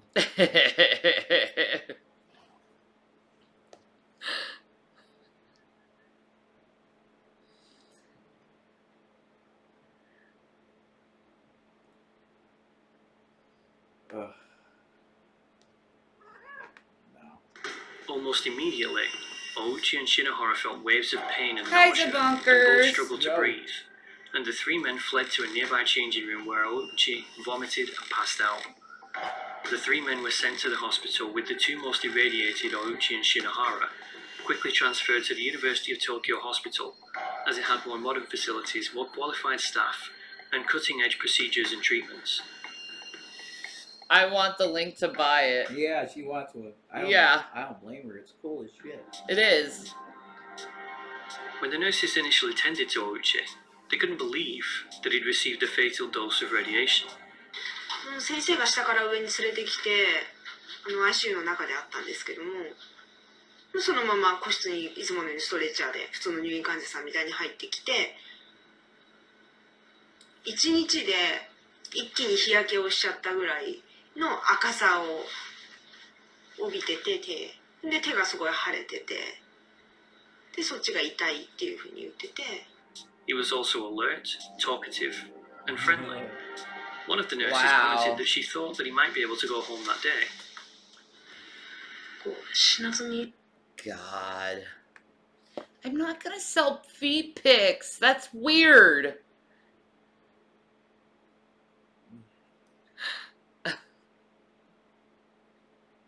No, it's more than that, Drag. I was donating plasma, and then my car got fucked. So I gotta figure out a fucking mechanic.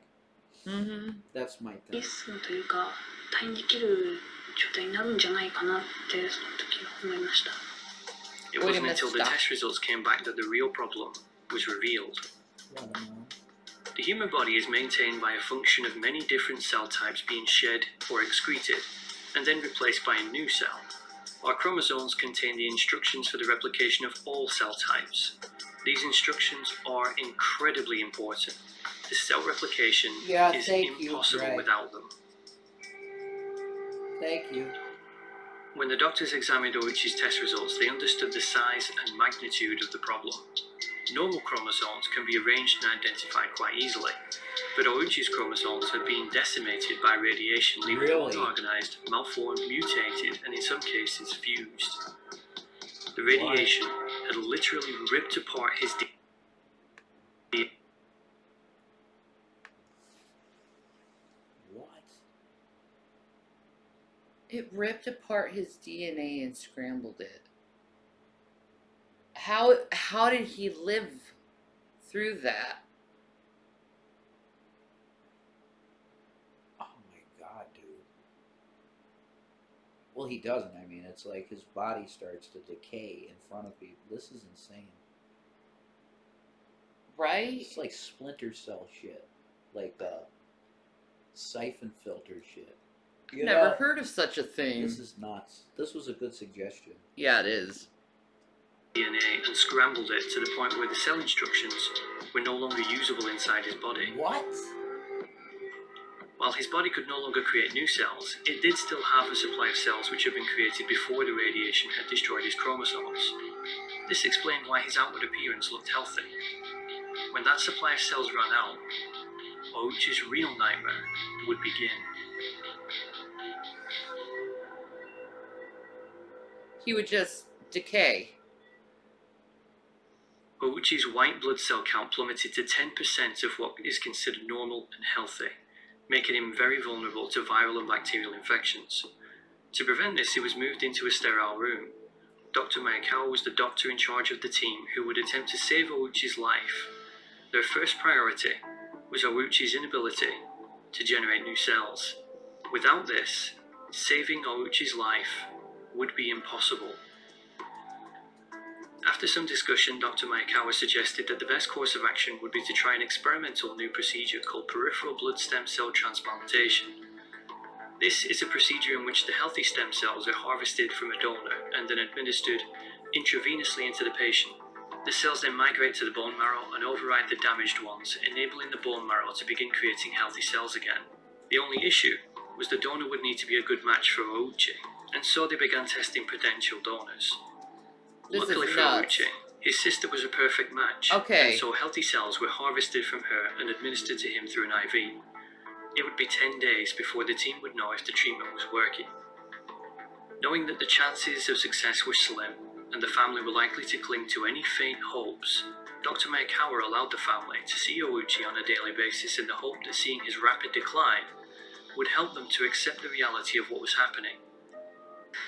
で、真実を受け入れていただくという努力はしました。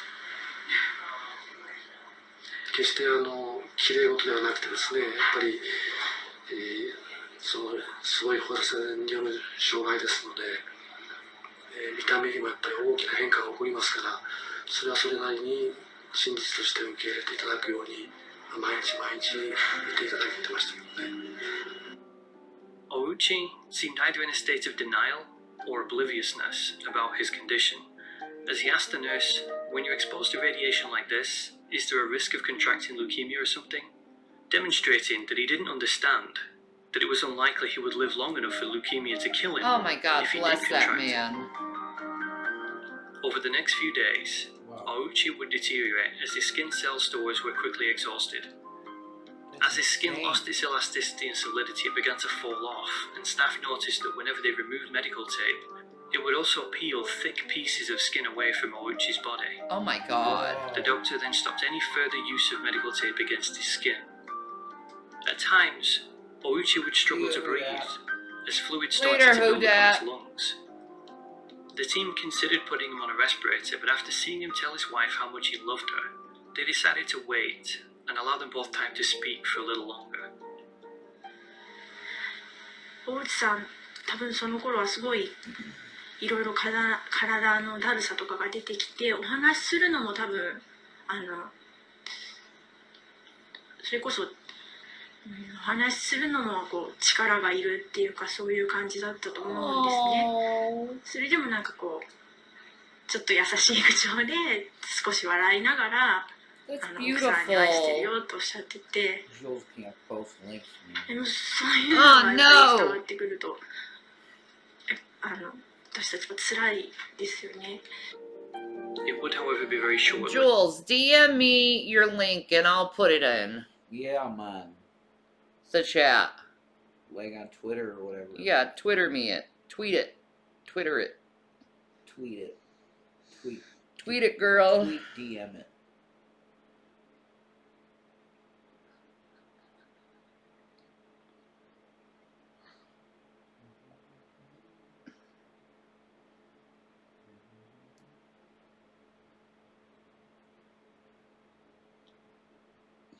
What would happen if you had to donate your bone marrow so Rev could live? I'd do it in an instant. I love you.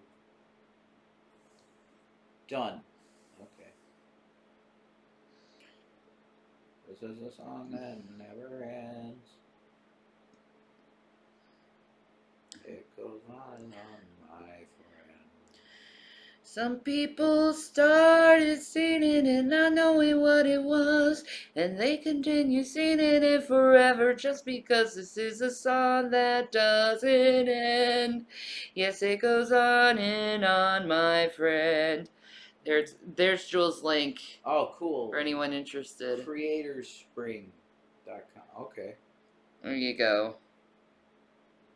Cool. I love lamb chop too. I did too. Lamb chops, play along. Come on, everybody, and sing the song. Lamb chops, play along. Sherry Lewis was the shit. Yeah, I really liked her. I love that show, actually, for some weird reason. I don't know why I love that show. It was so fucking stupid. But it was the theme song, probably, as part of it. Exactly. Lived as the next day, Ouchi could no longer breathe, and he was intubated and given respiratory assistance. While nobody knew for sure what would happen to Ouchi, the staff understood that he was unlikely to survive, and he was very likely to deteriorate. The family visited every day, and each day they would fold a paper crane. They wanted to put a crane by his bedside, but the risk of infection was too great. I love you. Oh, that's beautiful. Yeah. Success. Ah. 10 days after Ouchi was given his sister's stem cells, the test results came back, and Dr. Maekawa called a meeting to discuss the results. Did he live? Everyone was hoping to see his sister's chromosomes living inside his blood cells. As they peered into the microscope at his blood cells, they saw two red dots, which signified that the sister cells were alive and healthy. Oh my god, that... Ouchi was the first person in the entire world to receive this treatment, and it had worked. Jesus For the next bless, few days, his white cell count man. would continue to increase to normal levels, and the risk of infection dropped significantly.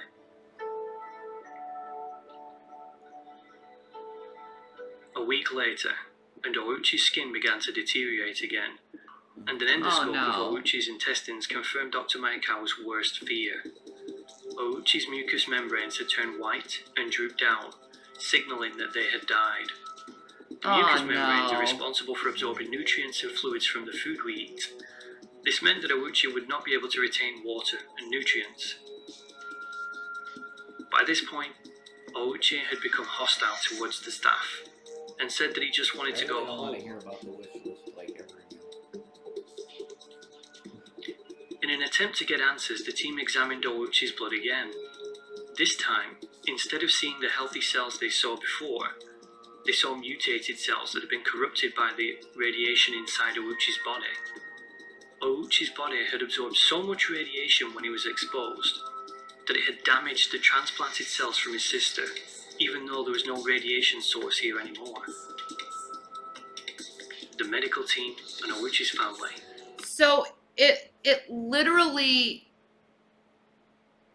he had no supply of radiation, but it still destroyed the cells. Like, oh my god. That's so weird. Were devastated. Shortly after, Ouchi began to experience gastrointestinal pain and discomfort as his body excreted 3 liters of diarrhea every day. Oh god. After 3 weeks, his intestines began to bleed from the wound where the mucous membrane had died and peeled away. It quickly became necessary to give Ouchi blood transfusions. On some days, he was given 10 transfusions in a single day. Holy shit. The team tried a variety of drugs to help improve some of the symptoms, but none would stay in his system long enough because of the diarrhea and bleeding.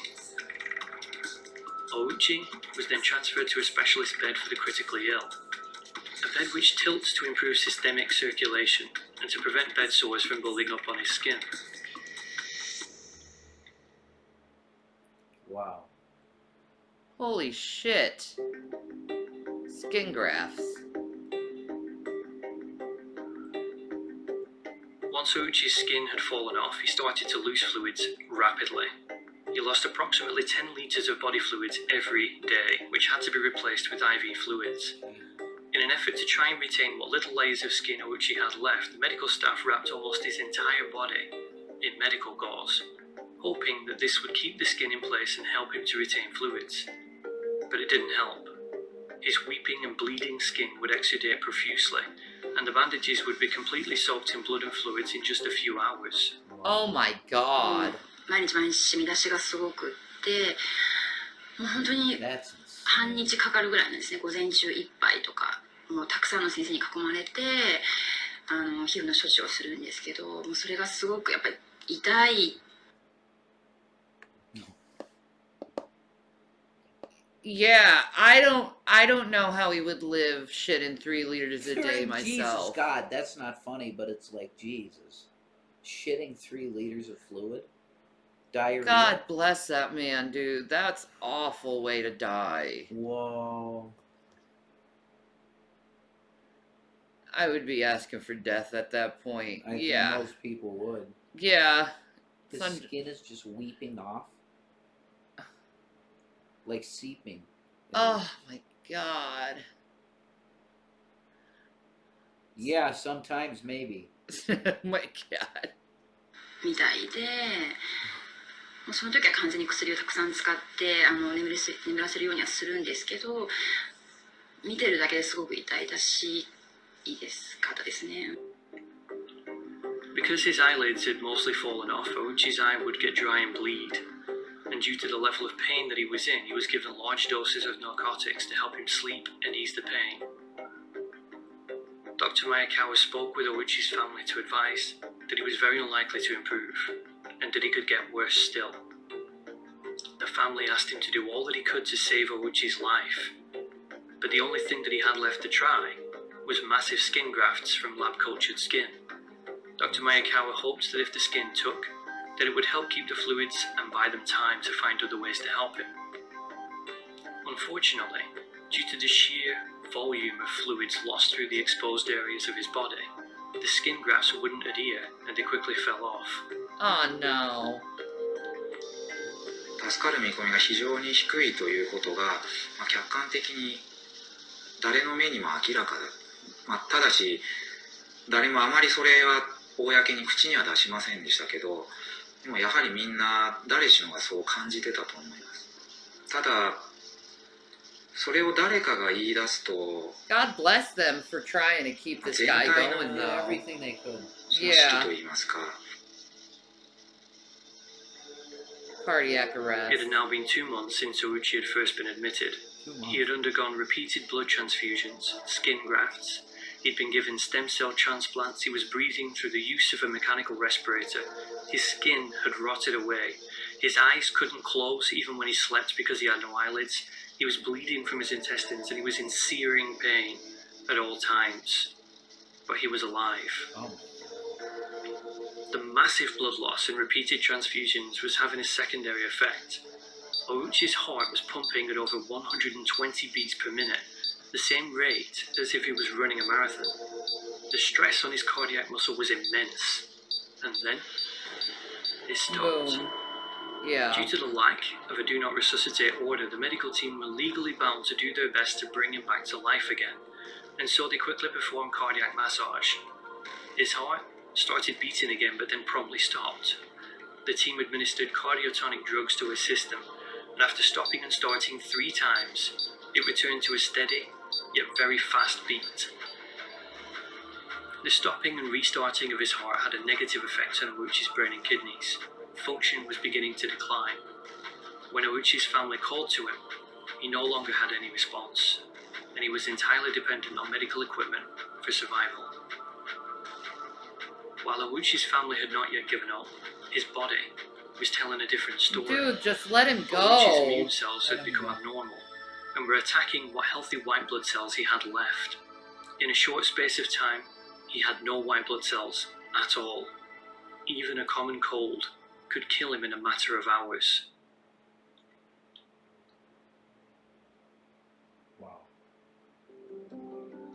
Acceptance, yeah. On the 81st night after Ouchi was admitted, Dr. Mayakawa gathered the family members in a visiting room and advised them that Hisashi Ouchi could not be saved, and that should his heart stop again, he shouldn't be revived. The family agreed and signed a do not resuscitate order Good. in the Good. hopes of sparing Ouchi any more pain. That's definitely the right thing to do. Should have done On that day from the 83, beginning. Yeah. Ouchi's wife and son visited him for the last time. The medical staff removed the gauze from his face so that they could look at him for one more time. And then, on the 83rd night of Hisashi Ouchi's brutal battle for life, his heart stopped and he passed away. Wow. It's very easy to think of Hisashi Ouchi as suffering for far longer than he had to for no reason. Some people on the internet suggested that the doctors kept him alive against his will so they could test experimental treatments on him, that he begged to die. Some people referenced this photo in their articles and videos. None of that is true, and that photograph is from a medical textbook about burns victims. The truth is, the medical staff used every tool in medicine to try and save Ouchi's life at the request of his family. Yeah. The truth is, one simple mistake was the difference between a normal day at work and the most agonizing death imaginable.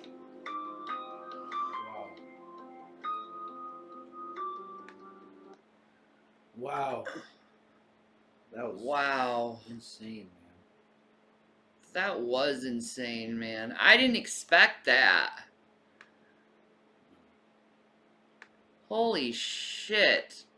It's amazing he lived so long, though, after that. Yeah, we should watch like a Dahmer thing. Like people have been requesting Dahmer. No, I'm not watching Purple Aki. Oh my god, that stuff is just over the top for Shanny Drag. She can't do it. No, It's too gross. I can't. It's too gross. Yeah. Because you got boys. So you want to do Jeffrey Dahmer? I think we should. Okay.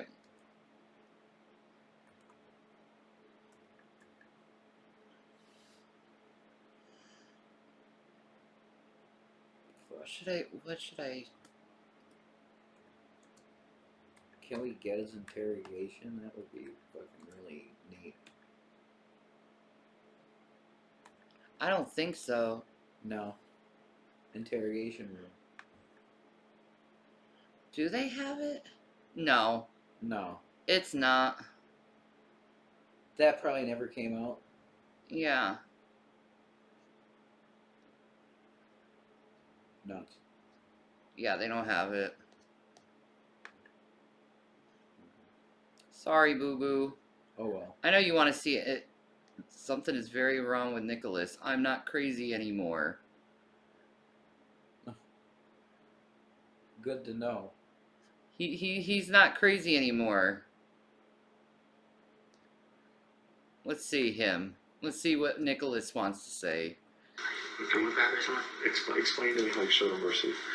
I was like thinking about shooting him, but I didn't want to do it. So I was gonna walk down the hallway. And did you end up shooting him? Because they gave me a nasty look and they were about to run. This video shows the Parkland shooter, Nicholas Cruz, being questioned by a psychiatrist.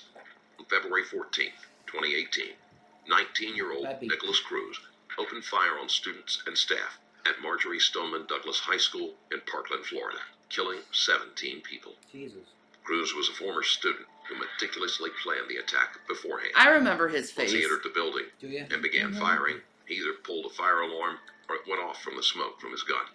This caused confusion because there had already been a fire drill that day. Students were unable to seek shelter at hard corners, areas of a classroom that people could safely hide at if a gunman peered through the window or a door, because many of the classrooms in Building 12 lacked one, and furniture otherwise obstructed potential safe places.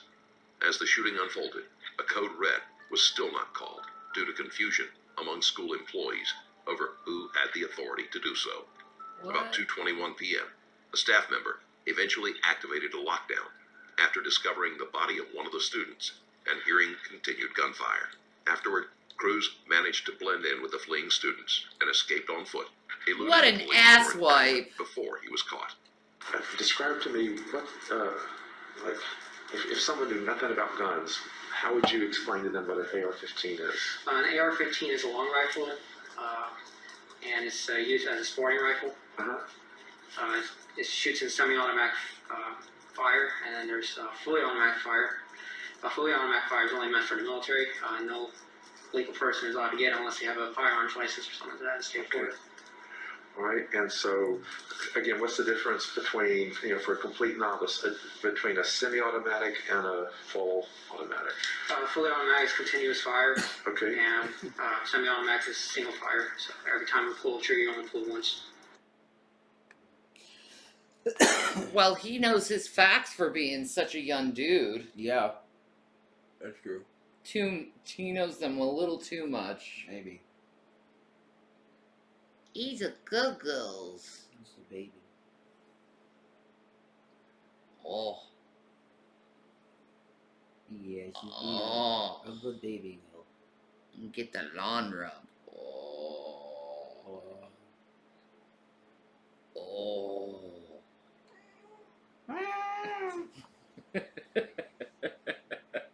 She's like, fuck you, bitch. Okay, fine. Okay, fine. I'm sorry. Whatever. Okay, so does that mean you have to pull for each time you fire it, She's or is so it doing moody. it on its own? So like that. Okay. Well, if you're fully automatic, you just hold on as long as possible until the rounds are completely empty. Okay. Okay, well, Philip, so before you do that, I'm just going to check your reading, okay, a little bit. Do you like reading, Nick? Okay. And so I'm going to ask you to read out a few things out loud. And I just want to make sure you can read all these questions okay, all right? So I'm just checking out your reading. So let's see. I don't know if you like African animals or anything like that, but this is a book. I like it. This is a book on. Let's see if I can find one that might be interesting to you. Anything really. Do you like reading, or do you like animals, or what's? I like animals. Okay, let's do this one. What the hell are you doing, What dude? is he doing? Is this like the do Highlights? you like animals approach Yeah. to like a fucking interrogation or some weird shit like that? Yeah, Do you like animals? Yeah, I like animals. I like animals. Let me show you this latest edition of highlights here. All right, now you can get a monthly subscription to this. You just ask your mom. This is beautiful stuff. It's $12.95 a It's month. $12.95 a month, and you see all these animals. It's wonderful, isn't it? He's like, "You're right, officer. I want highlights." What the fuck?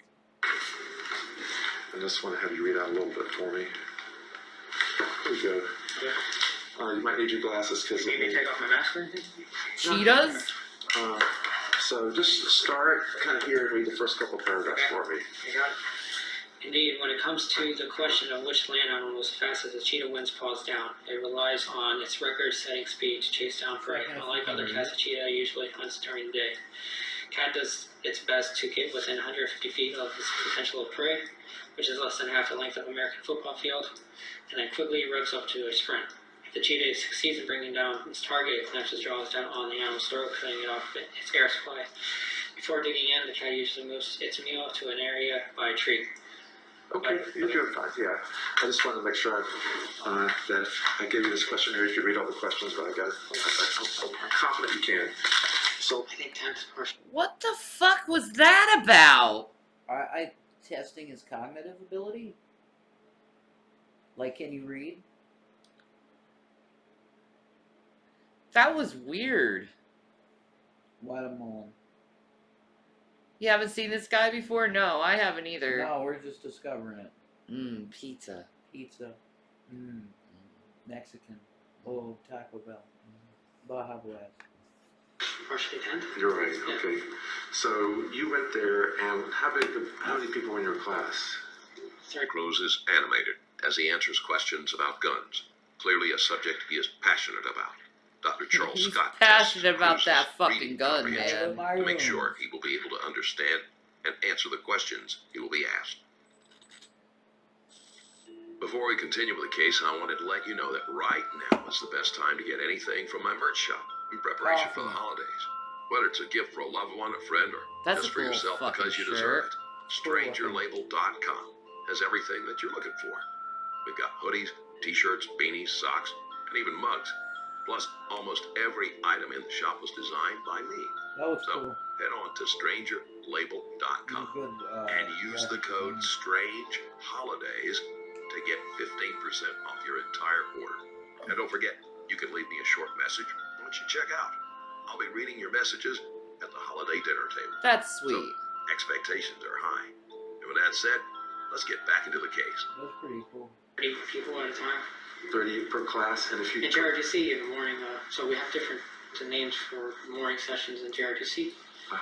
The morning session I was in first year was really short. There was not that many kids, so we had a chance to speak, get to know one another, build up our confidence with each other. Okay, so was your JROTC, was that your first class of the day? Yeah. And that's when you went, and I just want to make sure I got the years right, because you left there roughly when you hadn't quite finished the... You could tell this was during COVID.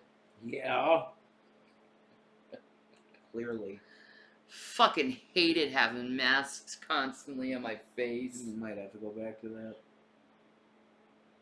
But it's they haven't been doing it, so whatever. Whatever, man. It was crazy. Fuck that. 11th grade, is that right? I think so, yeah. And then I was doing really well in that class. in the JRTC. So let's talk about that. Who was your teacher? You still have to wear a mask? Aw, I'm sorry. I've never been in Sergeant John DeBarro. in a JRTC class. So tell me what happens in a JRTC class. JRTC the short-term definition of JRTC is Junior Officer Training Corps. Okay. It's supposed to make you ready to go in the military, because that's what I wanted to know. Seek a military career in the K-9 unit. If not K-9 unit, then Army Ranger School. So I was trying to learn everything I can about the military. Army Ranger. So the first step was to go into JRTC, take a class, Army Marksmanship, because I wanted to experience that, just to get an idea of what it's like. And I learned a lot. Okay, tell me what you learned about marksmanship. I learned how to shoot a gun. I learned how to zero in a rifle. What does zero in a rifle mean? I don't know what that means. It means to shoot dead center or shoot on impact. Where you want to shoot your target, like, see that model? Yeah. If you want to shoot the top of that, you're supposed to zero it in, so you can keep shooting it until you're able to get the cap off or something. Okay. That's when you're ready. Okay. What type of training, gun or whatever, did they use? We didn't do anything that you see on TV. No? No. What we did was we sat on a platform, like a little green thing, and then we set up our rifles. We put on these little things around our arms, and we had some sort of air pellet gun, which I think functioned on CO2 gas. So we had cylinders in it. So we pull back the thing, and then you're supposed to put it in the thing, and we're supposed to let go. And then you go. He's a little too obsessed with guns, methinks. Yeah. Definitely. Like, he even does this stuff, down to the details. Like, he's in love with guns. Yeah, definitely.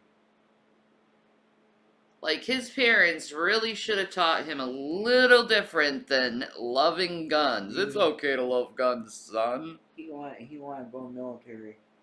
He did. He wanted to hurt people. Probably. He wanted to know how it is to the thrill of the kill. He had the experience. He didn't stop. He killed 17 people. Mm-hmm. Yeah.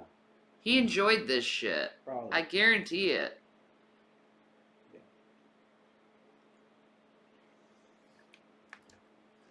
And it's supposed to hit the target about 10 meters.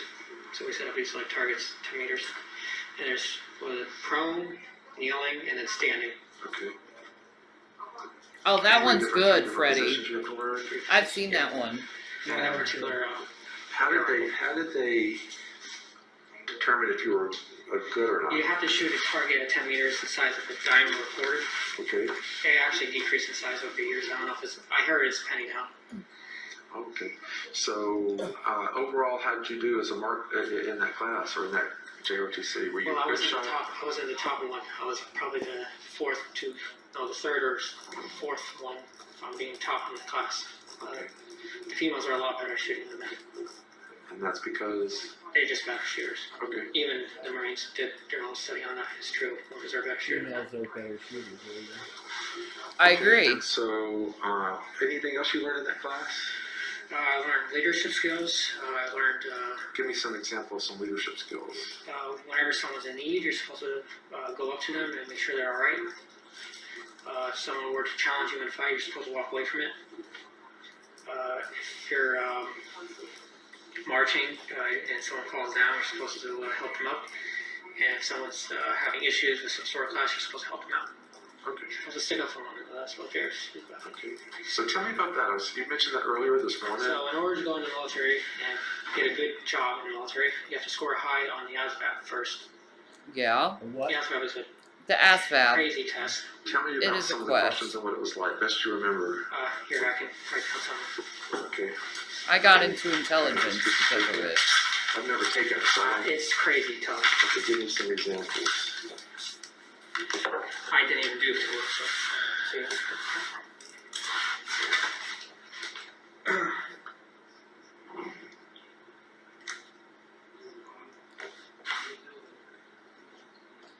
See, I'm not stupid. I'm just Trying to come up crazy. with a question I could.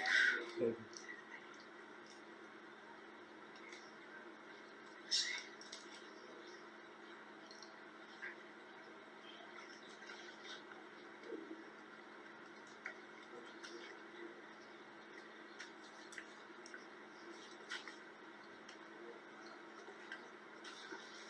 The most disturbing thing so far is the fact that Cruz sounds like any other teenager, talking about his plans for the future.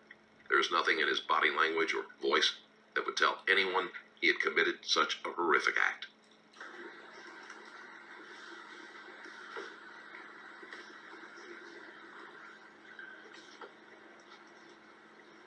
It's like an everyday thing for him.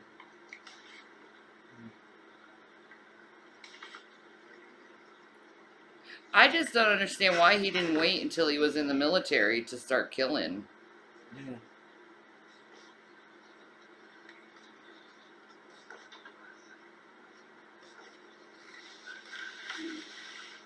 Like, he could have been a good green beret or Something like something. that.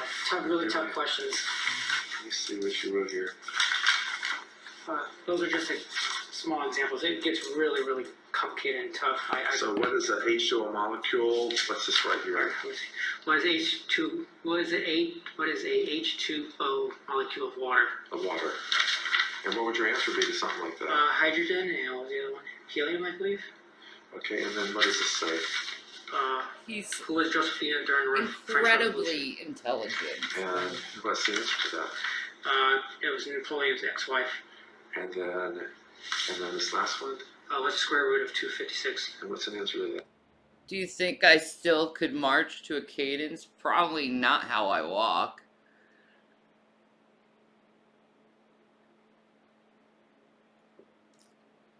I'm too wobbly on my feet. My love, take care of them. I have to go drain my, Body area. yeah, I have to drain my body. Drain your body. Correct. Okay. Of liquids. Okay. I really love you. You're handsome. I love you. I love you. Like a lot. Baby, you've had dreamy eyes on me all day. That was really nice. That was really good. You're an amazing girl. Oh, Careful. okay. I got it, baby. Oh. You got it.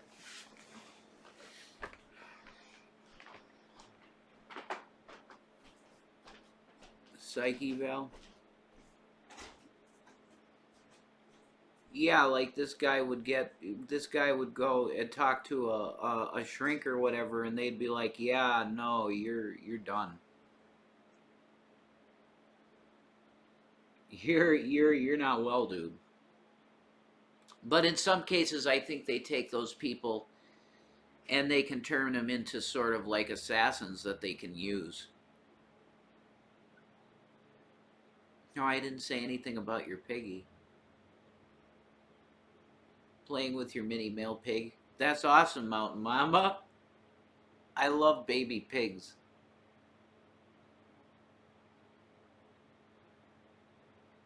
Pigs are adorable, man.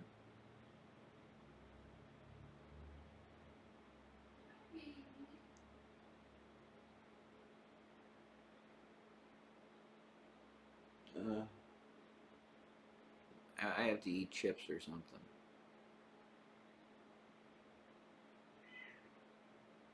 Oh, they have piglets. Oh my god. That's so amazingly cute.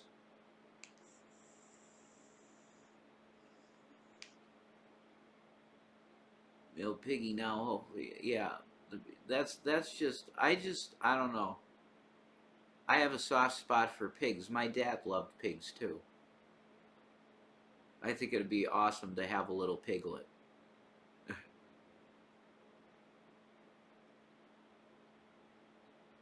But we have, you know, we have our babies, Watermelon and Gavin, and we love them. So that's the way that is. 5 hens and 2 roosters, so baby pig and chickens. Oh my god. That's awesome. I always wish I grew up on a farm, to be honest. You know, because that's like a property you would never give up, you know, like a farm. But it is what it is. You're born what you're born into, and I had it real good, so I ain't complaining. Watermelon. You googles. Watermelon. Yeah. I have You googles. Watermelon, go get Gavin's. Oh, you're going all over. You're rolling over. You're rolling over like a googles. You're so googles. His name is Henry. We adopted him 2 years old. River is one. Oh my god. Henry.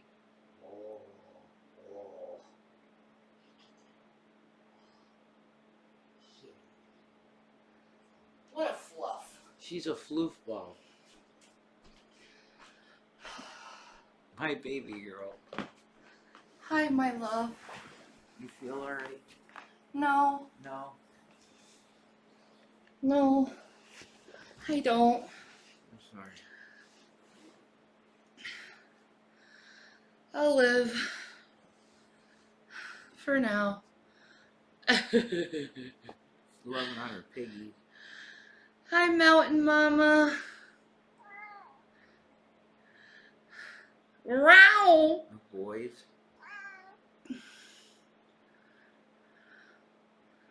Well, obviously, there's them too. My God. That goes without saying.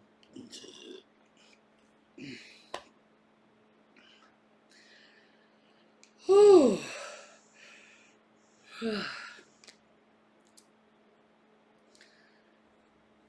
These are good girls. I'm having some acid reflux today, bro. Are you? Yes. I don't know. Okay. But would these be questions? Are these exact questions from that test, or just similar to it? Those are simple questions. I can't put it like give you one. It gets really complicated. So, did you ever take any kind of psychology or psychology? Oh yeah, I did take psychology. I actually scored pretty well. Okay. And I passed the test too. Okay. And that was at the Dave Thomas campus? OCLC. OCLC. Yeah. And so The only OCLC. class I actually passed any. Okay. What kind of things did they teach in the psychology class? Well, they didn't teach anything. It was just basically. Oh, that sounds delicious, Mountain Mama. What kind of topics on the computer there? People with mental health, pass Fresh tests, farm such as eggs the and one bacon. where they practice this test on prisoners and guards. So basically, what happened was there It's was okay. this test God back will in I think provide. the 80s Wow. or 60s, and they had like a bunch of inmates become security guards, and security guards become the inmates. And it didn't turn out well. Actually, security guards turned against inmates and treated them horribly, which came up with a theory that if you put someone in a You have to situation grow where your own certain bacon circumstances seeds. where I they don't use their blame you. power. Wow. Yeah, it's a famous study, actually. Yeah. And Bacon seeds. any time where someone might have thought you were carving like a swastika on a table or something like that. My friends told me to do that, and they did it as well. And I did that for attention. And anything that through swastika or said nasty remarks about race or gender equality or anything like that, it was all for attention. Okay. And that magazine, I'm sure you know about it. Was like I had a magazine with a swastika on it for my AR. I didn't. We don't talk write that about at all. others' children on this Jameson channel. Todd asked me if he wanted We to don't roll like draw a that. swastika on it. No. And so I said, sure.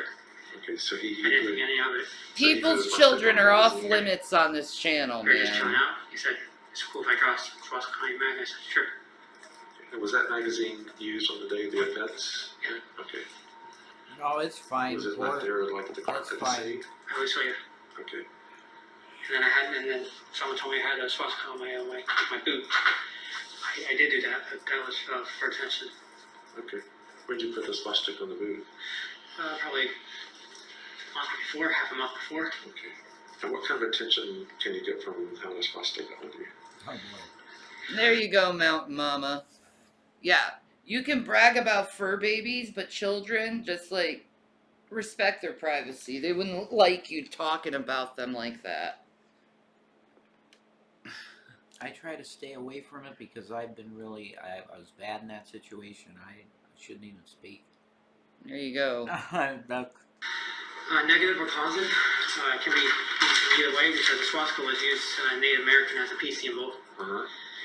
And then when the Germans saw, I guess they took it up themselves and they made it into a symbolic symbol. What which the was really stupid. fuck? It was a Native American peace symbol.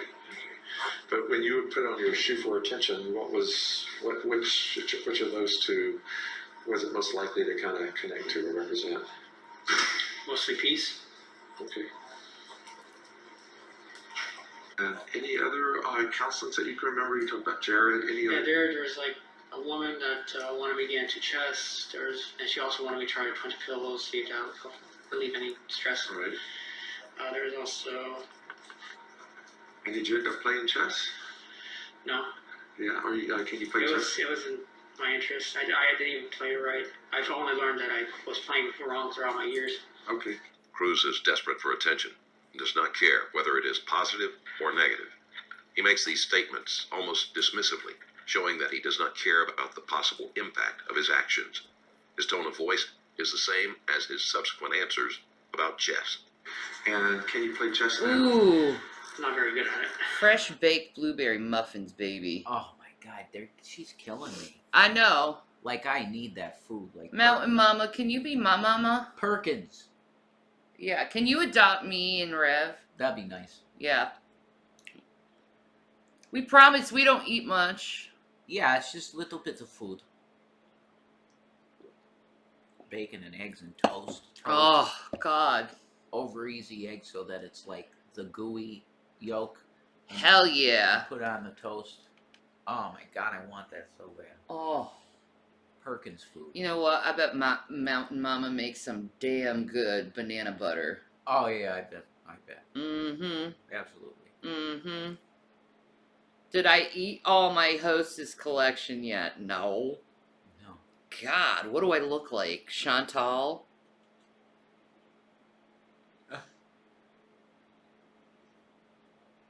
Ooh, next year we'll have Milk Goat. Oh, you're so lucky. Bro. Oh, beautiful life you have. Hard work, but worth it at the end of the day. Oh, food. Tell me what you remember about some of the different names of the chess pieces. What are some of the names? Well, we got the rook, we got the king, the queen, the knights. Oh, the other one.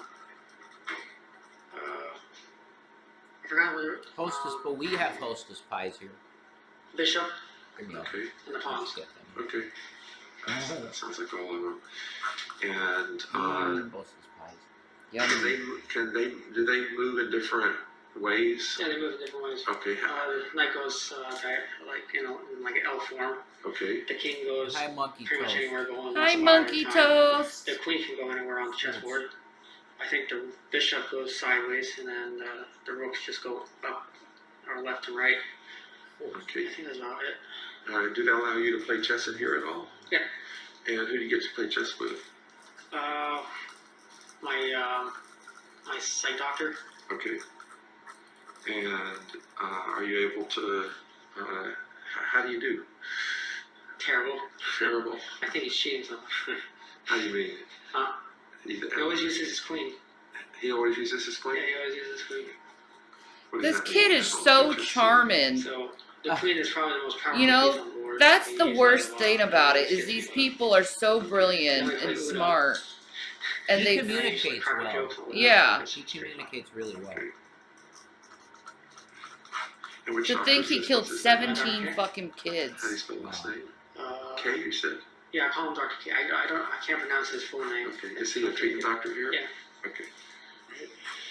And so you shared with me that you had this thought about shooting up a school. For a very long time. When did it first, and we talked about this earlier this morning, but when did the idea first pop in your mind or you first think about it? 14, 13. Age 13 or 14? Yeah. And what was it at age 13 or 14 again that this thought came up? Was it when you It were was just reading a the thought. books that we were Yeah, I talking? was reading books. Okay. Yeah. And did it ever go away, or did it kind of come and go? Come and go. Pop up in my mind one time and then just disappeared for the next. What seemed to make it come and what seemed to make it go? When I saw violent videos on YouTube. Okay, what kind of violent Wow. War videos. The story about Sherry. War videos. Sherry Papini? Okay. No. Watch documentaries. Okay, what kind of documentaries? No, I haven't seen the story of Sherry Papini. We could look her up next, maybe. Yeah, we could. Bizarre, dude. He'd get off by watching war videos. That's a concern. Like, you should talk to them. And it's almost like he looks at people like his, like, NPCs he can shoot or something like that. Yeah. But he's a good communicator. He is. Columbine Massacre documentary. Right. I think it was 42 hours or something. There's another same thing, but with Virginia Tech. With Virginia Tech? Yeah, Virginia Tech. And there was one on Elliot Rogers. Do you remember if you ever kind of searched out on the internet ways to do a school shooting? Yes. I did my own research. Yeah, tell me what research you did. I looked up on Wikipedia. I studied mass murderers and how they did it, like their plans and what they got Man, and if what they we used. had some hard liquor, you could take a shot every single time they said Oh, that. What did you my learn from God. that kind of study? I learned that the Columbine shooters, they had 3 guns that they used. They used High Point 9995, regular. They used a double barrel shotgun cut down pistol grip. They used another shotgun. Yeah, Sherry And they used a Tech Papini. 9. I'll look her up. From there. I learned Virginia Tech shooter. He had a tactical vest and he had 2 pistols, Glock 9s, I think. I can't remember. I don't remember what brand, but he went to the gun range and he sighted them in. Okay. And I learned about Aurora Borealis. Guy used a Smith & Wesson MP15 Sport 2. And how I know he used it, it doesn't even say on Wikipedia, but it actually shows the brand on the police documents. Okay. And so you figured that out, Yeah, what he used? Yeah. And when you said Aurora Borealis? Movie theater shooting in Colorado. Yeah. Yeah. Aurora Cancel. Theater. Yeah. What a psycho. Right. He And tips were there any from those lessons you guys. learned? I mean, those are sort of the facts of what they did. Did you learn anything from reading those facts? Yeah, they watched the corners. They kept the distance away from people. And they went in as fast as possible. Okay. Wow. And the police didn't do anything. Yeah, isn't it, Drag? This is really like next level shit. And what did all that mean to you as far as what you're Seeing thinking? the inside of the mind of a If I do go fucking mass on shooter. school campus, the police are not going to do anything, and I have a small opportunity to shoot people for maybe 20 minutes. So I'm talking about With all A of the small documentaries and news opportunity. coverage available, Maybe 20 minutes. Absolutely no empathy for these people at all. None. It's like that they're just meat sacks that aren't real. It's like a game. That's insane. That's so weird that people can exist like that. Yeah, is he on SSRIs? I don't know. Wow. No soul. No. Soulless. Yeah, man. That's the deal. on mass shootings, Cruz had a wealth of information at his fingertips to help him in his planning. So many details were given that it actually enabled him to cause more devastation that would have been possible otherwise. the days leading up to the school shooting. You were telling Yeah, me. I already had the magazines. I had all the ammunition. So it was already there. It was already there. It was it. So nothing special. You had to go out and buy it a couple days beforehand. Okay, you already had it. Already had it. It's just the ammunition that I didn't have. So.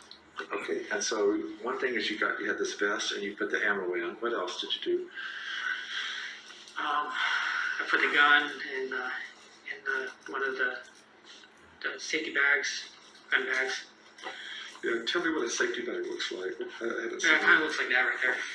Okay. See that red one? Yeah. Yeah, where'd you put the gun in the safety bag? The night prior, right after I practiced a little bit, sighted in. Yeah, and where'd you go to practice again? You told me. I just. In the backyard, In the backyard. like trying to imagine Great Cool. Yeah, that's right. That was at the Sneed's house. They had a place outside. Yeah, to do he's that. cool too. And you said you were figuring out the recoil. Yeah. Recoil. Obsessed with fire. Recoil. Recall. Oh my god. And so the night before, the gun went into the bag. And did anything else go into that bag? It was like a gun bag. What else? That's it. That's it. Yeah, Just yeah. just the gun. And whatever was on the gun. And what was on the gun? A grip. Watermelon. Grip. What's that? It's like I can draw. Okay. Baby good. watermelon. Wait, and then give me the pen again. I'm Absolutely. going to show you all. Phone a sec. Yeah. Just tell me about what a technical grip is. So I had a rail system on it, so it looked kind of different. And you can put a tactical grip on it. It's just a grip. So you basically screw it into the gun What's the point of having? to keep it steady. Okay.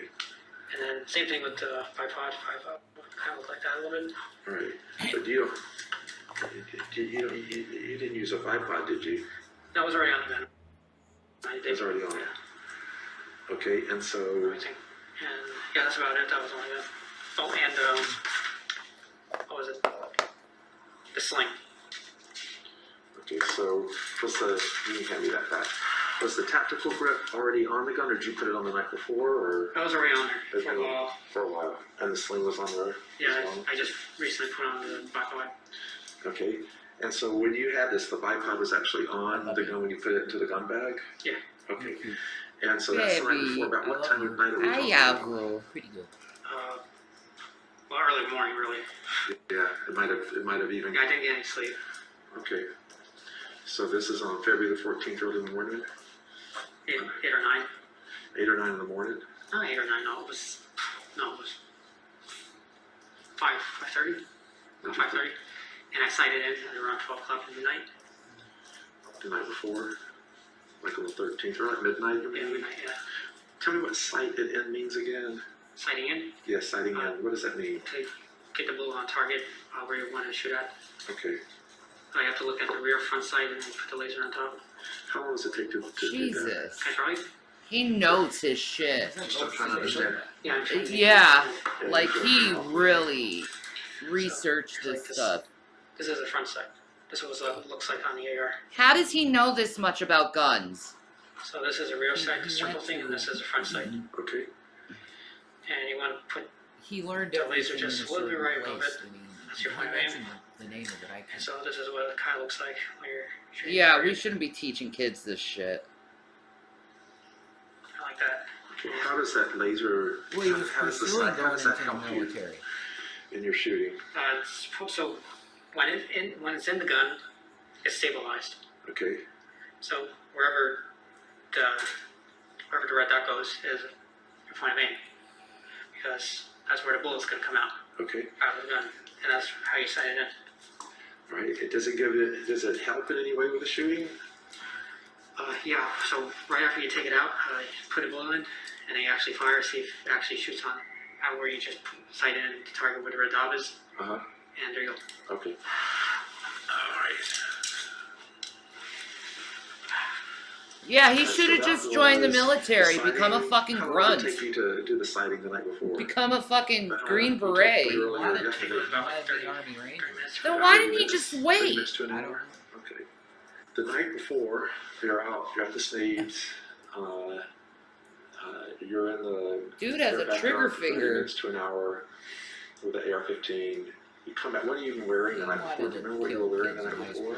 My JRTC polo shirt and khaki pants Yeah. Why are you wearing your JRTC polo shirt? to disguise myself if I do go in. Okay. Cruz answers the questions almost eagerly, and it confirms his earlier claims that he is motivated by attention. Wow. If I had all that gear on there, I would have called cops and I would have been that. And then Discipline. wearing khakis. Yeah, I hear Are you that, wearing Greg. the same thing the night before as you were wearing the day Let off? me get ready to Or get up change early, clothes, or- man. Jeans clothes. Okay. I was wearing, before the other two, I was wearing a sweater, my camouflage shirt, my beanie. This is the night before? Yeah, like I told you, I used to cover myself. Yeah, you did. Yeah. So when did you put on the JRTC polo shirt? Probably around 12 o'clock at night after I sighted my rifle. Okay. And again, you put on that shirt because? To disguise myself so I don't draw attention. Okay. Is it, I mean, you hadn't been there in a year or so, but is that kind of the same shirt they have for the most part, you think? Almost every kid in JRC had that shirt. Okay. Where'd you sit in the car? The back seat? Yeah, back seat. Okay. And I told her that I had, musical instruments. I was in the orchestra. okay. And Okay. how come you did that?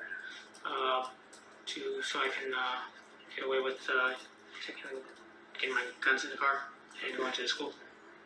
Damn. He joined the Why did she say orchestra that? just to put his guns She said, in. okay. Once Wow. you get Plotted. to school, This is what's your next step? he knew what he was doing, man. Walk through the gates. Hopefully there's no security guards, which It's was wrong. like it's just so elementary. So, Like, yeah, I'm gonna kill kids. You haven't know? been to Yeah, school, exactly. So are there lots of gates, or how do you get it? How do you get to it? There's 3 gates. Okay, and so where they drop you off? The front gate of the Okay. school. Front gate, and so is your backpack, like sometimes you can wear a backpack like slump on your shoulder or It something? was in front. I think How it did was he have all these Okay. guns? And Insane. then what were you doing with the He must have had gun safe tactical pack? vest and Oh, it's shit like walking. the Virginia Tech Okay. guy. And you're It's not- Maybe it, yeah. okay, you're walking with it, and you have the backpack kind of on one side, and then what happened? I went through the gates. I looked at the guy who was watching me. Oh, there was a guy watching you? Yeah. Was it Yeah, that I guy? saw him radioing, and I said, oh shit, I'm screwed. So I just ran into the building, and I told the kid to get out of here. I don't remember what I exactly said, but I said Okay. something. Was the guy that you saw radioing and you said, oh shit, I'm screwed. Was it remember we were talking about some other security guy? Was that that same guy? No, a totally different one? Totally different.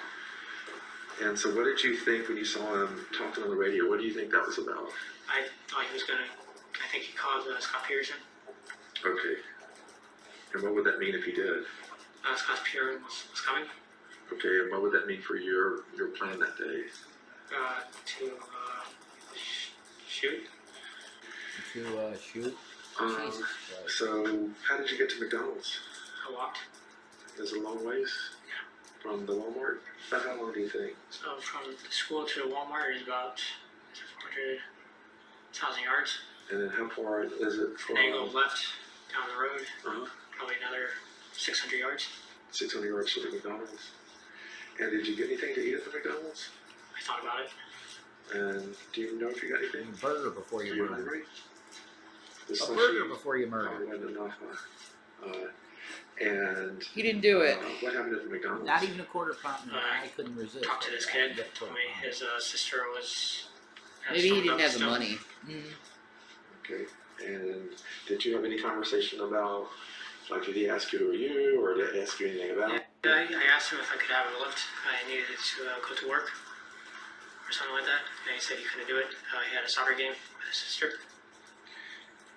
And the sad story is his sister died in the building. Holy shit. Okay, do you know his first name or No, anything?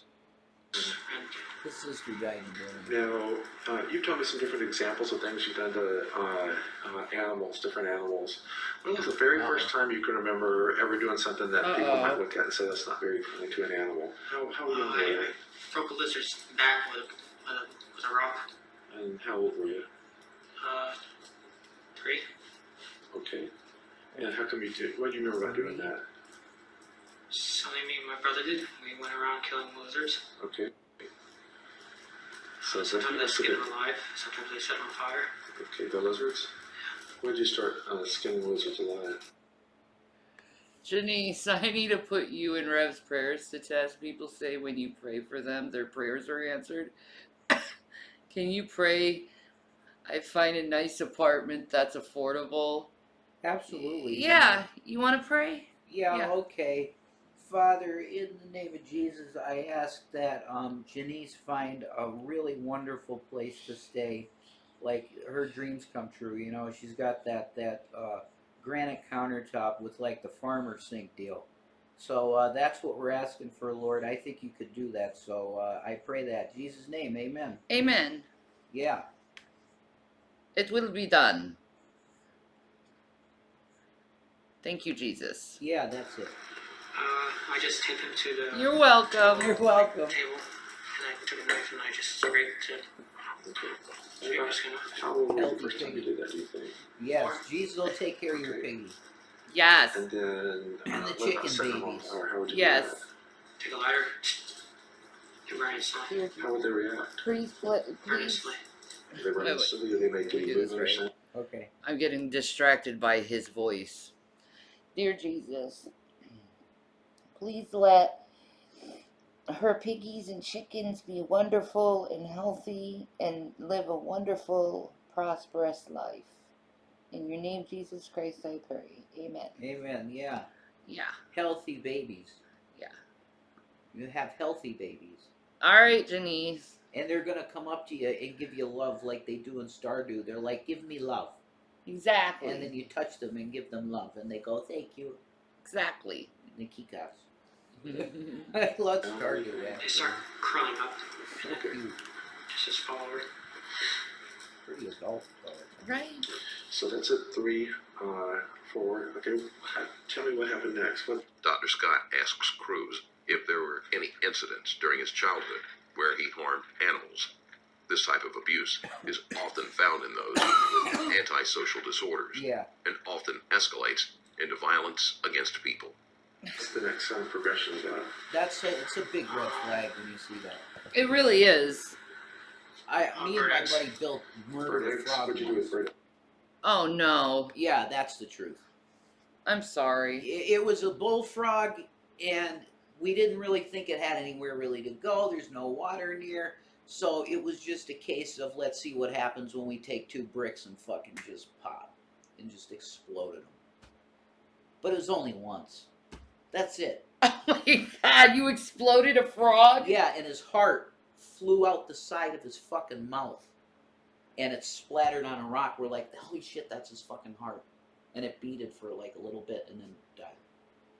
Nuts. Just once, though. That's it. A fucking tortoise, froggy. Do you feel bad about it? I would not do it today. Yeah, it is sick. We were, I don't know, we were like 13, I think. 12 or 13. We should have known better. It only takes once, Rev. Frog killer. Yeah, that happened. I feel horrible. I would not do it again. And I would not tell people to do it. So, I've repented of the frog murder.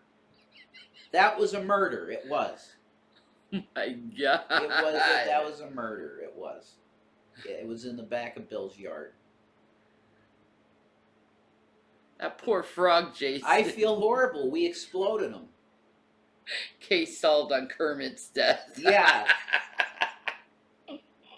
Yeah. That's accurate. Rep frog. At least you didn't go to a bigger animal than a frog after you learned. No, that was it. Nothing ever happened. We never mutilated anything ever after that. Oh my God. That was it.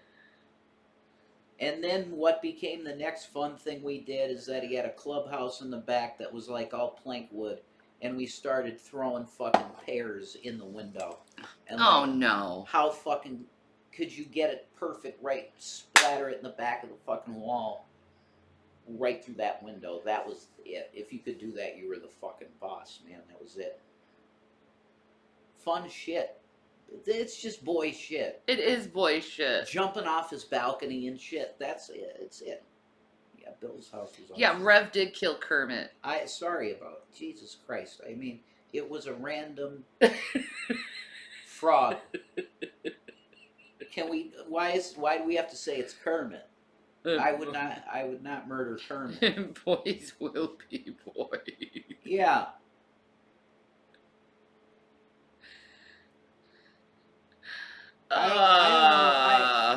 I'm so sorry, Mountain Mama.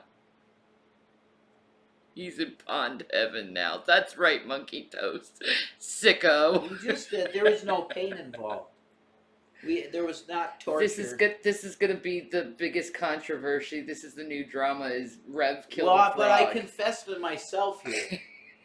It's not like somebody's bringing tea or anything like Fat Yoshi bringing tea or anything. Someone call PETA. Why, Rev? Why, Rev? Because I was young and stupid to do it. Just exploded him. So there was no torture. This is so awful. We didn't torture it. We put him on one brick and then another brick above him and exploded him. He just exploded. So there was no pain. We didn't torture the being. Okay? He exploded. We should have actually done that. Like, why couldn't we gather up the corpse? Jesus Christ! And fry it up in a pan. The kitchen was right there, literally. Oh my God! So we're gonna scrape this shit up. There'd be gravel on them. Though. You're a murderer. I didn't know it was gonna be that big of a deal. That's literally my only story of fucking like mutilation of anything though. Or cook it and feed it to the doggies. There's that too. Gina. Bill's dog Gina. She would have ate it probably. Probably. She was cool. No, I'm sure I haven't. I would tell you if there was a pattern of behavior. I would tell you, yeah, like I might be fucked up because I've done stuff like that. No. It was just the frog. That's it. Jeez. Nothing more. I took him out of the nest and I threw him against the wall. How come?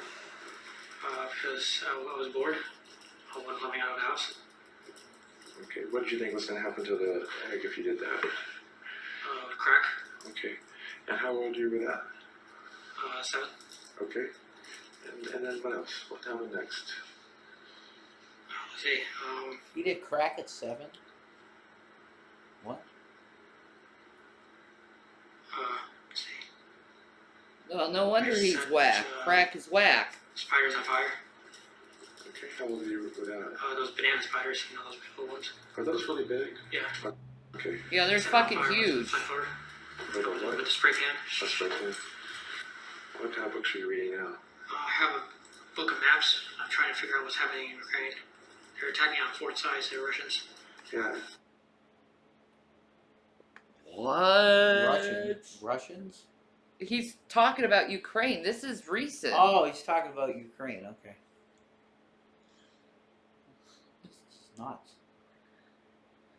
This guy is very, very bizarre.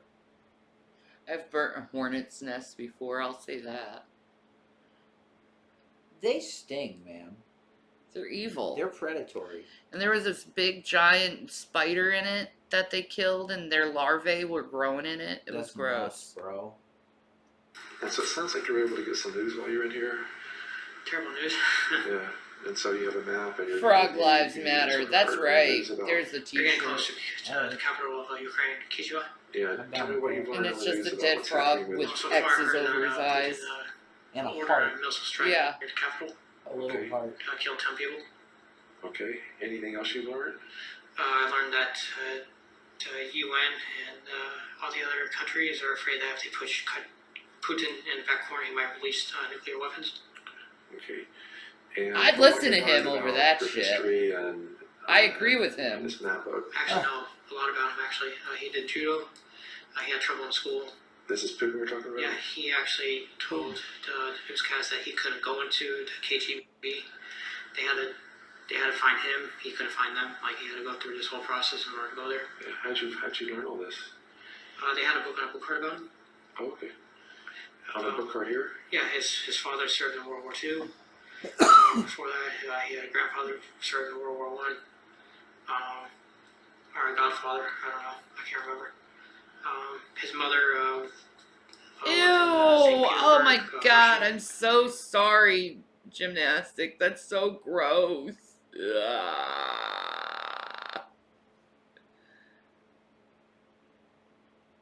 Oh. When the war came, his father almost got captured. He managed to escape and make it back to the borderline with Russia, but Stalin ordered him to go back to the front line, so that's what he did. He got injured, and then he worked on the farm for the rest of his life until his mother gave birth to him. He has 2 daughters. He got married, I think it's 1969. This is Putin we're talking about? I love you, buddy.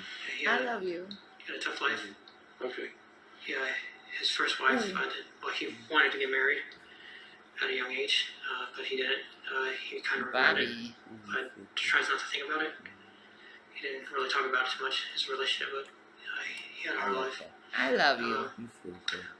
When the USSR was falling, he was in East Germany. He was kind of paperwork, backwork as a KGB agent. He was pretty much getting information from back from the States and Russia, USSR. But no one was really following any orders by the time Back in the USSR. the war was happening. Actually, where he was working, they actually all the mobs from East Germany went into the building trying to figure out who was KGB or not. Okay. And he managed to escape, managed to get some guards, and he went back to Russia, where he worked his way up to becoming president of Russia. Okay. And from your reading and knowledge, how do you think things are going to turn out? I'm hoping maybe he does the right decision and calls for a ceasefire, and that he apologizes to the Ukrainian government and offers them assistance in rebuilding the country. He doesn't. It's probably his best option. Okay. What? He doesn't. From what you read about him, what do you think the likelihood is he'll take that option? I think he'll figure something out. Okay. That's just me and my personal opinion. He might cause for a ceasefire. Okay. I hope so.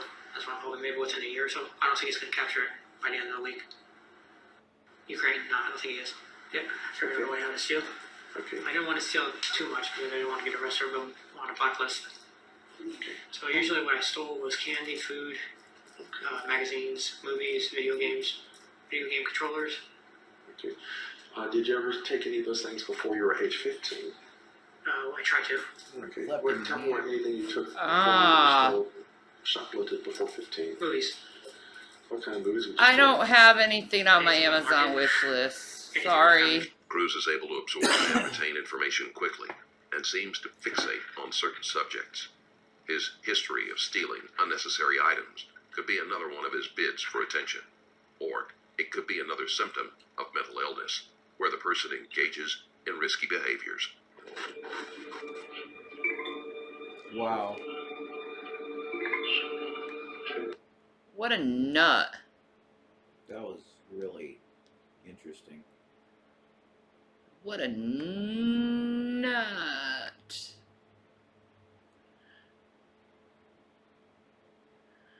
Alright. This is what they're talking about. This is the next one that they asked. this chick. She, like, faked her kidnapping, apparently. Wow, really? Yeah. In the year 2016, a phone call was made by Keith Papini. His wife, Sherry, had gone for a run, but had never returned. I don't know. Love girls. I don't know if it's real or not. So, we'll find out. Yeah, I hope so. We'll just see. Keith had found her headphones attached to her phone, and there were strands of hair hanging from it. So I just got home from work, and my wife wasn't there, which is unusual. I found her phone, and it's got like hair ripped out of it, like in the headphones. So I'm like totally freaking out, thinking like somebody like just grabbed her. The police would begin their investigation into Sherry's disappearance. Sherry But Papini. they would come up empty-handed. Thousands of dollars and hundreds of hours would be spent searching for Sherry, but still she The remained hell's with the missing. audio? 22 days later, highway patrol officers would find Sherry by the side of the road. Her body. Oh, was this covered isn't in the actual injuries, and channel. her hands were tied together. Sherry would be rushed to the hospital, where she would tell the police what had happened. We want this on the actual channel. It would take almost a year to get the full story, but they would come up. No, my audio's fucking up again. Oh, really? The fuck is with my audio? That's being fucking weird, dude.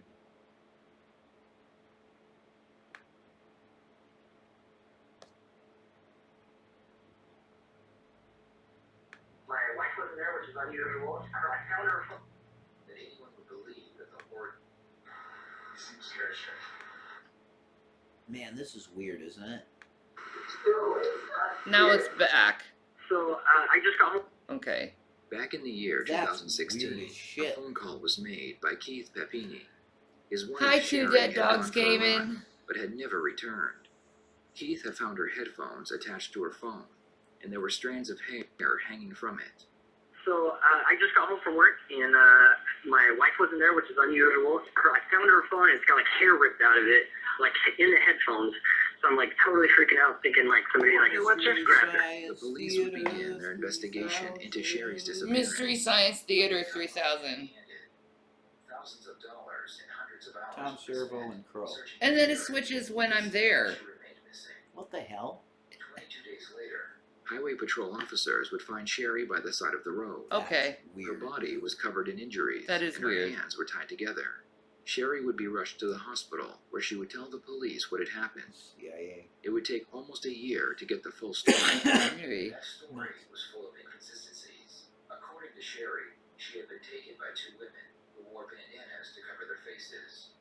When she was initially taken, Sherry claimed. Is she it was the still audio on the video? I don't think so. The police found this very odd, because most people in her situation would be scared and alert, as they tried to figure out how to get out of the situation they were in. What was also strange was the fact that no demands for ransom had been made. Well, let's see this. Most people that are interrogated by the police. No, it's my computer. Man, what is happening with that? I do not know. I think I might have to restart Maybe. the computer.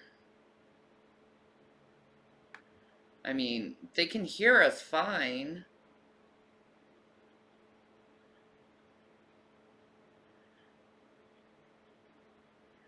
I haven't had much cheese lately, no, actually.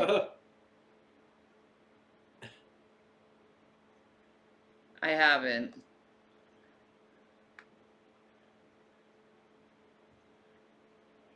You restart the computer and come back? Yeah. We're gonna restart the computer and we'll come back, guys. We'll see you in a minute. Nuts.